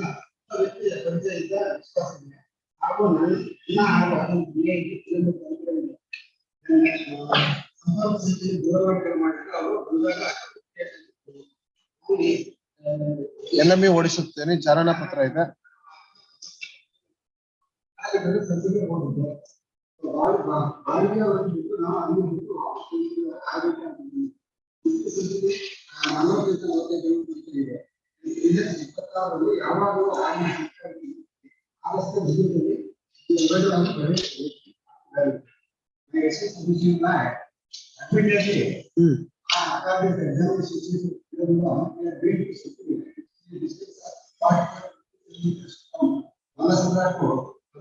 ಆಯ್ತು.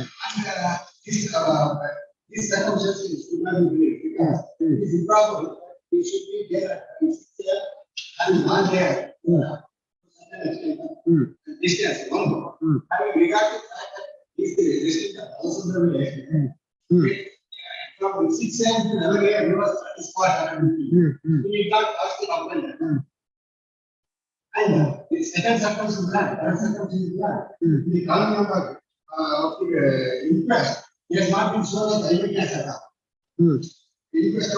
ಎಲ್ಲ ಕ್ರಾಸ್ ಎಕ್ಸಾಮ್ಸ್ ನಿಮ್ಮವ್ರನ್ನ ಎಳಿಸಿಟ್ ಮಾಡಿಸ್ಕೊಂಡ್ರು ನೋಡಿ. ಲಾರಿ ಚಾಲಕರನ್ನು 4 ಅಡಿ ದೂರದಿಂದ ನೋಡಿದ್ದೇನೆ. ತಪ್ಪು ಮಾಡ್ತಾರೆ ಅಂದ್ರೆ ಏನ್ ಮಾಡೋಣ? ನೀವು ನಿಮ್ ಡಿಫೆನ್ಸ್ ಅಲ್ಲೇ ನೀವೆಲ್ಲ ಆನ್ಸರ್, ಪ್ರಾಸಿಕ್ಯೂಷನ್ ಹೇಳ್ತಿದ್ದೆಲ್ಲ ಆನ್ಸರ್ಸ್ ನೀವೇ ಎಲಿಸಿಟ್ ಮಾಡಿಸ್ಕೊಂಡ್ರೆ ಏನ್ ಮಾಡ್ತೀರಿ? ಆಮೇಲೆ ಲಾರಿ ತುಮಕೂರು ಕಡೆಯಿಂದ ಬರುವಾಗ ಬಲಭಾಗದಲ್ಲಿತ್ತು, ಬಿಳಿ ಪಟ್ಟೆಯಿಂದ ಬಲಕ್ಕೆ ಬಂದಿತ್ತು. ಎಲ್ಲಾನು ಇನ್ಕ್ಲೂಡಿಂಗ್ ಸೀಕ್ವೆನ್ಸ್ ಕೂಡ ನೀವು ಎಲಿಸಿಟ್ ಮಾಡಿಸ್ಕೊಂಡಿದ್ದೀರಿ ಕ್ಲಾಸ್ ಅಲ್ಲಿ. ಲಾರಿ ಚಾಲಕ ನನ್ನನ್ನು ಪಾಸಾಗಿ ಓಡಿ ಹೋದ. ನಾನು ಬಿದ್ದವನನ್ನು ನೋಡಲು ಹೋದೆ. ಅಷ್ಟರಲ್ಲಿ ಹಿಡಿಯಲು ಆಗಲಿಲ್ಲ. ನಾನು ಚಾಲಕನನ್ನು ನೋಡಿದೆ. ಆತ ಓಡಿ ಹೋದ ಎಂದು ಸುಳ್ಳು ಹೇಳ್ತಿದ್ದೇನೆ ಎಂದು ಹೇಳಿ ನಾನು ದ್ವಿಚಕ್ರ ವಾಹನ ಹಿಂದೆ ಬರುತ್ತಿದ್ದೆ, ಸಂಪಿಗೆ ಹೋಗಿ ಬರ್ತಿದ್ದೆ.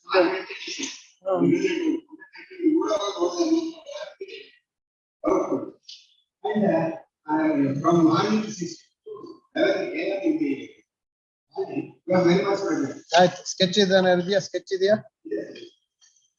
That is the reason only prosecution believed the evidence of PW2.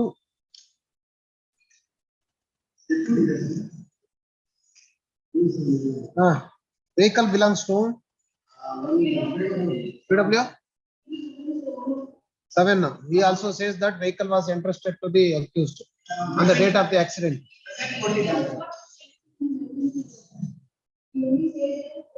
Vehicle belongs to him.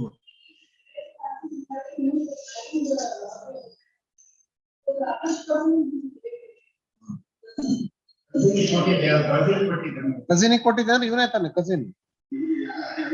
ಅದು ಹೇಳಿಲ್ವಾ?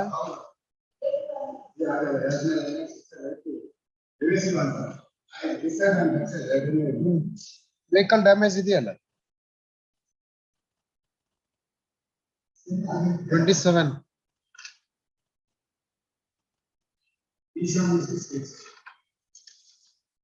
Sketch P7. ಇವನ್ ಯಾವ ಕಡೆಯಿಂದ ಯಾವ ಕಡೆಗೆ ಹೋಗ್ತಾ ಇದ್ದ? ಗುಬ್ಬಿ, ತುಮಕೂರು. ವೆಹಿಕಲ್ ಯಾವ ಕಡೆಗೆ ಹೋಗ್ತಾ ಇತ್ತು?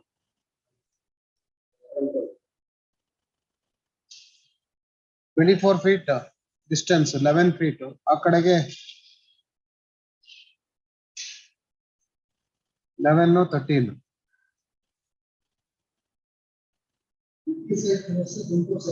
ಯಾರು ವೆಂಕಟೇಶ್ ಅಂದ್ರೆ ಡಿಸೀಸ್ಡ್ ಉಪಿ ಸೈಡ್ ಇಂದ ತುಮಕೂರು ಕಡೆಗೆ ಹಾ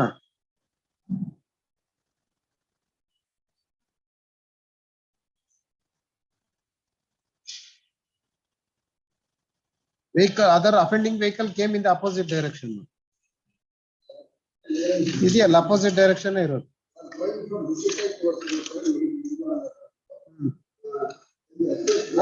lorry came in the opposite direction ಅಂತ ಹೇಳ್ತಾರೆ ನೋಡಿ. ಮೋಟರ್ ಸೈಕ್ಲಿಸ್ಟ್ ನಾನು ಏನೇನು ಲೆಫ್ಟ್ ಸೈಡ್ ಅಲ್ಲಿ ಇಲ್ಲ ರೋಡ್ ಅಲ್ಲಿ almost middle of the road 11 feet ನೋಡಿದ್ರಾ ಸ್ಕೆಚ್ ಪೊಲೀಸ್ ಸ್ಕೆಚ್ ಪ್ರಕಾರನೇ ಹಂಗಿದೆ. He also contributed. ಸ್ಕೆಚ್ ಅಲ್ಲಿ ಮಿಡ್ಲ್ ನೋಡಿ ನಿಮ್ಮ ಹತ್ರ ಇಲ್ವಾ ಸ್ಕೆಚ್ ನೋಡಿ ಮಿಡ್ಲ್ ಅಲ್ಲಿ ಇದೆ ಮಿಡ್ಲ್ ಅಲ್ಲ 11 feet ಇದೆ 11 ಅಂದ್ರೆ ಆ ಕಡೆಗೆ ಒಂದು 13 ಅಡಿ ಇದೆ. ಬಟ್ ಅದನ್ನ ನಿಮ್ ಡಿಫೆನ್ಸ್ ತಗೊಂಡಿದಾರ ಏನಿಲ್ಲ ನಿಮ್ ಕ್ರಾಸ್ ಅಲ್ಲಿ ನೋಡಿದೀರಾ ಸಮೀಕ್ಷೆ ಅಂತ ನಾನೇನ್ ಮಾಡಕ್ಕಾಗತ್ತೆ ಇಲ್ಲಿ ಡಿವಿಷನ್ ಅಲ್ಲಿ ಮೆಟೀರಿಯಲ್ ಎವಿಡೆನ್ಸ್ ಯಾವುದು sketch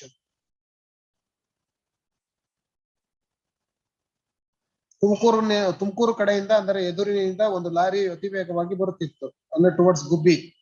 He was proceeding towards Gubbi to Tumkur. Sorry, madam. Heard the petition of council and also the council appearing from the state. Are things reduced, madam? The factual matrix of the case of the prosecution is that on 28/9/2009 at 6 AM, in front of the house of Lingappa, near Jai Maruti petrol bunk on NH 206 road, the deceased Venkatesh was going from Gubbi side towards Tumkur side in his two-wheeler. And at that time, this accused drove his lorry in a rash and negligent manner from Tumkur side towards Gubbi and dashed against the motorcyclist. As a result, he has sustained grievous injuries all over the body and he died at the spot.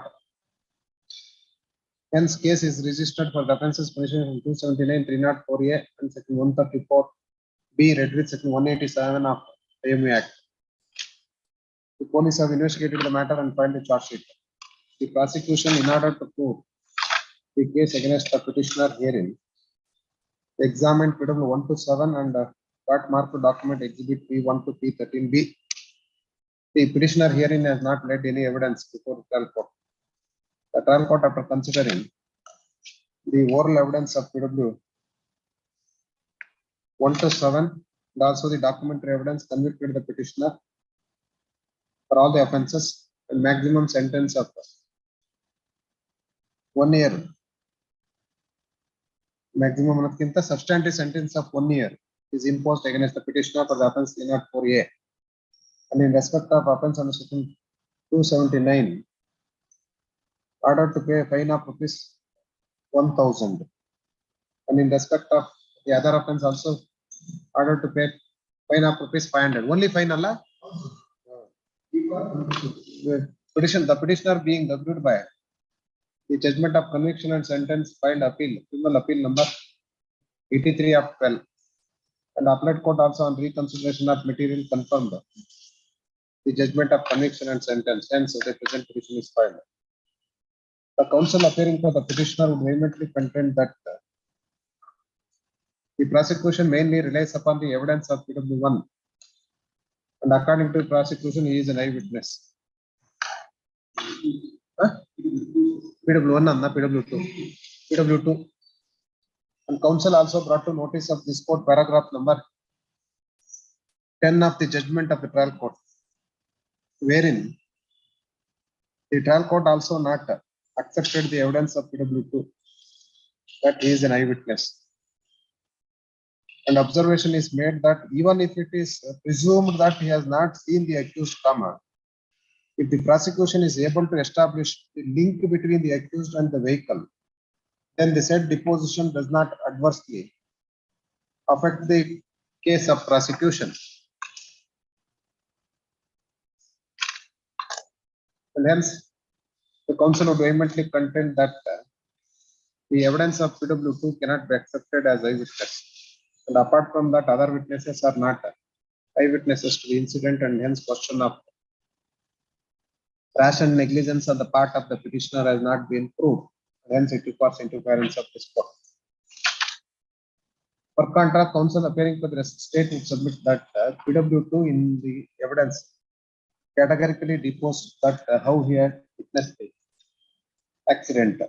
And in the class examination of the PW2, he withstood the class examination and nothing is elicited to disbelieve the evidence of PW2, who is an eyewitness.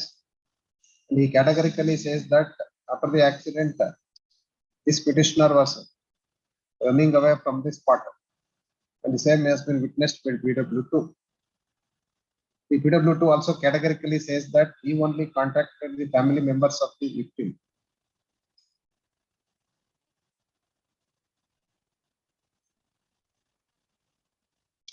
And hence, the evidence of PW2 cannot be disbelieved.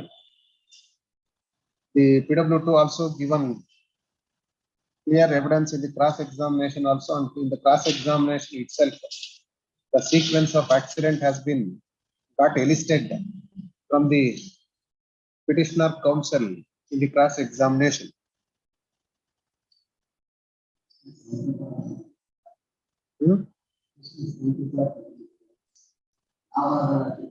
Petitioner counsel under trial court already ನೀವಲ್ಲ ಒಂದು ಬಿಟ್ಟರೆ PW2 evidence ಬಿಟ್ಟರೆ ಬೇರೆ ಏನು evidence ಇಲ್ಲ madam. In reply to the argument of the respondent state counsel, the petitioner counsel also brought to notice of the sketch which is marked as exhibit P7. This clearly discloses that accident was also occurred in the middle of the road. And according to the prosecution, the petitioner was riding the two-wheeler. And the petitioner, victim. And the petitioner was driving the heavy vehicle. Lorry. And this benefit ought to have been given in favor of the petitioner, and the same is not extended in favor of the petitioner, and hence it requires interference of this court. Having heard the petitioner counsel and also the counsel appearing test, point for consideration, having heard the respective counsel and also on perusal of material, both oral and documentary evidence, the PW2 is the eyewitness according to the prosecution. The PW2 in the evidence, he says that he had seen the petitioner. He took the vehicle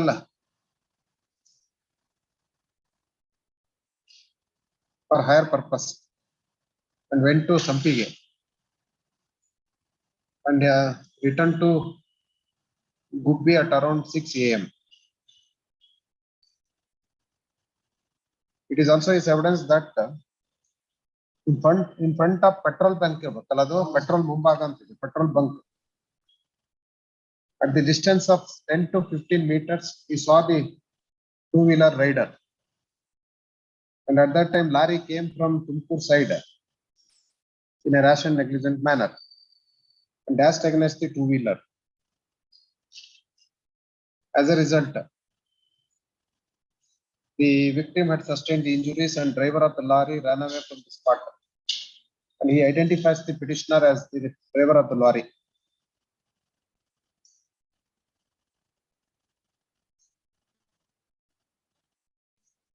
Having taken note of the documents which are in two-wheeler, he made phone call and informed the relatives. This witness was subjected to cross-examination. And he admits that he has not read the contents of he is an illiterate.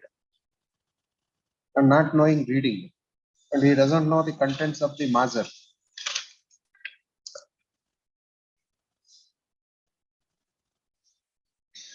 He did not identify the witness at the spot.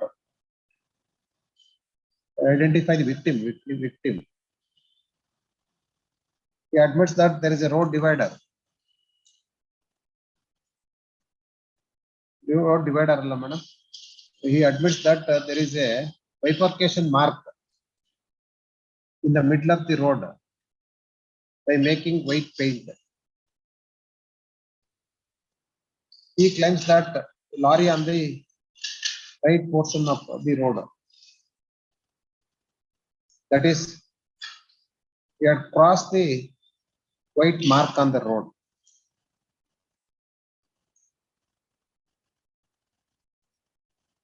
He also admits that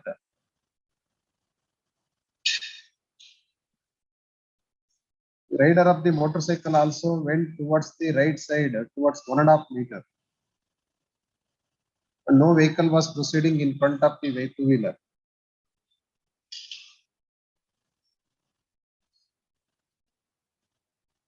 He claims that in front of him, the petitioner ran away from the spot, and he could not catch hold of him since he went near the victim. When the prosecution is mainly relies upon the evidence of PW2, and his evidence is also clear that immediately after the accident, the driver of the lorry ran away from the spot. And also it is not in dispute that he was not having any acquaintance with the driver of the lorry prior to the accident. But he claims that he had identified him. He can identify, and he identifies before the court.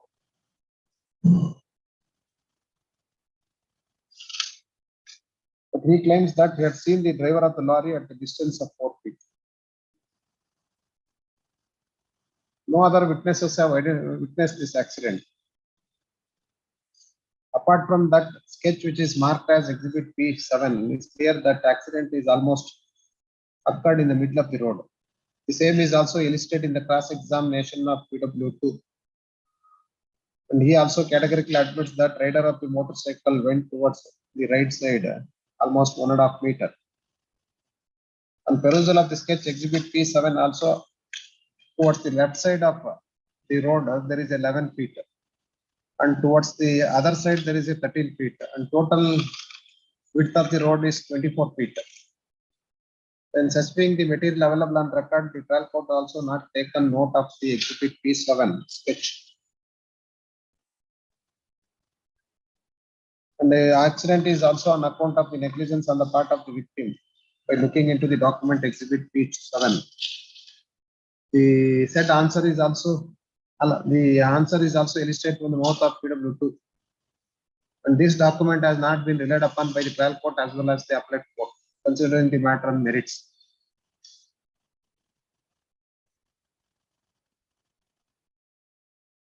Having considered Exhibit P7, benefit of doubts goes in favor of the accused also that he was proceeding from Tumkur towards Gubbi on the left side of the road. And the very evidence of PW2 that the lorry driver came towards the right side cannot be accepted. If really on the left side of the road, if any accident is occurred as deposed by the PW2, then there would have been force in the contention of the prosecution witness, that is PW2. It is also important to note that accident was occurred in the early morning at 6 a.m. and no other persons were there.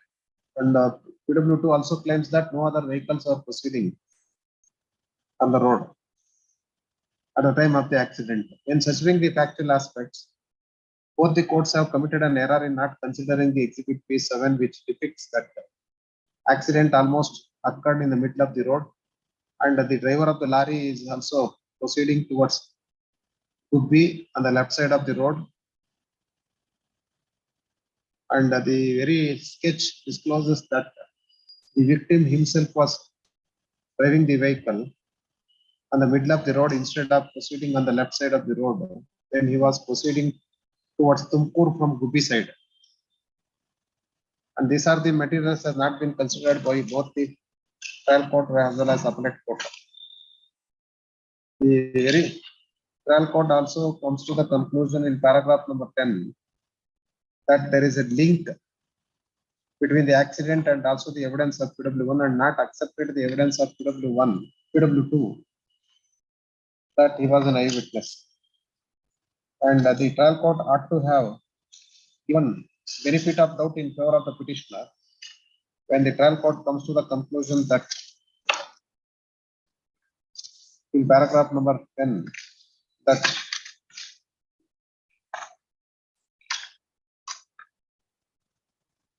even if it is presumed that he has not seen the accused comma, if the prosecution is able to establish the link between accused and the vehicle, then the said deposition does not adversely affect the case of prosecution. And though this observation is made by the trial court, failed to extend the benefit in favor of the petitioner. When such perversity is found in the evidence of the trial court as well as appellate court, and appellate court also not considered the material and record in proper perspective, except mentioning in paragraph number 11 that PW2 is an eyewitness. And only general observation is made that nothing is brought out in the cross examination of PW2. And observed that PW1 has stated regarding rash and negligent driving of the lorry by the accused. And the said session was denied.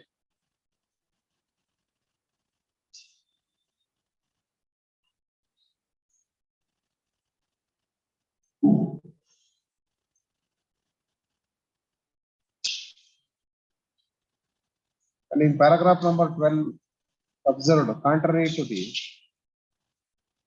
exhibit P7, but comes to the conclusion that in spite of there were sufficient places spaced towards left side of the lorry, he crossed middle line of the road, which was indicated by white color paint, and dashed against the motorcycle. And the said observation is also not in consonance with exhibit P7.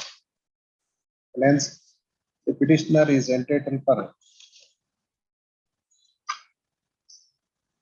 benefit of doubt regarding rash and negligence on the part of the petitioner, since he drove the vehicle on the left side of the road, here crossing little bit on the white paint of the road, which is marked on the middle of the road, cannot be a ground to convict the petitioner. And court has to take note of the nature of vehicle involved in the accident, and the victim, instead of proceeding on the left side of the road, he himself went towards the right side of the road. And this aspect has not been considered, and hence I am of the opinion that petitioner has made out the ground that both the courts have failed to take note of both oral and documentary evidence available on record. Hence, I answered point number 1 as affirmative, to exercise the discretion in favor of the petitioner, to exercise the revisional jurisdiction. I have already pointed out that except the evidence of PW2, no other eyewitnesses are examined before the trial court, and the very evidence of PW2 is also not inspires the confidence of the court with regard to the witnessing the accident. And his evidence is also contrary to particularly the exhibit P7. In of the discussions, hence I answered point number 1 as affirmative. Change in of the discussions made up by first the following order. Revision petition is allowed into judgment of conviction and sentence is set aside. The amount in deposit is ordered to be reported in favor of the petitioner and proper identification.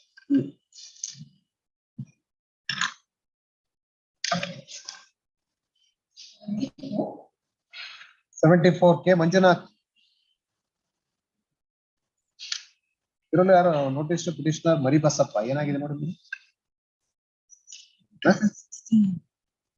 2016, in the absence of the petitioner, petitioner cannot dismiss for default and it has to be disposed of on merits. Even the respondent is also served and has remained absent. Hence, case for final hearing and appearance of the petitioner. Notice court notice ಆದಾಗ ಏನಾಯ್ತು? Serve to the petitioner Mari Basappa serve ಆಗಿದೆಯಲ್ಲ. Court notice serve to petitioner Mari Basappa ಅಂತಿದೆ. Last week, 2016, the court notice has been served on the petitioner. He has remained absent. ಅಷ್ಟೇ ನೋಡಿ. ಆಮೇಲೆ ಬಂದಿರೋದು ಒಂದೇ ಸರಿನಾ?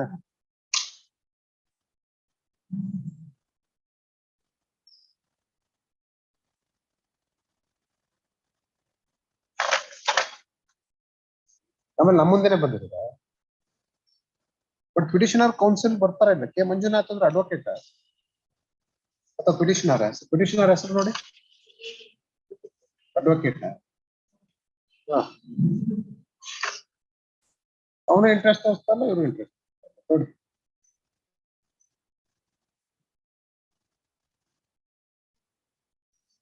ಮತ್ತೆ ಇರ್ಕೊಂಡು ಅಮಿಕಸ್ ಕ್ಯೂರಿನ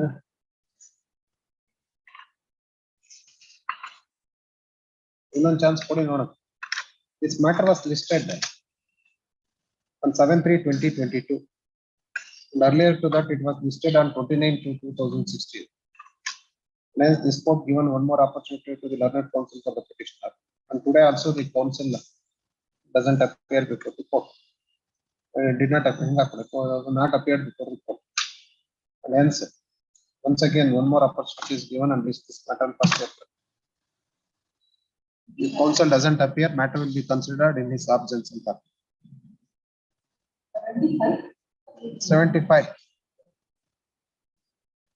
ಇದು ರಿಪ್ಲೈ ಇರ್ಬೇಕು. ಪೋಸ್ಟ್ ಅದರ್ ಸೈಡ್ ಏರ್ ಮಾಡಿದ್ವಿ.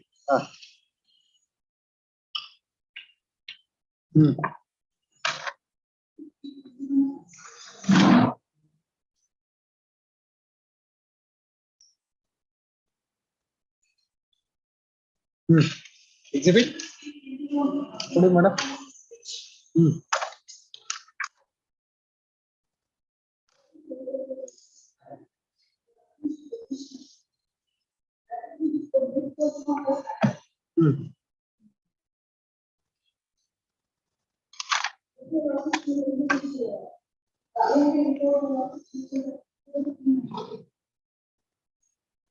He hit the middle portion.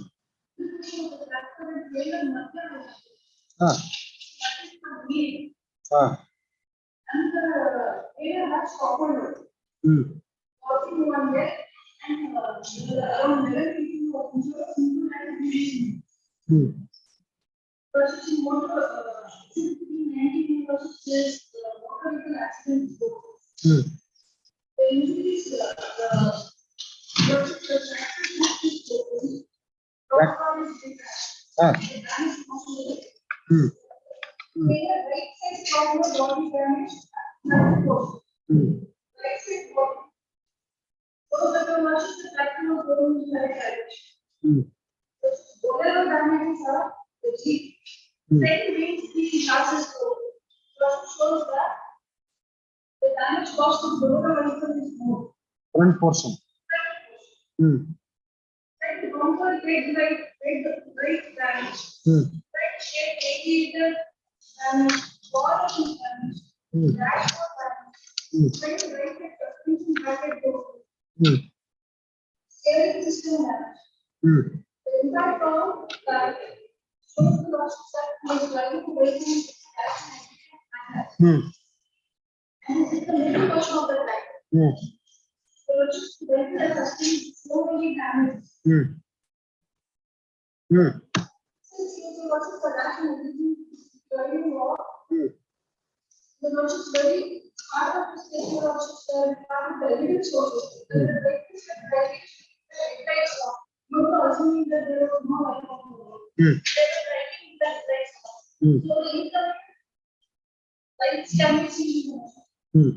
And that will be the logic is already evaluated with a trailer.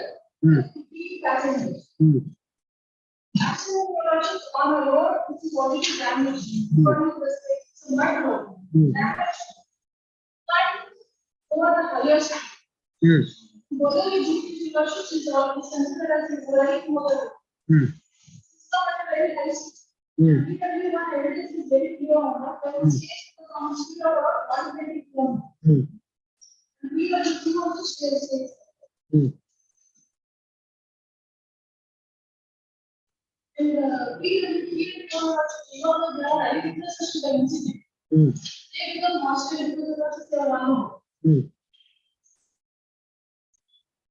And we really studied weight is the driver of the tractor. He also clearly states that it was the fault of the bolero driver. He is a very rational. Considering the condition of the road, the act of the driver is there, he is supposed to drive slow. Considering the condition of the road, driving to a rural village, he is supposed to follow consistency. If it was where the tractor was not going on the left side of the road, the damage would have been caused to the pedestrian to the right. The damage is caused to the right side. Like where the tractor is all.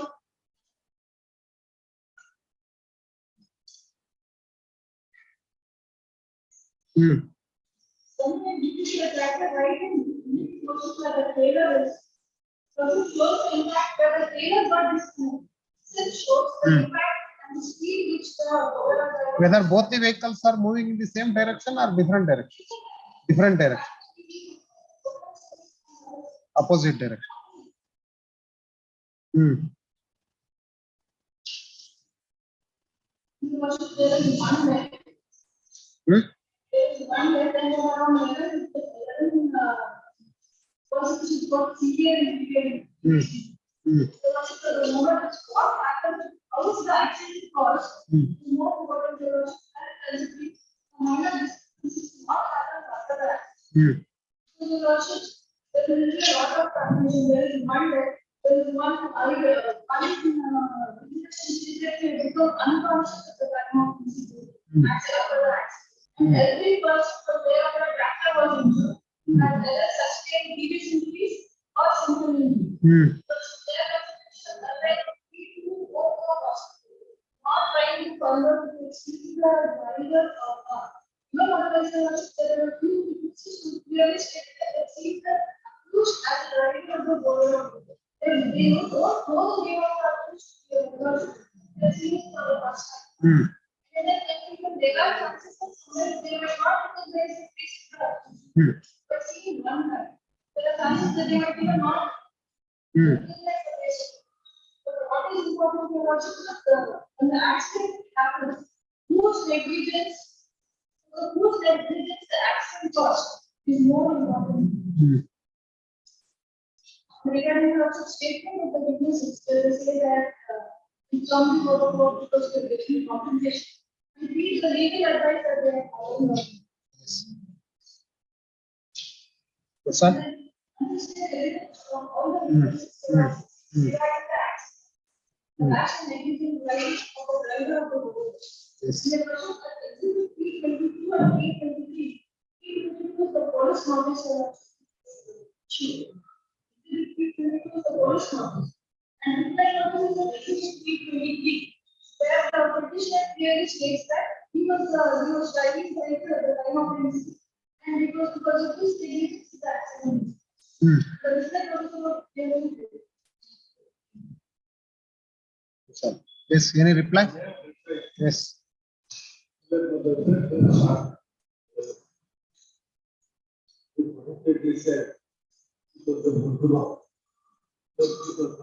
Not mud road, 13 feet tar road.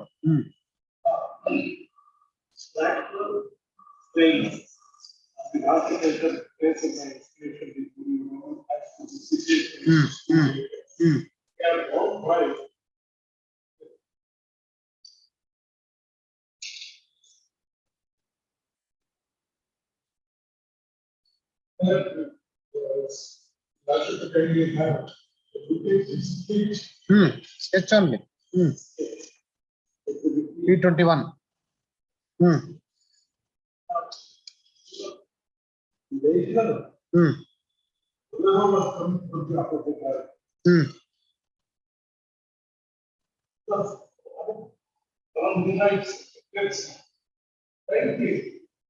But was also Mainly, madam is relying upon the IME report, which clearly discloses and it depicts that damages in the middle portion of the tractor trailer, not it is an head-on collision.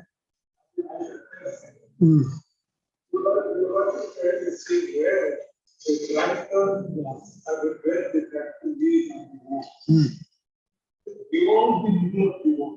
It was found beyond the middle of the road. Then the trailer right behind it. If it was a head-on collision, head-on collision is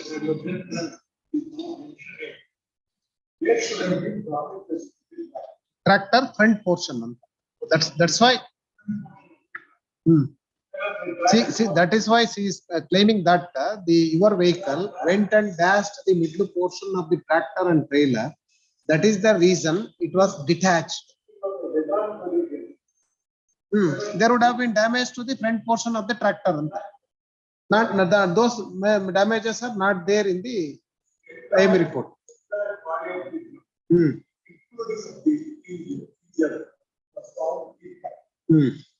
No damage. Now, damage only to the right side of the trailer. I request my last to visualize the body of the trailer. The body of the trailer. Body of the trailer is made of little steel. Made of little steel. Yes. Body of the trailer is made of fiber. It's a very sturdy weight. It was sturdy body. Yes, yes. And this would have no. That is not the argument of other side regarding damages to the vehicle, but only middle portion of the trailer was damaged. It shows that the Bolero went and hit the middle portion of the vehicle. At the right side trailer portion, not the tractor. Always wider. The body of the trailer is wider than that of the body of the tractor. It is always wider. So you should always take care. Driving the tractor. Take care. You should always take care that you do not be enough to pass. You take care to say that the vehicle that is being driven by him from behind and also not getting touch the vehicle coming from the opposite direction. Because in the night, there were 50 persons in the trailer who are the tractor. One of those sitting on the tractor died. Where was he sitting? That is very next to the driver of the tractor. ಅದೇ ಅದರ driver ಕೂತ್ಕೊಳ್ಳೋ ಪಕ್ಕದ ಬಲಭಾಗದಲ್ಲಿ ಕೂತಿದ್ದ.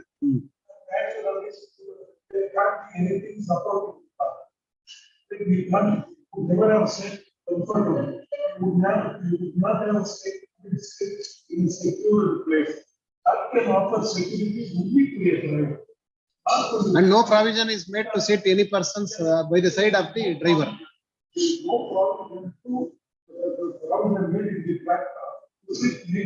Even sit and also to carry the person. That is with regard to the aspect of liabilities. Almost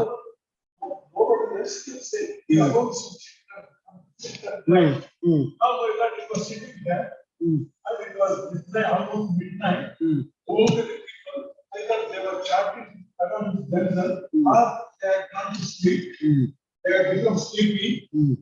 Because it was bad. Either they were engaged in busy party or CH-18, or they have become speedy. Now my learned friend says, the entire front portion of the car was damaged.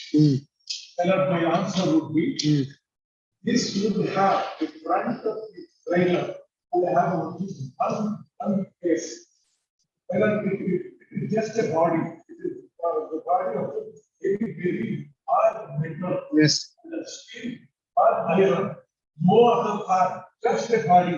Now, it hiding. If the trailer were to have steel, kind of one song. I don't stop it. I am a report. I am a report.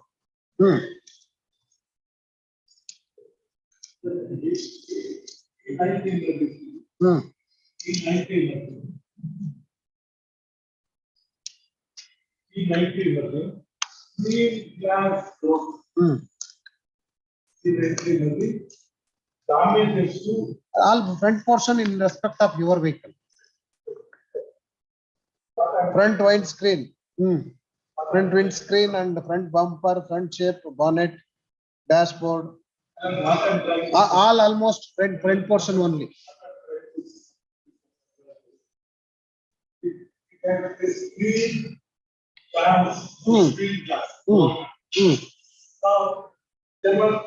Accepting the body. That is windscreen. The trailer did not have such an issue of it.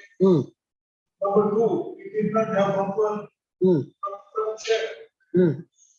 Then bonnet damage, bonnet it did not have. Then dashboard it did not have. You see the damages to the tractor. Tractor hook broken, that is joint. Tractor rear cross bar detached. Third one is trailer right side corner body damaged at front portion. Trailer front portion right side corner was damaged. Hook broken is the first damage.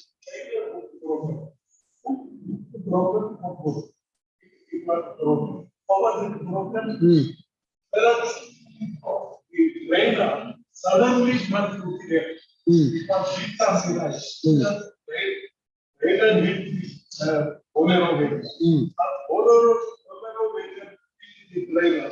It's a matter to be decided. It's a only after some time. After basically the estimated before the or in which this accident matter come about.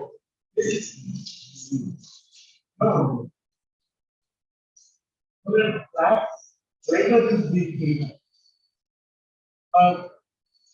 I submitted to on the last occasion. It cannot be connected with the book. It can't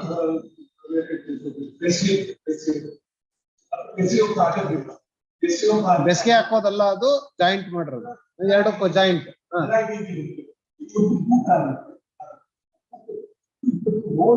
connect ಮಾಡಿರ್ತಾರೆ.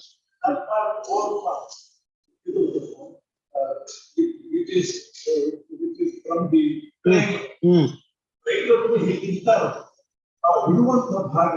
this part which sits around the pet is very thin.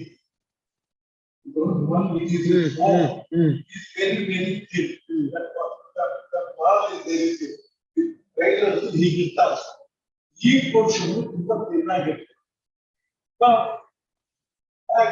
tractor trailer's right side corner portion has hit the vehicle.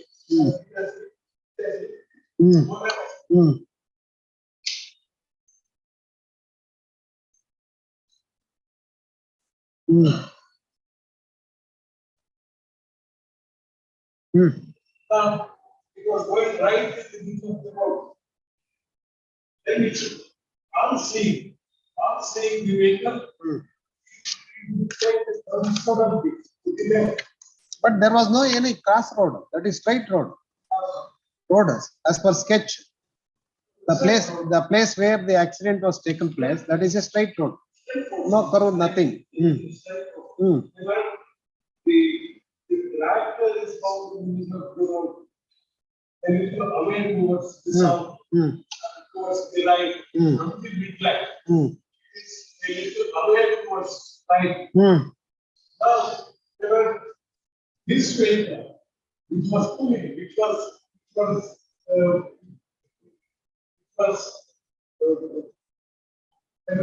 pulling the trailer. Trailer was from behind. Trailer was following the truck from behind. Now, as I submitted, the width of the trailer is always bigger than the width of the truck. Front portion. Has not been built. The tractor has not been built because the tractor it was going beyond the midline. Beyond the midline towards the right. On seeing the vehicle coming from the opposite direction, tractor would suddenly take a turn to the left. Even after taking of such a turn to the left, was still in the middle of the road. It had not gone beyond the middle of the road towards east, towards the left side. It was still there. It was still in the middle. Therefore, when we suddenly took a turn to the left, this body which was being pulled, it could not follow the tractor. I already heard you other day almost half an hour. Now only reply. Now only reply. And don't repeat again.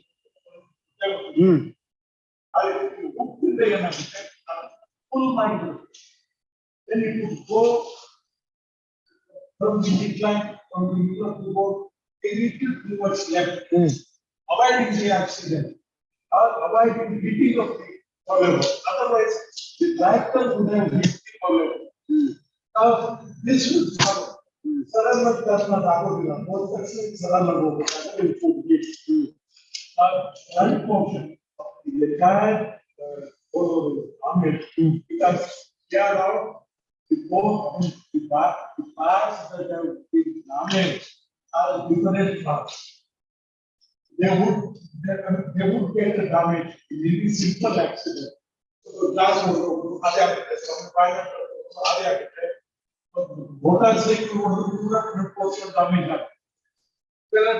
Had the collision, the impact is so massive. And the just trying to put it, he would not have been alive. The Bolero driver would not have been alive. If there would have been a start test of the Bolero driver, you would not imagine the height in which the Bolero driver and the height of the trailer, people sitting inside, 15% sitting inside. That portion, hitting it, he would have died in this part. As the appearance taken place, I will not let them place. Therefore, I will go to the taking liberty before my Lord, I will go to the extent of submitting. It was not rash driving, negligent driving of one person, and there might have been practically the negligence of the car, like the driver also. Therefore, my reflection is not justified in claiming the complete immunity from the accident. Yes. It is contributing to the other side also. I am coming to the definition of 304. It should be due to rash driving or negligent driving. It is not due to both. Rash, what do you use this distinctive word? It is not a conjunctive word. Either due to negligence or due to rash. If it is due to both, then the burden cast upon the prosecution is more. Therefore, I submit before the university There was contributed not the part of the tractor, but for which trailer would not have sustained damages.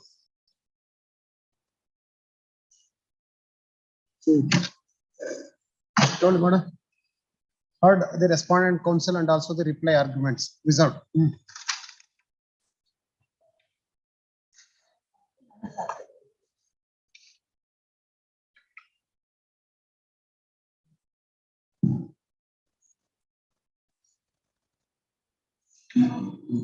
Yes, counsel, what are the offenses? Ilva? Last time ಏನಾಗಿದೆ?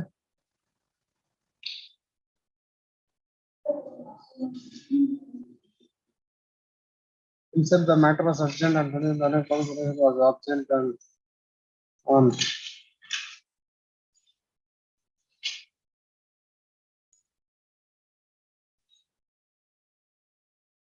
No, petitioner counsel is absent.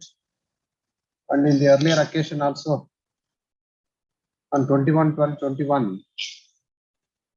counsel was absent, and again on 30/11/21, only at the instance of the petitioner urgent on 11/1/2022, and not pursuing the matter, even though the matter is of the year 2013. Offense and madam? UAPA.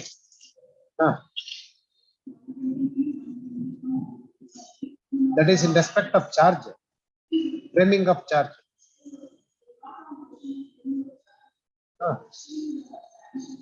Sanction.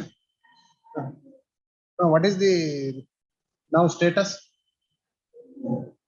Sorry, madam, I am not pursuing the matter. The HCGP is directed to verify the status of the case and submit on 1st of April. 1st of April. Date given, 1st of April. 4th April. 4th April.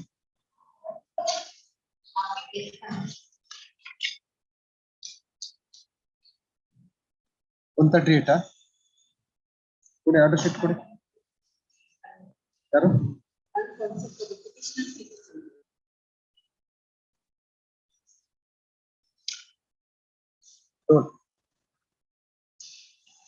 This matter was last listed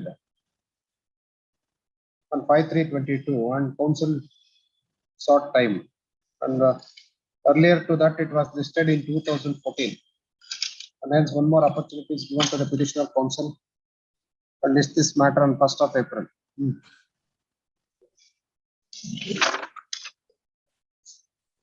Well, 70. I appeal for the respondent. Yes, both are ready. Please, Mulaj. Yes, counsel.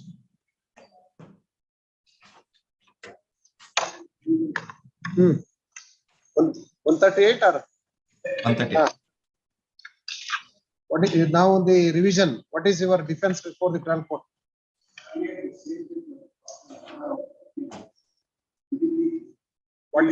What is your defense before the trial court?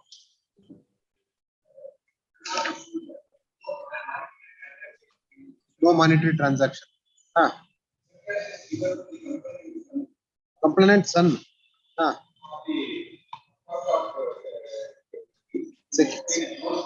Security.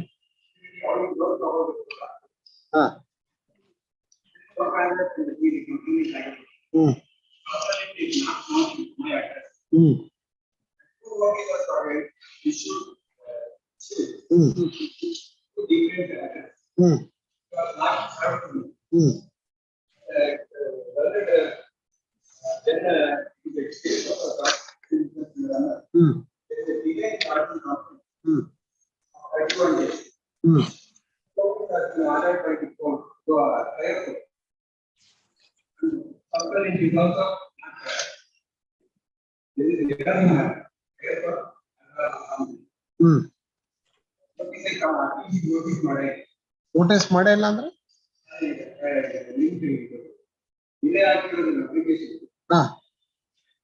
before condonation of delay na, oh there was a delay of 30 days in filing the complaint.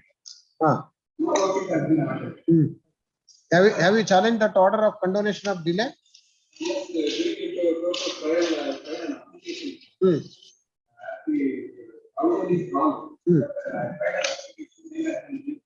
Rejected.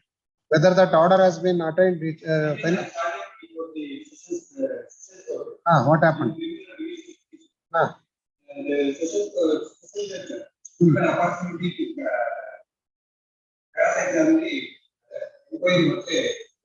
Regarding condonation of delay, whether order has been attained its finality or not? Whether it is attained finality or not? If it is attained finality, now you cannot raise the very same ground.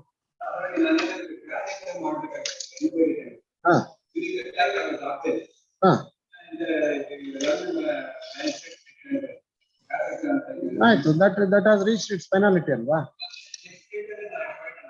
Now, what are the grounds, counsel, in revision?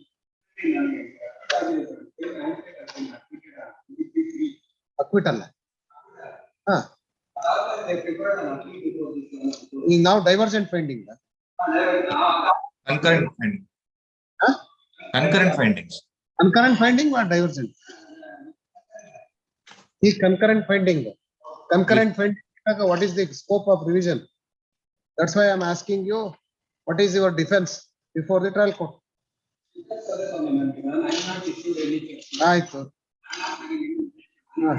Have you admitted the check or not? Admitted. Then to whom you have issued the check? Complainant. Have you summoned him? In order to prove your defense, what is the material before the trial court? According to you, you have issued the check in favor of the son of the complainant. In order to prove that defense, what is the material before the trial court? Madidiri. Very defense, very Bapsi Bandho, Atput Leader Agodilla.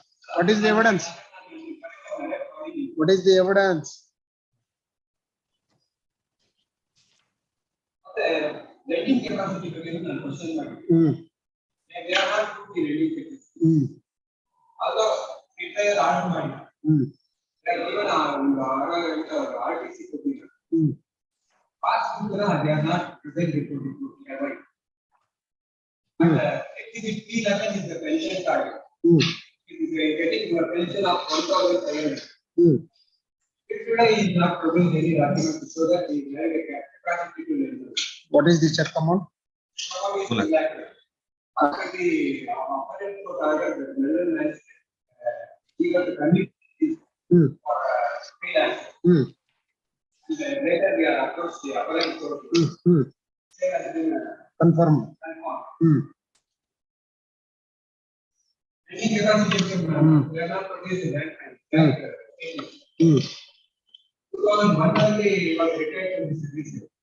After that, there is not having any source of income. We are pension. We are loan paid is already done. Go to your evidence.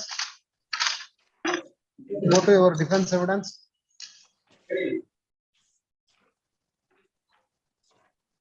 So you police constable. ಫಿರ್ಯಾದುದಾರ ಮಗ ಸುರೇಶ್ ಎಂಬುವರು ಸಾಲ ಪಡೆದುಕೊಳ್ಳಲು ಸರ್ಕಾರಿ ನೌಕರರ ಜಾಮೀನು ಬೇಕು ಎಂದು ಕೇಳಿದ್ದರಿಂದ ನಾನು ರುಜು ಮಾಡಿದ ಖಾಲಿ ಚೆಕ್ ಕೊಟ್ಟಿದ್ದೆನು. ಲೋನ್ ಬೇಕಾಗಿರೋದು ಕಂಪ್ಲೇಂಟ್ ಮಗನಿಗೆ. Why you gave the cheque? ಅದನ್ನೇ why you gave the cheque? Loan ಬೇಕು. ಆಯ್ತು, ನನಗೂ ಫಿರ್ಯಾದರು ಯಾವ ಸಂಬಂಧ ಇಲ್ಲ. ಚೆಕ್ ಬಗ್ಗೆ ಗೊತ್ತಾಯ್ತು ನ್ಯಾಯಾಲಯದ ಸಮನ್ಸ್ ಬಂದ ಮೇಲೆ. ಪಟ್ಟಿ ಸವಾಲು. ನಾನು HL ಪೊಲೀಸ್ ಠಾಣೆಯಲ್ಲಿ ಮುಖ್ಯವಾಗಿ ನಾನು ಪೇದೆಯಾಗಿ ಕೆಲಸ ಮಾಡುತ್ತಿದ್ದಾಗ ನನ್ನ ಸಂಖ್ಯೆ ಸೋನ್ಸೋ. ಫಿರ್ಯಾದಿಯ ಮಗ STD ಬೂತ್ ಇಟ್ಟುಕೊಂಡಿದ್ದರಿಂದ ನನಗೆ ಅವನ ಪರಿಚಯ ಆಗಿರುತ್ತದೆ. STD ಬೂತ್ ಮತ್ತು ಅಲ್ಲೇ ಇರುವ ಮನೆ ಫಿರ್ಯಾದಿದಾರರಿಗೆ ಸೇರಿತ್ತು ಎಂದರೆ ಸರಿಯಲ್ಲ. ಮನೆ ಮತ್ತು STD ಬೂತ್ ಫಿರ್ಯಾದಿದಾರದ್ದು ಅಲ್ಲ ಎಂದು ತೋರಿಸಿ ನನ್ನ ಬಳಿ ದಾಖಲೆ ಇಲ್ಲ. ನಾನು ಚೆಕ್ ಅನ್ನು ಶೂರಿಟಿಗಾಗಿ ಕೊಟ್ಟಿದ್ದೇನೆ ಎಂದು ಬ್ಯಾಂಕಿಗೆ ಮಾಹಿತಿ ಕೊಟ್ಟಿಲ್ಲ. ಚೆಕ್ ಅನ್ನು 15-20 ದಿನದಲ್ಲಿ ಹಿಂದಿರುಗಿಸುವುದಾಗಿ ಸುರೇಶ್ ಹೇಳಿದ್ದರು. ಸುರೇಶ್ ನನಗೆ ಚೆಕ್ ಹಿಂದಿರುಗಿಸಿದಾಗ ಬ್ಯಾಂಕಿಗೆ ನಾನು ಚೆಕ್ ಅನ್ನು ನಗದೀಕರಿಸಲು ಸಲ್ಲಿಸಿದರೆ ಮಾನ್ಯ ಮಾಡಬೇಡಿ ಎಂದು ತಿಳಿಸಿಲ್ಲ. ಚೆಕ್ ಅಮಾನ್ಯವಾದ ಬಗ್ಗೆ ನನಗೆ ಗೊತ್ತಾದ ನಂತರ ಸುರೇಶ್ ವಿರುದ್ಧ ಯಾವುದೇ ಕಾನೂನಿನ ಕ್ರಮ ಕೈಗೊಂಡಿಲ್ಲ. ನಾನು ಪ್ರತಿ 6 ತಿಂಗಳಿಗೊಮ್ಮೆ ಅಥವಾ ವರ್ಷಕ್ಕೆ ಒಮ್ಮೆ ಬ್ಯಾಂಕಿನ ಖಾತೆ ಉತ್ತರ ಪಡೆದುಕೊಳ್ಳುತ್ತೇನೆ ಎಂದರೆ ಸರಿ. ನಾನು ಸದರಿ ಖಾತೆಯಲ್ಲಿ ಯಾವುದೇ ವ್ಯವಹಾರ 2020 ಮಾಡಿಲ್ಲ. ವೇತನ ಚೆಕ್ ಪಾವತಿ ಆಗುತ್ತದೆ ಎಂದರೆ ಸರಿ. ಯಾವ ದಿನಾಂಕ ಮತ್ತು ತಿಂಗಳಿಗೆ ನಾನು ಕೆನರಾ ಬ್ಯಾಂಕ್ ಅಸೋಸಿಯೇಷನ್ ಖಾತೆಯಲ್ಲಿ ವ್ಯವಹಾರ ಮಾಡಿಲ್ಲ ಎಂದು ದಾಖಲೆ ನೋಡದೆ ನನಗೆ ಹೇಳಲು ಆಗುತ್ತಿಲ್ಲ.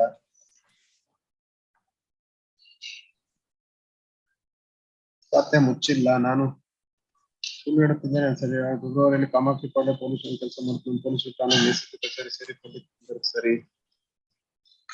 ನಾನು ಕಾಮಾಕ್ಷಿ ಪಾಳ್ಯ ಪೊಲೀಸ್ ಠಾಣೆಯಲ್ಲಿ ಬೇರೆ ಕೆಲಸ ಮಾಡ್ತಿದ್ದೇನೆ ಎಂದು ಸರಿ. ಸದರಿ ನನಗೆ ಅಂತ್ಯ ನೋಂದಣಿ ಮುಖಾಂತರ ಬಂದ ನಿಶಾನೆ ಪಿ 7ರ ನೋಟಿಸ್ ಅನ್ನು ನಾನು ಪಡೆದುಕೊಂಡಿಲ್ಲ ಎಂದರೆ ಸರಿಯಲ್ಲ. ನೀವು ಅವಾಗ ಕೆಲಸ ಮಾಡ್ತಾ ಇದ್ರಲ್ವಾ ಕಾಮಾಕ್ಷಿ ಪಾಳ್ಯ ಪೊಲೀಸ್ ಠಾಣೆಯಲ್ಲಿ? ನನ್ನ ಕಚೇರಿಯ ವಿಳಾಸಕ್ಕೆ ಸಿಒಪಿ ಮುಖಾಂತರ ಬಂದ ನೋಟಿಸ್ ಅನ್ನು ನಾನು ಪಡೆದುಕೊಂಡು ಅಂಚೆ ನೋಂದಣಿ ಮುಖಾಂತರ ಬಂದ ನೋಟಿಸ್ ಎಂದರೆ ಸರಿಯಲ್ಲ.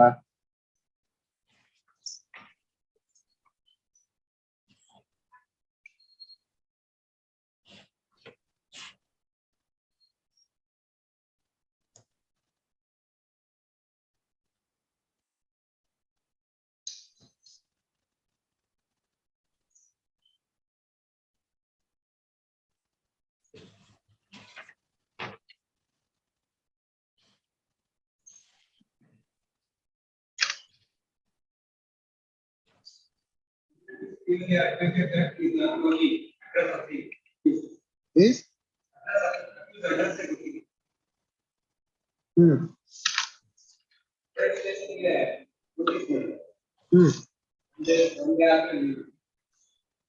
PW1.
ಯಾವ year loan transaction?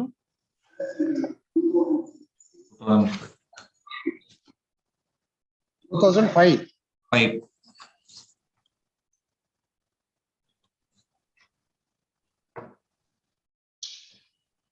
Check is dated in 2006, March 6/2/2006.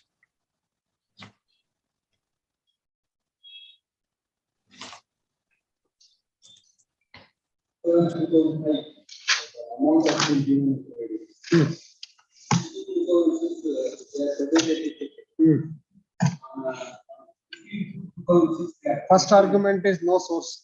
Second one, not issued the check. That is issued in favor of the complainant son. Third argument. Fourth argument, delay in lodging the complaint.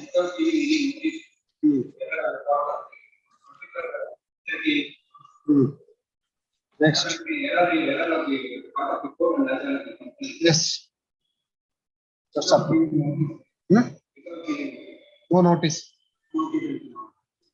No notice regarding delay. That's all. And the complaint is not only address of the FP. If I pay the amount, I am connected to the address of the FP. And there about my working place. ಈ working place ಹೇಳಿದ್ರೆ ಗೊತ್ತಾಗ್ತಿಲ್ಲ. ಎರಡು station ಗೆ ಹೋಗಿಲ್ಲ. I am working at the commerce college, but they are issuing the commerce college.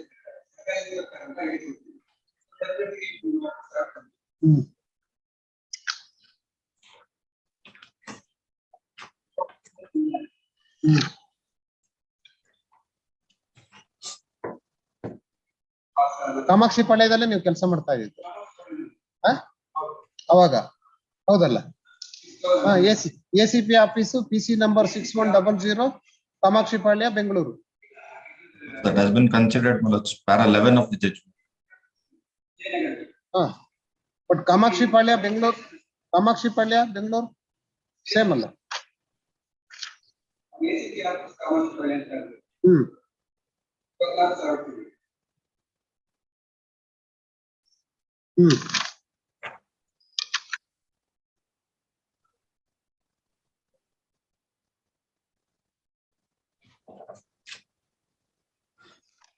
Yes, counsel. As far as the notice is concerned, the trial court has considered and given reason, proper reason also. Your Lordship kindly see para 11, page 9 of the trial court judgment. The service agide anta service sufficient ಮಾಡಿದಾರೆ. May I read, Paragraph? Para 11, page 9, trial court judgment. Page 9. Please, internal page. Para 11, may I read, The accused has denied the service. Was working in the Kamakshi police station as constable, but has stated that his number was 6700. In the notice as well as in the postal envelope 601. Given has not produced any documents so that his number was so and so. Admittedly, during February 2000, DW1 was working in Kamakshi police station and the ACP office was attached to the said police station. The notice sent through register post has been returned as intimation delivered, but not as PC number differs. DW1 has admitted that any letter sent to the office address will not be thrown in the office. Exhibit P7 is the envelope sent to the accused to the correct address. So when the notice sent to the accused through certificate of posting, notice demand to have been served on the accused. Yes. But so far as the delay is concerned, that has been, the court has upheld, and even he has challenged and it has attained finality. Check is admitted, Source is also explained, he was a retired government employee and he has lands also. That has come out in the evidence, Check is admitted, and he has not taken any action to say that the check was for security or it was misused. And he being a police, in the police department, he has all the knowledge as well. That's all. Yes, told madam. Heard the petition of counsel and also the counsel appearing to the respondent.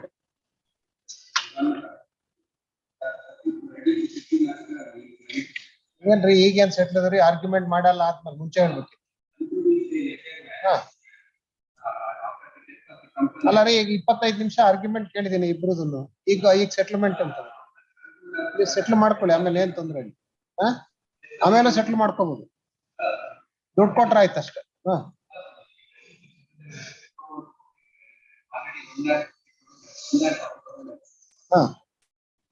ಯಾವಾಗ ಕೊಡ್ತೀರಿ balance amount? ಯಾವಾಗ ಕೊಡ್ತೀರಿ cheque amount? Cheque amount ಅಲ್ಲ, ಇದ್ರಲ್ಲಿ ಎಷ್ಟು ಮಾಡಿದಾರೆ trial court ಅಲ್ಲಿ order? 3 lakhs. 2,75,000. Transaction ಯಾವ ಇಯರ್? 2005. 15-17 ವರ್ಷ ಆಯ್ತು. ನೆಕ್ಸ್ಟ್ ಏನ್ರಿ ಚೆಕ್ ಅಮೌಂಟ್ ಕೊಟ್ರ ತಗೋತೀರೇನ್ರಿ? 2 lakhs ಅದು ಕೇಳಬೇಕಾಗುತ್ತೆ. I will just ask him tomorrow. ಆಯ್ತು, ಜಡ್ಜ್ಮೆಂಟ್ ಡಿಕ್ಟೇಷನ್ ಕೊಡೋಣ, ಆಮೇಲೆ ನೀವು ಏನಾರು ಮಾಡ್ಕೊಳ್ಳಿ ಇತ್ಯರ್ಥ ಆಮೇಲೆ. ಆಯ್ತು. Heard the petition of counsel and also the counsel appearing to the respondent. The factual matters of the case of the prosecution is that the petitioner herein has approached the complainant during first week of November 2005 and requested for hand loan to meet his business commitments. Accordingly, the complainant agreed to pay rupees 2 lakhs and paid the amount. on 6/11/2005 with a condition to repay the same within 3 months, along with interest at 12% per annum. The accused issued a post-dated check 6/2/2006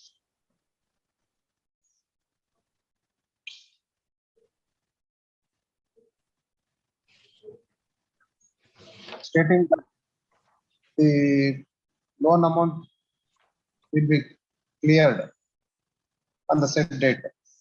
On the assurance of the accused, the complainant has presented the said check for encashment, and the same was returned with an endorsement as funds insufficient. Hence, legal notice was issued to the petitioner herein through registered post as well as certificate of posting. In spite of service of notice, he did not comply with the demand, and hence complaint is filed. The trial court also taken cognizance, and the complainant, in order to substantiate his contention, examined himself as PW1 and got marked document exhibit P1 to P11. On the other hand, the petitioner herein has examined himself as GW1 and not marked any documents. The defense of the petitioner before the trial court that he was not aware of the complainant, and hence he has issued the check in favor of the complainant's son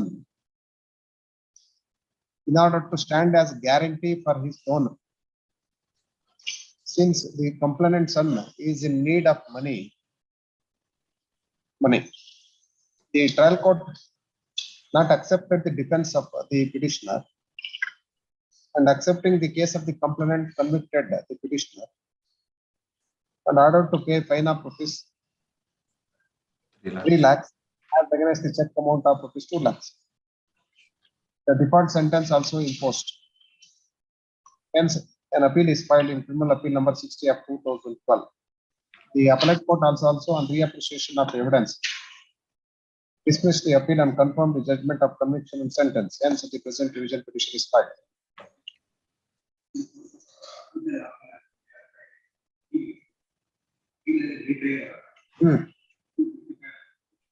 ಅದು ಹಳೇದು ಹಳೇದೆಲ್ಲ ಈಗ ಬಿಟ್ಬಿಡಿ ಅವೆಲ್ಲ ಆಯ್ತು. The counsel would submit that the trial court at the first instance acquitted ಹೌದಾ petitioner, and thereafter they have filed an appeal ಹೌದಾ, and in 1465 criminal appeal 465 of 2010. 446 of 2010. And what was the order? And matter was ordered for retrial, and after the retrial the present conviction order is passed, and thereafter appeal is filed. The counsel would submit that the petitioner was not having any source of income to lend the amount of rupees 2 lakhs and not produced any documents before the trial court. The counsel also would submit that no check was issued in favor of the complainant, and check was issued in favor of the son of the complainant. Since the complainant's son was in need of money, and in order to avail the loan, he has issued the said check. The counsel also would submit that there was a delay in lodging the complaint, and delay was condoned without giving any notice. The counsel also would submit that complainant was not aware of the address of the petitioner, and hence he has issued notice to 2 addresses, and the notice was also not served. And in spite of all these material contradictions are found, the trial court committed an error in convicting the petitioner for the offence principles 138 of Act. The counsel also would submit that appellate court also failed to reappreciate the material available on record and not considered the grounds which have been urged before the appellate court, and committed an error, and hence it requires interference of this court. For contra, the counsel appearing for the respondent would submit that regarding service of notice is concerned, the trial court in paragraph number 11 of the judgment discussed in detail regarding issuance of notice where the petitioner was working. The petitioner also not disputed the fact that he was working in the said address, and definite finding is given with regard to the service of notice is concerned. The council also submits that regarding delay is concerned, the same was questioned and the same has attained its finality. And now again, he cannot raise the issue with regard to the delay in presenting the complaint. The council also, our argument here is ಬರಿತಾ ಇದೀನಿ ಸ್ವಲ್ಪ ತಿರ್ರಿ. The council also submits that issuance of check is admitted. And council would submit that the amount was paid out of his savings since he was retired in 2001 itself. And thereafter, and also he was having agricultural land. In order to prove the setback, also produced the document before the trial court that he was having source of income. That is exhibit P11 pension payment order book, exhibit P10 patta book, exhibit P9 8 RTC extracts. All this document shows that not only he was having pension benefit as well as the agricultural income. The council also submits that the very contention of the petitioner that check was given as security. And in order to prove the fact that he has issued the check as security, the petitioner has not taken any steps when the check was not returned, when he contend that check was given as security. No steps was taken and no action was taken even against the son of the complainant in whose favor they said check was given. And hence both the trial court as well as the appellate court have not considered the defense of the petitioner. And there are no merit to entertain the revision petition. ಹೇಳ್ರಿ ಏನ ಹೇಳಕ್ ಹೋದ್ರಿ ಈಗ?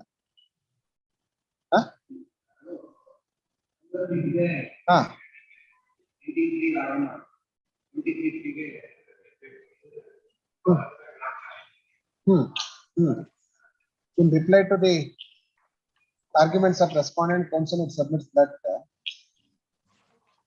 ಏನ್ order ಕೊಟ್ಟಿರೋದು?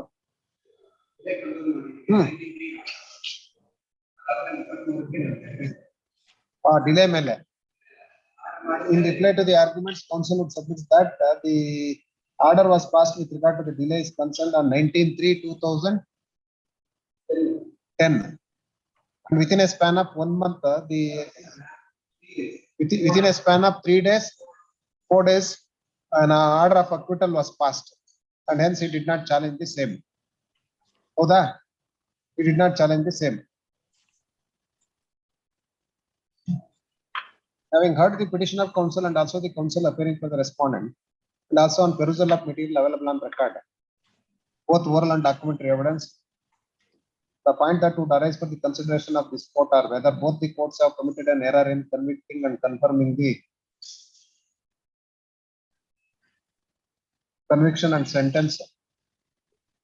Whether both the trial court committed an error in convicting and sentencing the petitioner, and whether the appellate court committed an error in confirming the conviction and sentence, and whether it requires interference of this court by exercising the revisional jurisdiction. Having what order? Having heard the respective counsel and also on perusal of material available on record, the issuance of check is not disputed. The very contention of the petitioner counsel that the said check was issued in favor of the son of the complainant in order to get the loan from the bank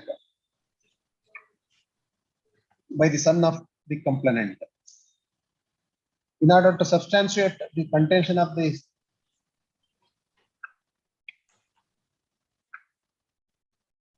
petitioner that the check was issued as security in favor of the complainant's son, there was a cross-examination by the complainant counsel. And during the cross-examination, he categorically admits that while obtaining the loan from any bank, loan application has to be signed even by the guarantor. Even by the guarantor. And the same is admitted that he has not signed any such loan application. But only he claims that when he has received the summons from the court, he comes to know about the dishonor of the check. But he admits that since then, he has not given any notice to complainant son Suresh to return the check. And also he categorically admits that he has not registered any criminal case against him when he did not return the check. He also admits that even after appearance before the court also, he has not filed any objections stating that for what purpose he gave the check.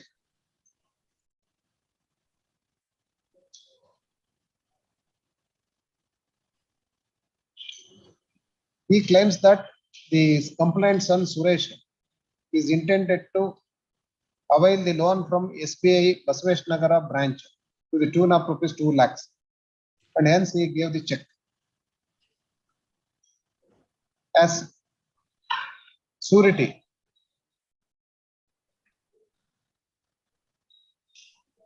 Having admitted the fact that he has not signed any loan application while giving the check, and also he has not taken any action against the son of the complainant for having misused the check, it's clear that no criminal case is also registered against the son of the complainant for misusing of the check. It is also important to note that this petitioner is not an ordinary person. He is working in the police department as police constable. And when his check was misused, he would have given the complaint either to the police or to the any other authority, and even not given any letter to the bank not to honor the check when the check was misused. And hence the very first contention that check was given in favor of the son of the complainant and no action was taken against the son of the complainant, it is clear that the petitioner has not proved the very defense that check was given in favor of the complainant's son. The second contention of the petitioner counsel that there was no source of income to pay the amount of rupees 2 lakhs by the complainant. And admittedly, the complainant is the retired person and he was getting the pension. And in order to do the same, he has relied upon document exhibit P11 that he is a pensioner. But the contention of the petitioner counsel that according to the said pension, he was getting only pension of rupees 1,000. But the contention of the complainant that out of his retirement benefits, he has made the payment in favor of this petitioner. And apart from that, petitioner also relied upon the documents of RTC extract 8 in number and also the documents of Patta book to show that he is also an agriculturist. And when such being the factual aspects, the very contention of the petitioner that he was not having the source of income cannot be accepted.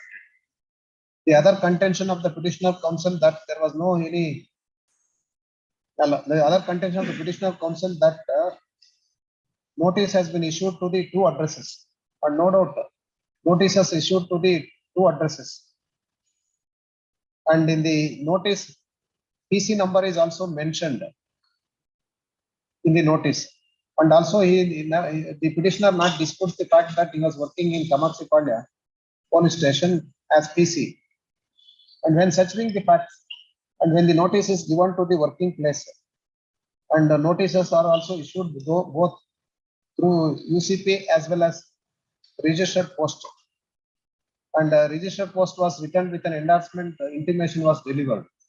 And the trial court also considered the said aspect in paragraph number 11 of the judgment of the trial court and comes to the conclusion that there was a proper service of notice. And hence the said contention again cannot be accepted. Both the appellate court as well as trial court have considered the said aspect regarding issuance of notice is concerned. It is not the case of the petitioner that he was not working at Kamaksipalya police station at the time of issuance of notice. And when settling the factual aspects, when notice is given to the correct address in which he was working as police constable, the contention of the petitioner cannot be accepted. The other contention of the petitioner counsel that there was a delay in lodging the complaint and no notice was given before condoning the delay. The counsel would submit that the counsel appearing to the respondent would submit that the same has been attained its finality. And now he cannot contend that delay was not, no notice was given. And admittedly, the counsel appearing to the petitioner would submit that the order of delay was condoned before the trial court, but his contention is that immediately within 4 days of the delay was condoned, he was acquitted and he has not challenged. But the fact is that the said order was challenged before the appellate court by the respondent herein, and the trial court, first appellate court remanded the matter in appeal number 465 of 2010, setting aside the order of acquittal. Unless it was challenged before the High Court. High Court will challenge. High Court. The matter was remanded to the trial court. And when the matter was remanded to the trial court, the petitioner ought to have raised the very same objection before the trial court when the matter was remanded. And the same has not been done. And already matter has attained its finality with regard to the condonation of delay in entertaining the complaint also. When such all the facts are in the knowledge of the petitioner also, now he cannot contend that delay was condoned without giving any notice. And hence the said argument also cannot be accepted. Having considered the both material available on record and also on counsel, ನೀವು ಹೇಳೋದಿದ್ರೆ ಒಂದ್ಸರಿ complete ಮಾಡಿ. ನೀವು ಮಧ್ಯದಲ್ಲಿ ಬಾಯಿ ಹಾಕಿದ್ರೆ ನನಗೆ disturb ಆಗ್ತದೆ dictation ಕೊಡಕ್ಕೆ. ಅದಕ್ಕೆ ನಾನು ಕೇಳಿದ್ ನಿಮಗೆ before commencing the argument I heard even reply also I heard after his argument.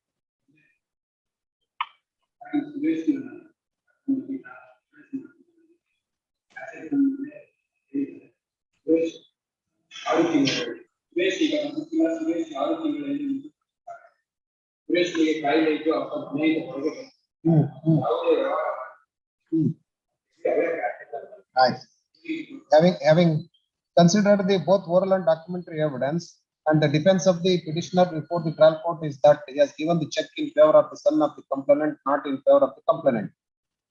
And in this regard, effective cross-examination is made in respect of DW1, and it is illustrated that in order to get the loan, the guarantor also has to sign the loan document, and no such loan document is signed as admitted by DW1.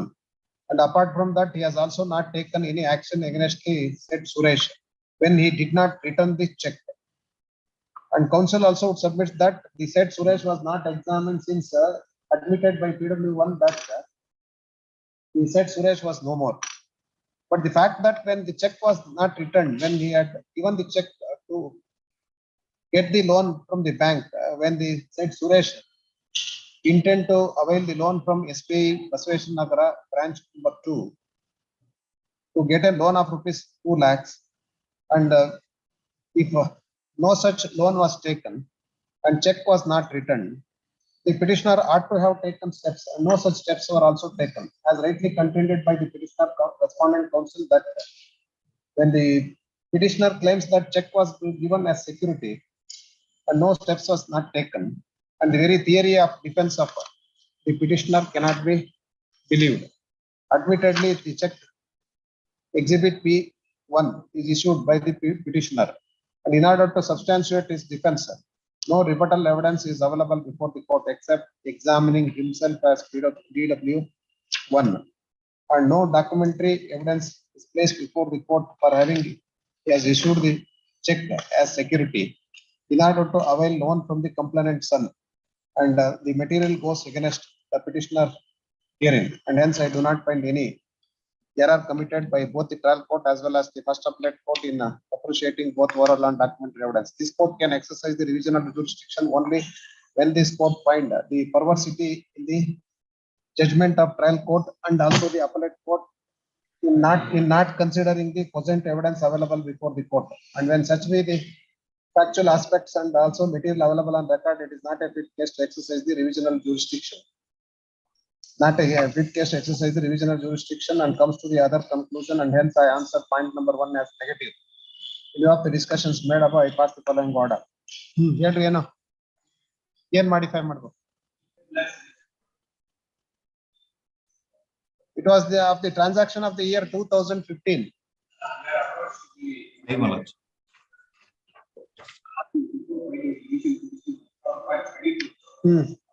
ನೀವು ಕೈ ಕೊಟ್ರ ಕಾಲಿ ಕೊಟ್ರ ಗೊತ್ತಿಲ್ಲ, ಈಗ ಏನ್ ಮಾಡಕ್ಕಾಗಲ್ಲ. ಆಯ್ತು, ಅದನ್ನ ಬರೆಯೋಣ. The counsel appearing to the petitioner would submit that the trial court while awarding the fine, though the check amount is rupees 2 lakhs, awarded the amount of rupees 3 lakhs. Out of which 2,75,000 for the complainant. That with the loan transaction between the petitioner and the respondent, and hence it may be modified. 2,75,000 to the complainant, not 3 lakhs. Right. The council would submit that though fine amount was imposed is 3 lakhs, only awarded amount in favor of the fine amount rupees 2,75,000, not 3 lakhs, and out of 3,25,000 shall be vested with the state. Having taken note of transaction of the year 2005 and almost 17 years has been elapsed, and trial court also given only the deferred sentence in payment of fine amount and not awarded any substantive sentence against the petitioner. When such being the factual aspects, it is not a fit test even modified. The same taking into note of the transaction of the year 2015, and hence I do not find any grounds to even for modify the fine amount imposed by the trial court. In view of the discussions made up, I pass the following order. Division petition is dismissed. Much obliged. Nagaraja M. Order sheet kodi madam.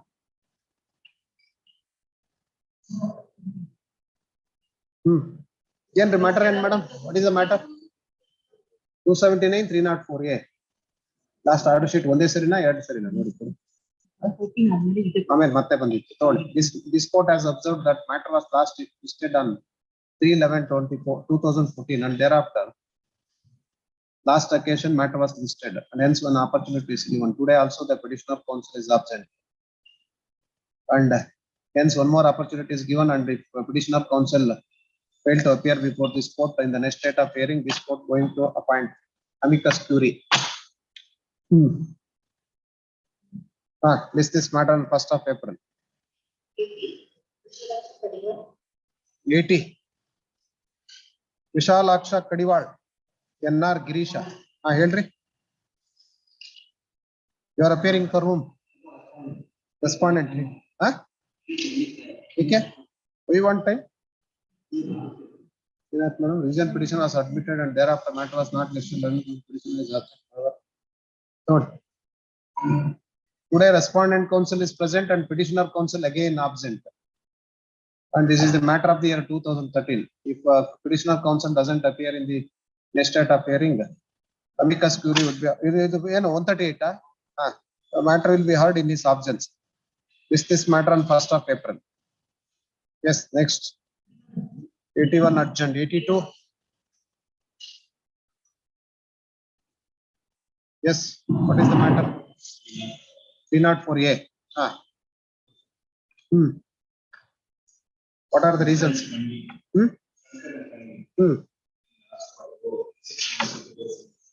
6 months rigorous imprisonment. That is minimum sentence. Acquittal again case idea.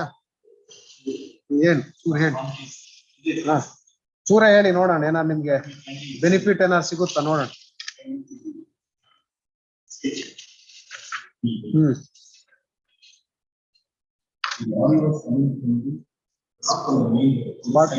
Spot sketch. Side road.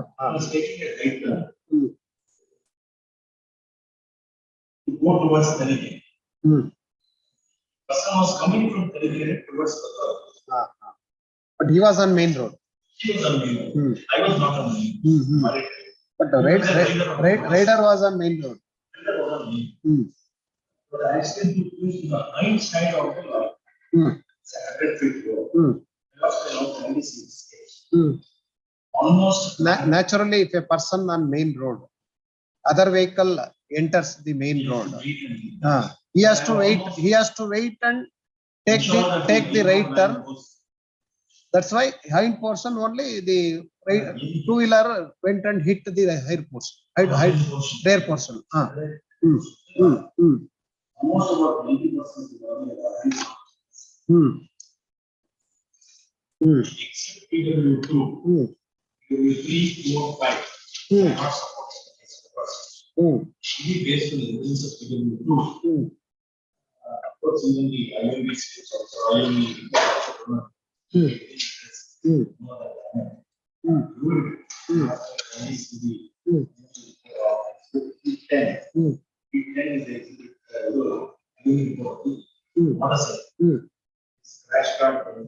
No fresh damages found on the vehicle at the time of inspection.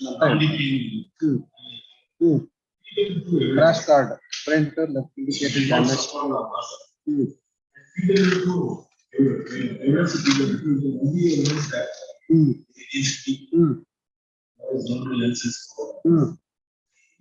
be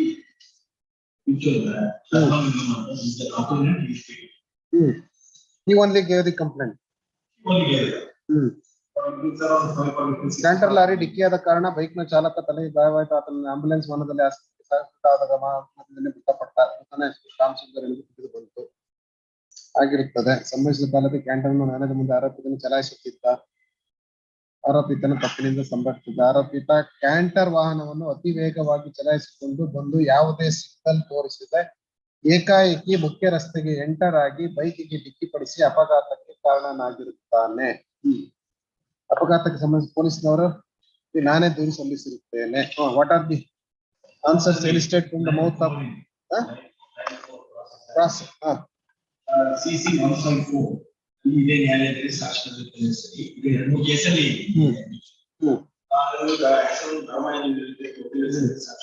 he cannot be termed as habitual. You would be a stock witness ಅಷ್ಟೇ.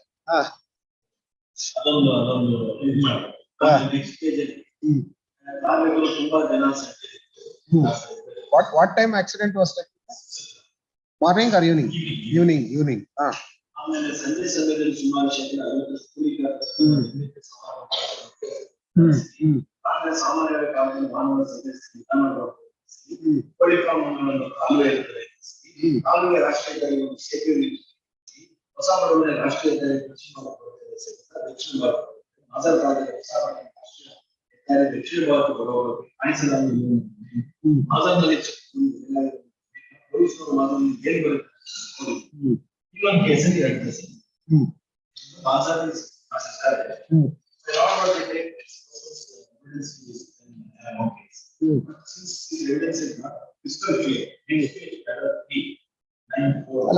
he did not witness the accident. ಏನಿದೆ cross examination ನೋಡಿಲ್ಲ. ಆಮೇಲೆ ನೋಡಿದ್ವಿ ಮುಕ್ದವ್ರದ್ದು ಬೇಡ ಇವನು ಮತ್ತೆ ಅಲ್ಲಿ ನೋಡಿದೀನಿ ಅಂತ ಹೇಳಿದ್ರು. ಬಟ್ ಕ್ರಾಸ್ ಆಗ್ಲಿ ನೀವು ಅದನ್ನ ರಿಪೋರ್ಟ್ ಮಾಡ್ಬೇಕಿತ್ತಲ್ಲ. Except the suggestion nothing is elicited. He was not in the place. ಏನು ಇಲ್ವೇ ಇಲ್ಲ.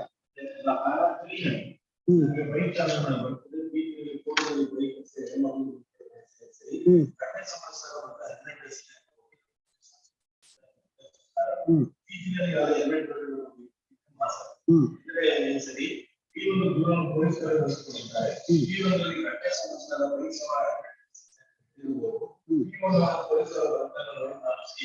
ಈ ಒಂದಲ್ಲಿ ಬೈಕ್ ಸವಾರ ಪೊಲೀಸರು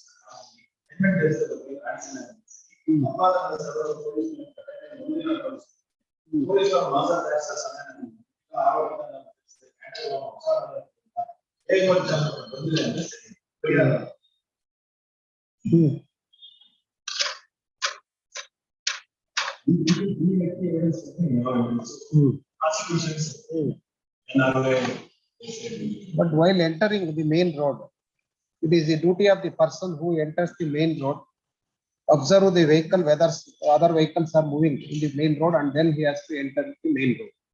That has not been done. That's all. Yes, madam.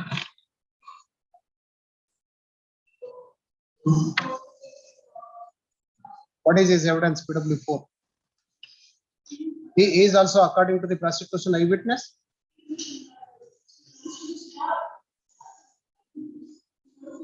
Only circumstantial witness.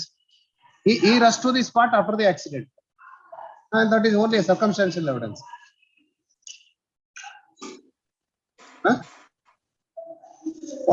Accused driver was there at the spot after the accident also.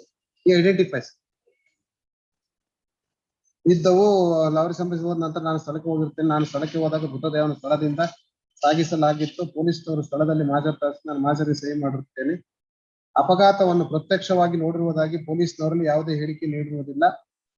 ಆರೋಪಿತ ಗೊತ್ತು, ಆತ canter ಲಾರಿಯ ಚಾಲಕನಾಗಿರುತ್ತಾನೆ ಅಂತಿದೆ. Cross ಅಲ್ಲಿ ಏನಾರು ಇದೆಯಾ? ಅಲ್ಲ 4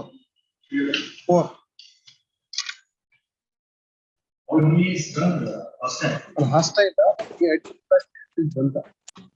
ಆರೋಪಿತ ಗೊತ್ತು, ಆತ ಕ್ಯಾಂಟರ್ ಲಾರಿಯ ಚಾಲಕನಾಗಿರುತ್ತಾನೆ ಅಂತ ಹೇಳ್ತಾನೆ.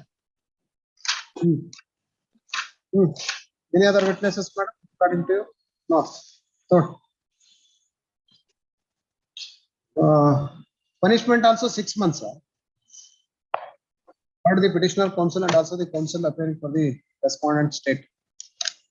The factual matters of the case of the prosecution is that on 13/10/2010 at about 6 p.m.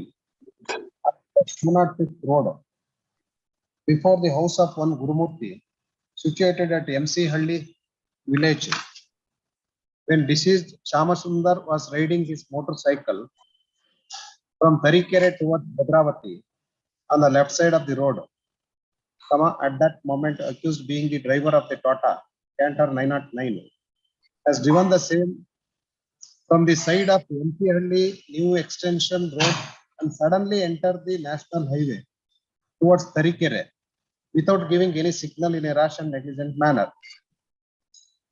As a result of which the backside angle of the right side body of the lorry has hit the head of the Sham Sundar, that is the rider of the motorcycle. As a result, he had sustained grievous injuries and succumbs to the injuries. Case is registered for the offence punishment 279 and 304A of IPC, and registered the case, investigated the matter and filed the charge sheet. The prosecution, in order to prove the case, relied upon the PW 1 to 7 oral evidence and also relied upon the documentary evidence exhibit piece of 1 to 10.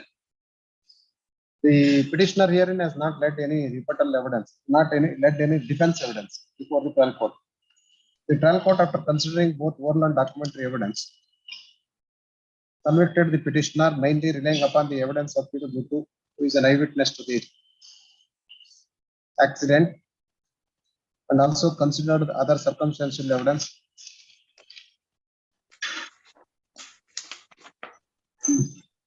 Sentenced and convicted for the offence punishment of 138 and also for the offence punishment of 279 and 304A. Impose fine of ₹1,000 for the offence punishment of 279 and fine of ₹3,000 for the offence punishment of 304A, and also ordered to undergo for a period of 1 year. 1 year for offence under 304A, and in default payment of fine, accused is ordered to undergo RI for further period of 3 months. Being agreed by the judgment and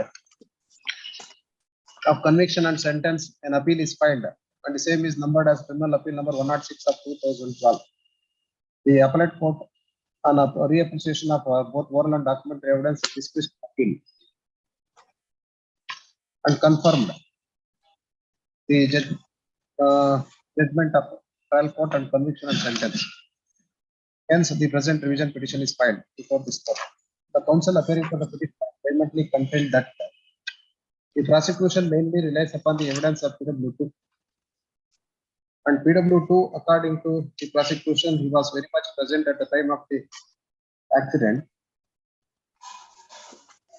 and he witnessed the incident, and also stated that this petitioner suddenly entered the main without giving any signal. The counsel in the the counsel appearing for the petitioner would vehemently contend that this petitioner is a stark witness. He admits that he gave the evidence in CC 154 of 2011 in the very same court, and also in the further cross-examination admitted that he also gave the evidence in CC 22 of 2010 and 597 of 2010, and hence the evidence of this petitioner cannot be considered and not inspires the confidence of the court to accept the sole evidence of PW2. And hence, the evidence of PW2 cannot be believed. The council also submits that the sketch which is marked as Exhibit 3A clearly discloses that on the hind portion of the lorry, the victim dashed against the lorry. And hence it is clear that almost the driver of the lorry entered the main road. And the victim himself came in a rash and negligent manner and dashed against the hind portion. And the same been considered by the trial court as well as the appellate court while reappreciating the material available on record.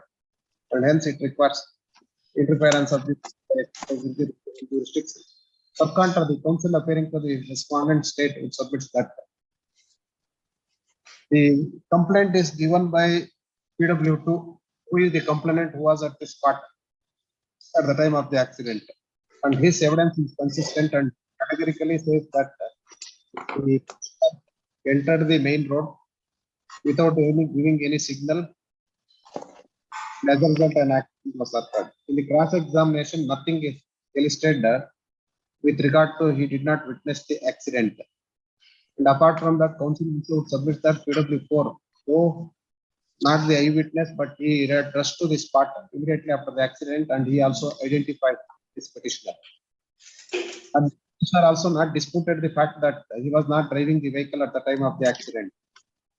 And hence, this court cannot find fault with the finding of both the trial court as well as the appellate court. The counsel also suggests that appellate court also, by considering the evidence available on record, confirm the same.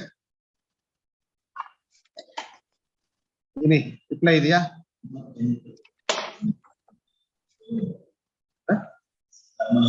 ಈಗ ಇರ್ತಕ್ಕಂತ ಇನ್ನೊಂದು case ಅಲ್ಲ, serial number 88ರಲ್ಲಿ Ravikumar ನೋಡಿ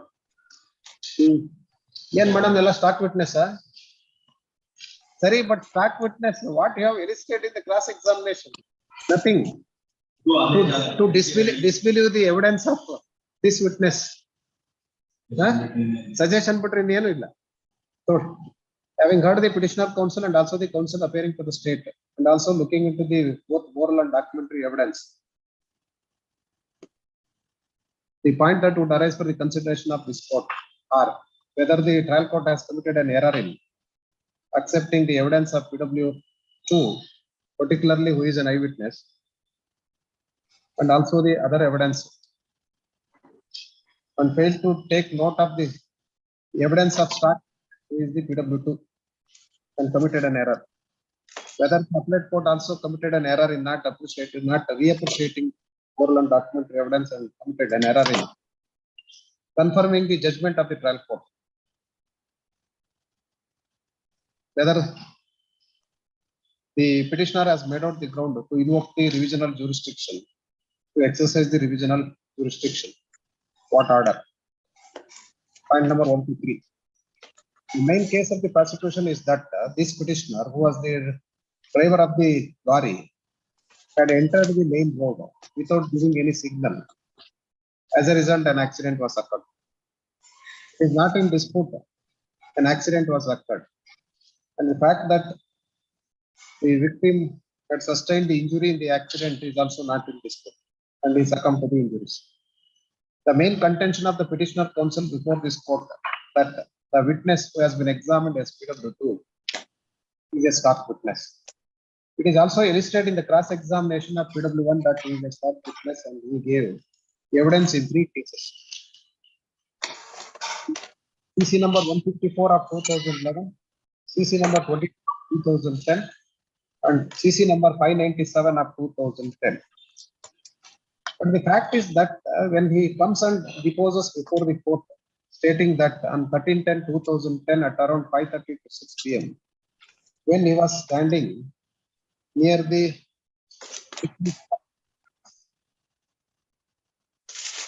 he says that the driver of the lorry entered the main road, giving any signal. Suddenly entered the main road. As a result, accident was taken place. On perusal of the cross-examination of PW2, nothing is illustrated that he was not present at the place of the accident. And it is a specific case that he was standing near the chicken shop and he witnessed the accident. Only a suggestion was made that he did not witness the accident and the said suggestion was denied. But the fact is that he only gave the complaint in terms of exhibit B1. No doubt in the cross-examination, he admits that police have returned the complaint and he had signed the same. But in the cross-examination with regard to his presence and witnessing the accident is except eliciting that he was a stock witness, nothing is stated that he was not present at this spot. The evidence of PW2 is consistent and nothing is elicited quote in the cross-examination. And no doubt detailed cross-examination was made, but not found any material to disbelieve the evidence of PW2. The counsel appearing for the state also brought to notice of this court paragraph the evidence of PW4, and PW4 has not supported the case of prosecution, but only his evidence is that that this petitioner was the driver of the lorry and he was aware of the driver of the lorry. This evidence is also not cross-examined by the defense, except eliciting that he is not aware of what has been written in the measure, but very identity and the fact that he was the driver of the lorry has not been disputed in the cross-examination of PW4 also. No doubt the counsel appearing petitioner also brought to notice of this court exhibit P8 on perusal of P8 sketch.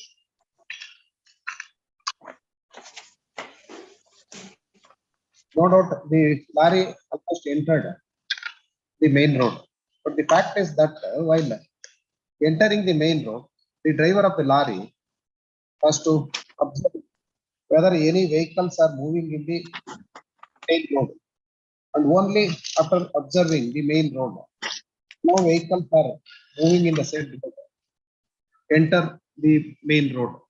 And the very evidence of PW2 is that he abruptly entered the main road, and nothing illustrated in the cross-examination that he did not enter the main road abruptly. When such being the factual aspects of the case, not a fit case to exercise the discretion, exercising the divisional jurisdiction. The trial court as well as the appellate court considered the material available on record, particularly on the evidence of PW2 and also the evidence of PW4 and other circumstantial witnesses and official witnesses. And hence there are no grounds to interfere with the findings of the trial court and appellate court, and no perversity is found in the reasoning of the trial court as well as the appellate court. Now coming to the aspect is concerned, offense under section 279 is concerned. When the offense under section 304A is invoked, the trial court ought not to have invoked section 279, since the serious offense of 304A merges with the ingredients of the offense of 279, and hence it requires interference of this court to set aside the conviction and sentence for the offense pursuant to section 279 of IPC. Now coming to the aspect of the punishment of substantive sentence of 1 year and the judgment of the apex court in Punjab, state of Punjab versus 2015. So the madam 304A, the apex court in the judgment reported in dictation. So in the judgment of the apex court reported in 2015, while reducing the sentence from 1 year to 6 months, taken note of the gravity and the manner in which an accident was taken place. In the case on hand, it has to be noted that the driver of the petitioner entered the main road, and the rider of the motorcycle came and hit the hind portion of the lorry. When such being the factual aspects, the apex court also comes to the conclusion that while imposing the substantive sentence, minimum sentence of 6 months has to be imposed. And in the case and in the judgment also, the apex court comes to the conclusion that the payment of fine is not the remedy, and the court cannot only fine, and the accused has to undergo imprisonment. And in view of the principles laid down in the judgment referred supra, it is appropriate to reduce the sentence from 1 year to 6 months. 6 months. In view of the discussions made by past Kalangwada, revision petition is allowed in part. The judgment conviction passed in respect of offense consideration 279 of IPC is hereby set aside. The trial court is ordered to refund the amount of fine with on proper identification. The judgment of conviction and sentence in respect of the offense consideration 304A is reduced from 1 year to 6 months. 1 year to 6 months. The fine amount is unaltered. The trial court is directed to send the records to the trial court forthwith.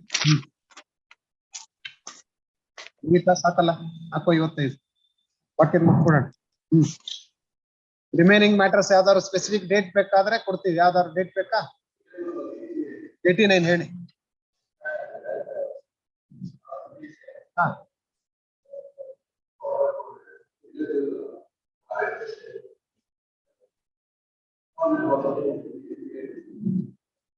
ಹಾ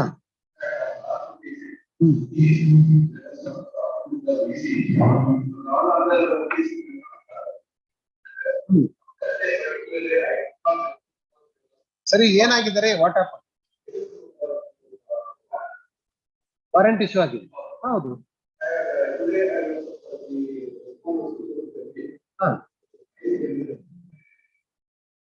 ಅಲ್ಲ ರೀ, ಇಬ್ರು ಇದ್ದೀರಾ both sides. 2013 matter 89, 2013 matter. ಹಾ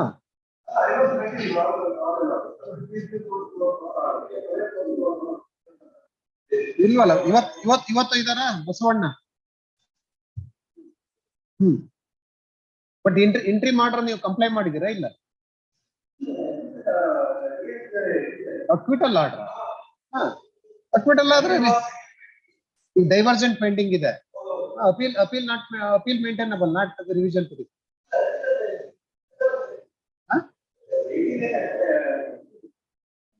appeal ಅಲ್ರಿ, ಇದು criminal RP 89, criminal RP ಇದು.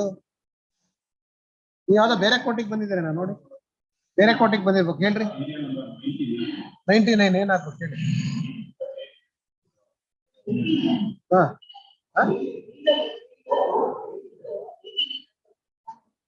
ಹೌದು, ಗಿರಿಧರ ರೆಸ್ಪಾಂಡೆಂಟ್ ಇದ್ದಾರೆ. ಡಿವಿಷನ್ ಪಿಟಿಷನ್ ಇದು. ಈ ಡೈವರ್ಜೆಂಟ್ ಪೆಂಡಿಂಗ್ ಆದ್ರೆ ಟ್ರಯಲ್ ಕೋರ್ಟ್ ಅಲ್ಲಿ ಕನ್ವಿಕ್ಷನ್ ಆಗಿ ಅಕ್ವಿಟಲ್ ಆಗಿದ್ರೆ they should file an appeal only. Appeal ಅಲ್ರಿ, ಇದು ರಿವಿಷನ್ ಪಿಟಿಷನ್. ಅವ್ರು ಹಾಕಿಲ್ಲ, ಕನ್ವರ್ಟ್ ಮಾಡ್ಕೋಬೇಕು. ಇಲ್ಲ ಅಂದ್ರೆ ಬೇರೆ ಈ ಕನ್ವರ್ಟ್ ಮಾಡ್ಕೋಬೇಕು, ಹೆಂಗಂದ್ರೆ ಲಿಮಿಟೇಷನ್ ಬರ್ತದೆ. ಬಟ್ ಅವ್ರು ಬರ್ತಾ ಇಲ್ವಲ್ಲ. ಇನ್ನೆಲ್ಲ ಬೇಲಬಲ್ ವಾರೆಂಟ್ ಏನ್ ಬೇಲಬಲ್ ವಾರೆಂಟ್ ಬರ್ತದ್ರಿ? ರೆಸ್ಪಾಂಡೆಂಟ್ ಮೇಲೆ ಏನ್ ಬೇಲಬಲ್ ವಾರೆಂಟ್? ನಾವ್ ಯಾವ್ದು ಆರ್ಡರ್ ಮಾಡಿಲ್ವಲ್ಲ. ನೋಡ್ರಿ, ಆರ್ಡರ್ ಏನ್ ಮಾಡಿದೀವಿ ಗೊತ್ತಾ? Matter was last listed in 2014 and thereafter matter is listed only today. Hence one more opportunity is given to the both the learned counsel ಅಂತ ಮಾಡಿದೀವಿ ಅಷ್ಟೇ. ಏನ್ ಬೇಲಬಲ್ ವಾರೆಂಟ್ ಯಾರು ಕೊಡ್ತಾರೆ? ಎಲ್ಲಿ ಕೊಟ್ಟಿದ್ದಾರೆ? ನಮ್ಗೆ ಗೊತ್ತಿಲ್ಲ. ಏನೋ ಬೇರೆದ್ರಲ್ಲಿ ಬೇರೆ ಯಾವ್ದೋ ಕೇಸ್ ಇರ್ಬೋದು ನೋಡ್ರಿ, ಬೇರೆ ಯಾವ್ದೋ ಕೇಸ್ ಇರ್ಬೋದು. we have not passed any order. We have not passed any order issue of bailable warrant. ಆಯ್ತು, 99 ಏನಾಗ್ಬೇಕ್ರಿ? ನೆಕ್ಸ್ಟ್ ವೀಕ್ ಆಗೋದಿಲ್ಲ. ಏನಿದ್ರು ಫಸ್ಟ್ ಎಲ್ಲಾ ಡೇಟ್ ಕೊಟ್ಬಿಟ್ಟಿದ್ವಿ ನೋಡಿ. Due to paucity of time discuss matter on 1st of April. 110 ಹೇಳಿ ನೋಡ್ರಿ. 2 ದಿವಸದ್ದು ಒಂದೇ ದಿವಸಕ್ಕೆ ಹಾಕಿದ್ದಾರೆ ರೋಸ್ಟರ್. ಯಾಕೆಂದ್ರೆ ಈಗ ಮೊನ್ನೆ ಫ್ರೈಡೆ ರಜಾ ಕೊಡ್ಲಾಗ ಅದು ಬಂದಿದೆ, ಇವತ್ತಿಂದು ಬಂದಿದೆ, ಇಷ್ಟೊಂದು ಮ್ಯಾಟರ್ಸ್ ಇದೆ. 110 ಹೇಳಿ. ಪಾದ್ರಿ SN 912 54 ಇಬ್ರು ಇದ್ದೀರಾ? ನೀವ್ಯಾರಿಗೆ? Petitioner counsel present, respondent counsel absent. This matter on 54 106 ಹೇಳಿ. ಏನಾಗಬೇಕು? You are for the petitioner. Petitioner counsel is present, respondent counsel is absent. List this matter on 1-4. 5-4. ಆಯ್ತು.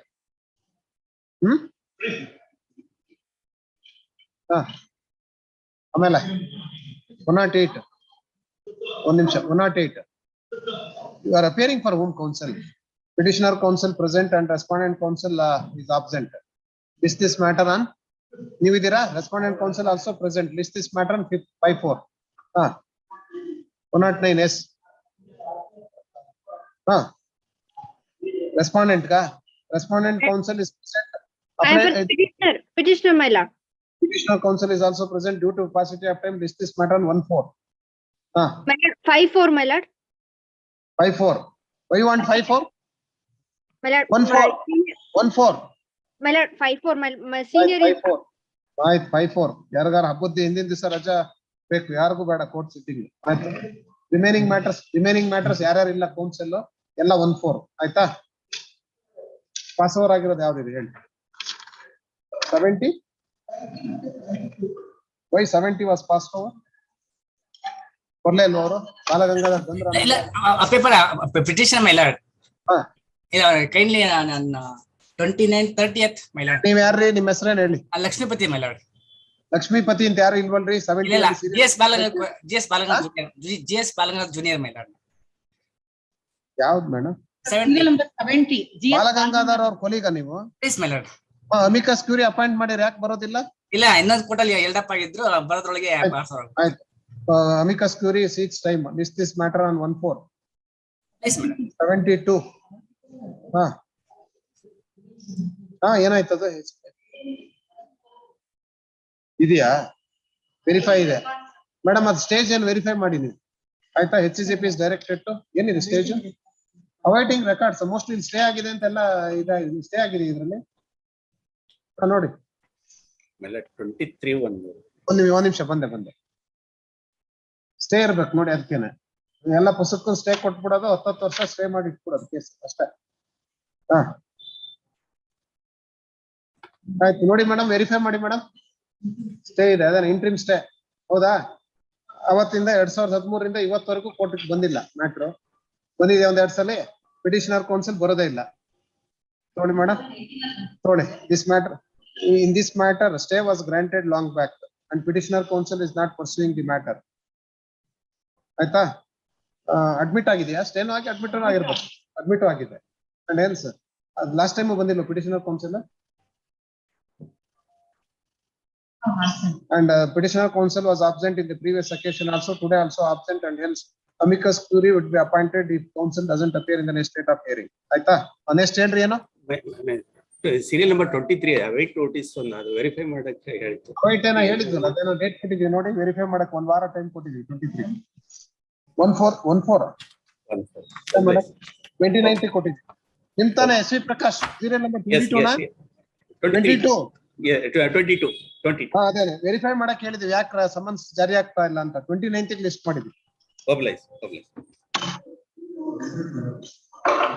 100 started matter.